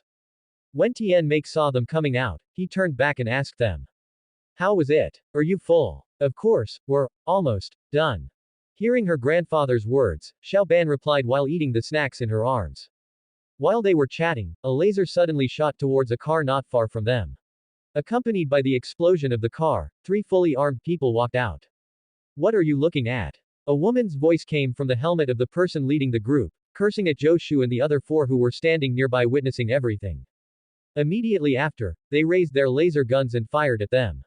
Seeing this, Zhou Shu quickly used his newly acquired Mangekyo to add a slow effect to the laser. As a result, the laser advanced at a snail's pace under everyone's disbelieving gaze. Zhou Shu had previously seen the effect of his Mangekyo Sharingan in the system, it was completely a divine skill. Here I still decide to use my own idea, Mangekyo Sharingan effects. Arbitrarily add a special tag to the target person or object, left eye. Invalidate. Arbitrarily erase one characteristic of the target person or object, right eye. Pupil power consumption depends on the strength of addition, invalidation. Currently up to 2 people. Range determination. Farthest distance visible by Mangekyo Sharingan, still determined behind walls. Seeing that the people opposite were stunned, Xiao Ban immediately slapped the Omnitrix on her wrist and transformed into 4-armed overlord. Then, before they could react, Xiao Ban forcefully slammed the ground, causing the ground to shake and knocking all the assailants down. Seeing this, Xiao Ban quickly turned back and told Xiao Wen behind her, hurry up and take Grandpa to hide. Got it. Just then, one of the robbers stood up and attacked Xiao Ban, who was talking to Xiao Wen. However, that laser beam was blocked by a great fireball from Zhou Shu. Seeing that they still weren't giving up, Xiao Ban simply leapt over and knocked them all flying, grabbing 2 of the robbers and ripping off their helmets. Huh, they're all women. Hey, I don't want to hurt you. Xiao Ban looked dumbfounded at the 2 people in her hands, but the other robber leader took advantage of Xiao Ban's momentary distraction and attacked again. Unfortunately, this time, before she could even pull the trigger of her laser gun, she was kicked flying by Zhou Shu, who ran over and used Night Guy, ending up unable to get up. Suddenly, more robots flew over their heads. Seeing this, Xiao Ban quickly put down the 2 robbers she was holding. The 2 robbers, once released, immediately ran off without caring about their leader who was still lying unconscious on the ground. Tian Make, standing behind them, saw the robots in the air and quickly said to Xiao Ban, who was still guarding against the robots. Xiao Ban, those robot freaks must be here for the watch. Be careful.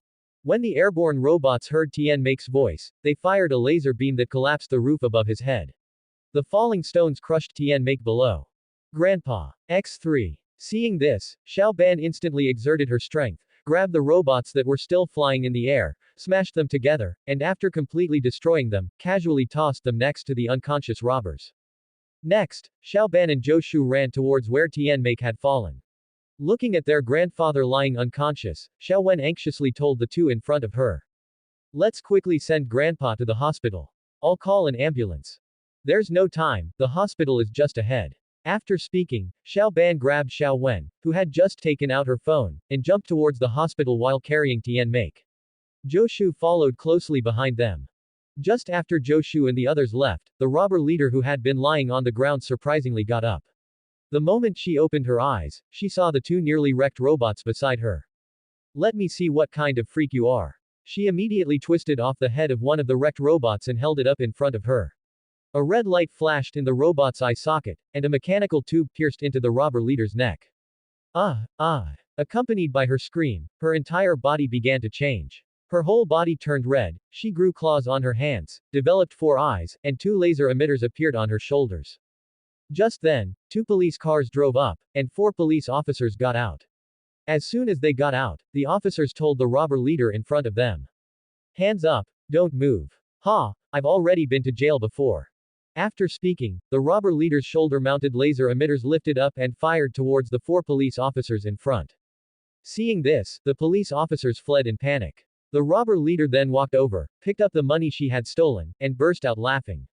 You're all useless. Inside the hospital room, Xiaoban and Xiaowen, having turned back into humans, stood before Tianmake's hospital bed, looking at their unconscious grandfather. Zhou Shu, meanwhile, was discussing matters with the doctor at the doorway. The patient has a severe concussion and will likely remain unconscious for a few more hours. Not only does he have lacerations all over his body, but his leg is also fractured. Will these injuries affect his life afterward? Considering his age, although it is surprising, he will be fine after just a few days of rest. Okay, thank you, doctor. Just as Zhou Shu turned around, preparing to leave, the doctor behind him called out after reviewing the report in his hand. Wait a moment. The hospital report states the patient was struck by a vehicle's bumper. But what struck him? Should I tell you it was the bumper of a car exploded by a laser fired by a robot? Would you believe me? An unrestrained imagination is actually quite suitable for explaining this kind of situation, child. After saying this, the doctor left. When Zhou Shu saw the doctor leave, he also breathed a sigh of relief, then walked toward Tianmake's bedside. Xiaoban and Xiaowen, seeing Zhou Shu approaching them, quickly asked him about Tianmake's condition. How is Grandpa? Why hasn't he woken up yet? Hearing the two of them bombard him with questions, Zhou Shu quickly interrupted them. The doctor said Grandpa Tian has a slight concussion and should wake up in a few hours. Once he wakes up, there will be no major issues, he just needs a few days of rest. Upon hearing Zhou Shu's words, the two visibly relaxed and sat back down next to their grandfather's bed. Zhou Shu also sat down next to Xiaoban and opened the system to check. Fire Shadow Ninjutsu System. 1. System Space 12. 2. System Mall. 3. Achievements 5. 4. Interaction points 21,000.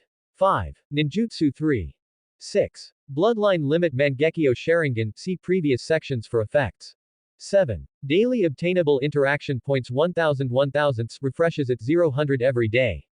8. System announcement. 1. Confessing to Xiaoban and successfully getting together grants the achievement, 2 lifetimes, I am no longer a single dog, and 1500 interaction points. 2. After unlocking the Mangekyo Sharingan, subsequent upgrades to Eternal Mangekyo can be obtained by exchanging 75,000 interaction points or through the lottery. System Mall. Self-selected S-rank Ninjutsu, 75,000 interaction points. Self-selected A-rank Ninjutsu, 50,000 interaction points. Self-selected B-rank Ninjutsu, 25,000 interaction points. Self-selected C-rank Ninjutsu, 15,000 interaction points. Completely random lottery. 1000 draw supports single draw or 10 pulls, no pity system. Zhou Shu looked at his system panel and fell into deep thought.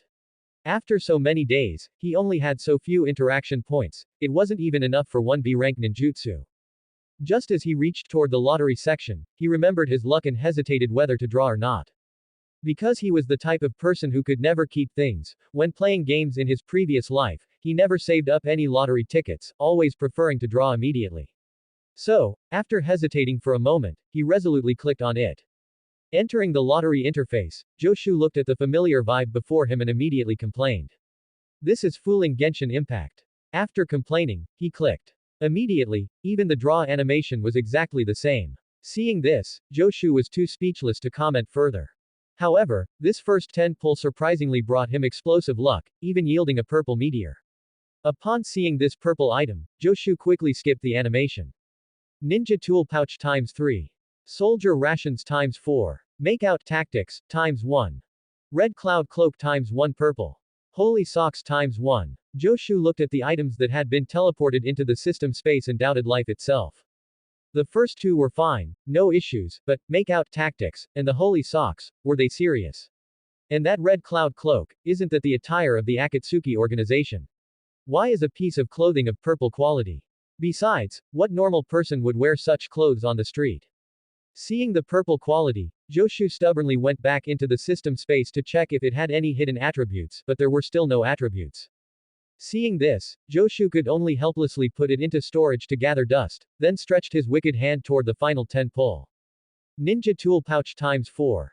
Soldier Rations times 6. However, the result this time was even more tragic, not even a single purple quality item appeared.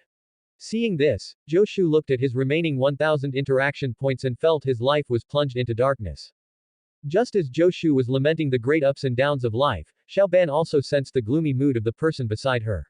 She leaned her head over and rested it against Joshu's chest, saying, "Ashu, don't be unhappy anymore. I will always be with you." Joshu looked at Xiaoban's dazed, comforting expression before him, patted her head, and let out a light laugh. He felt all the unhappiness from moments ago vanish. Then, Joshu picked up the entire Xiaoban who was leaning against him, walked out of the hospital room, and only let her down after setting her on the ground. Inside the room, Xiaowen finally breathed a long sigh of relief. After all, no one wanted to be force-fed dog food until they were full. It was better to stay here alone and watch over Grandpa. On a distant mountaintop far from the hospital, the former bandit leader watched the couple being affectionate in the corridor until she saw the Omnitrix on Xiaoban's wrist, murmuring to herself, "Finally found you. Let's rewind time a bit." The bandit leader, who had just gained superpowers, first went to rob a jewelry store. During the robbery, a voice suddenly echoed in her mind, telling her that if she helped him obtain the Omnitrix, he could give her endless money. Initially, the bandit leader wanted to resist, but until she saw the octopus-headed alien in her mind, seeing him made her completely lose any thought of resistance, just like a mayfly seeing the blue sky.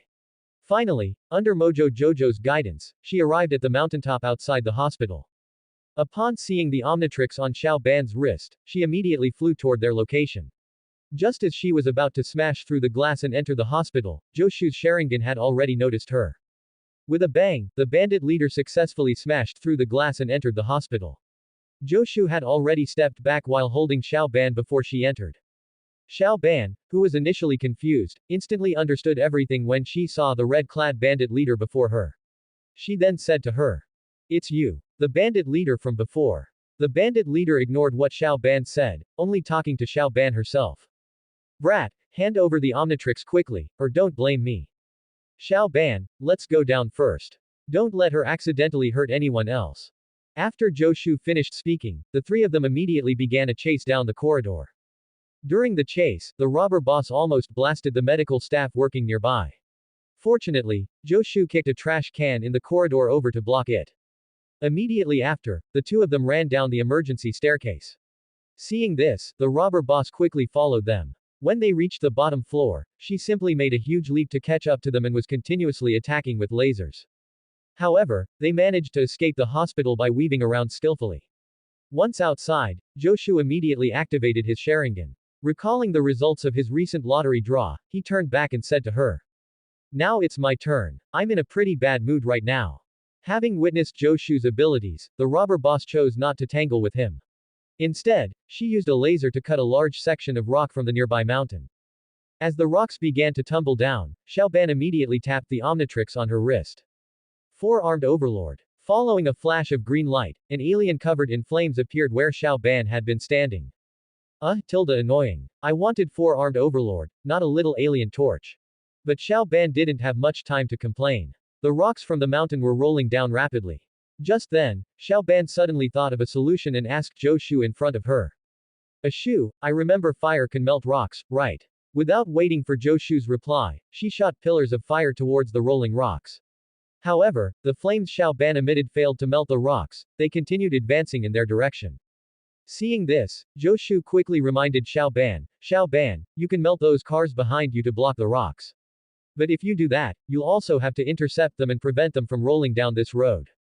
You go quickly, I'll hold this person off. After Zhou Shu's reminder, Xiao Ban quickly snapped out of it and shot flames at the cars behind her. Under the effect of the flames, the cars gradually melted together. Accompanied by the sound of the rocks hitting the melted cars, those rocks rolled down along the road. Seeing this, Xiao Ban immediately jumped off to the side, sliding downwards along the ramp. After Xiao Ban reached the bottom, another blast of fire blew up the bridge connected there. Seeing this scene, the workers quickly scattered and fled. When Xiao Ban saw all the rocks roll into the river beneath the bridge, she finally breathed a sigh of relief and prepared to go up and help Zhou Shu. Just as Xiao Ban was flying towards Zhou Shu using her flames, she witnessed a surprising scene before her. After Xiao Ban left, Zhou Shu immediately used his Mangekyo to neutralize the robber boss's flight ability. He then used his Susanoo to capture her, referencing the skeleton combination technique. Although his Susanoo was just a pale blue skeleton, the force was something the robber boss was completely unable to resist. Once she was caught by Zhou Shu, she had no chance left. Zhou Shu controlled the skeleton to firmly grip the robber boss. Just as he was about to crush her, the robber boss suddenly received a surge of power from the voice in her mind.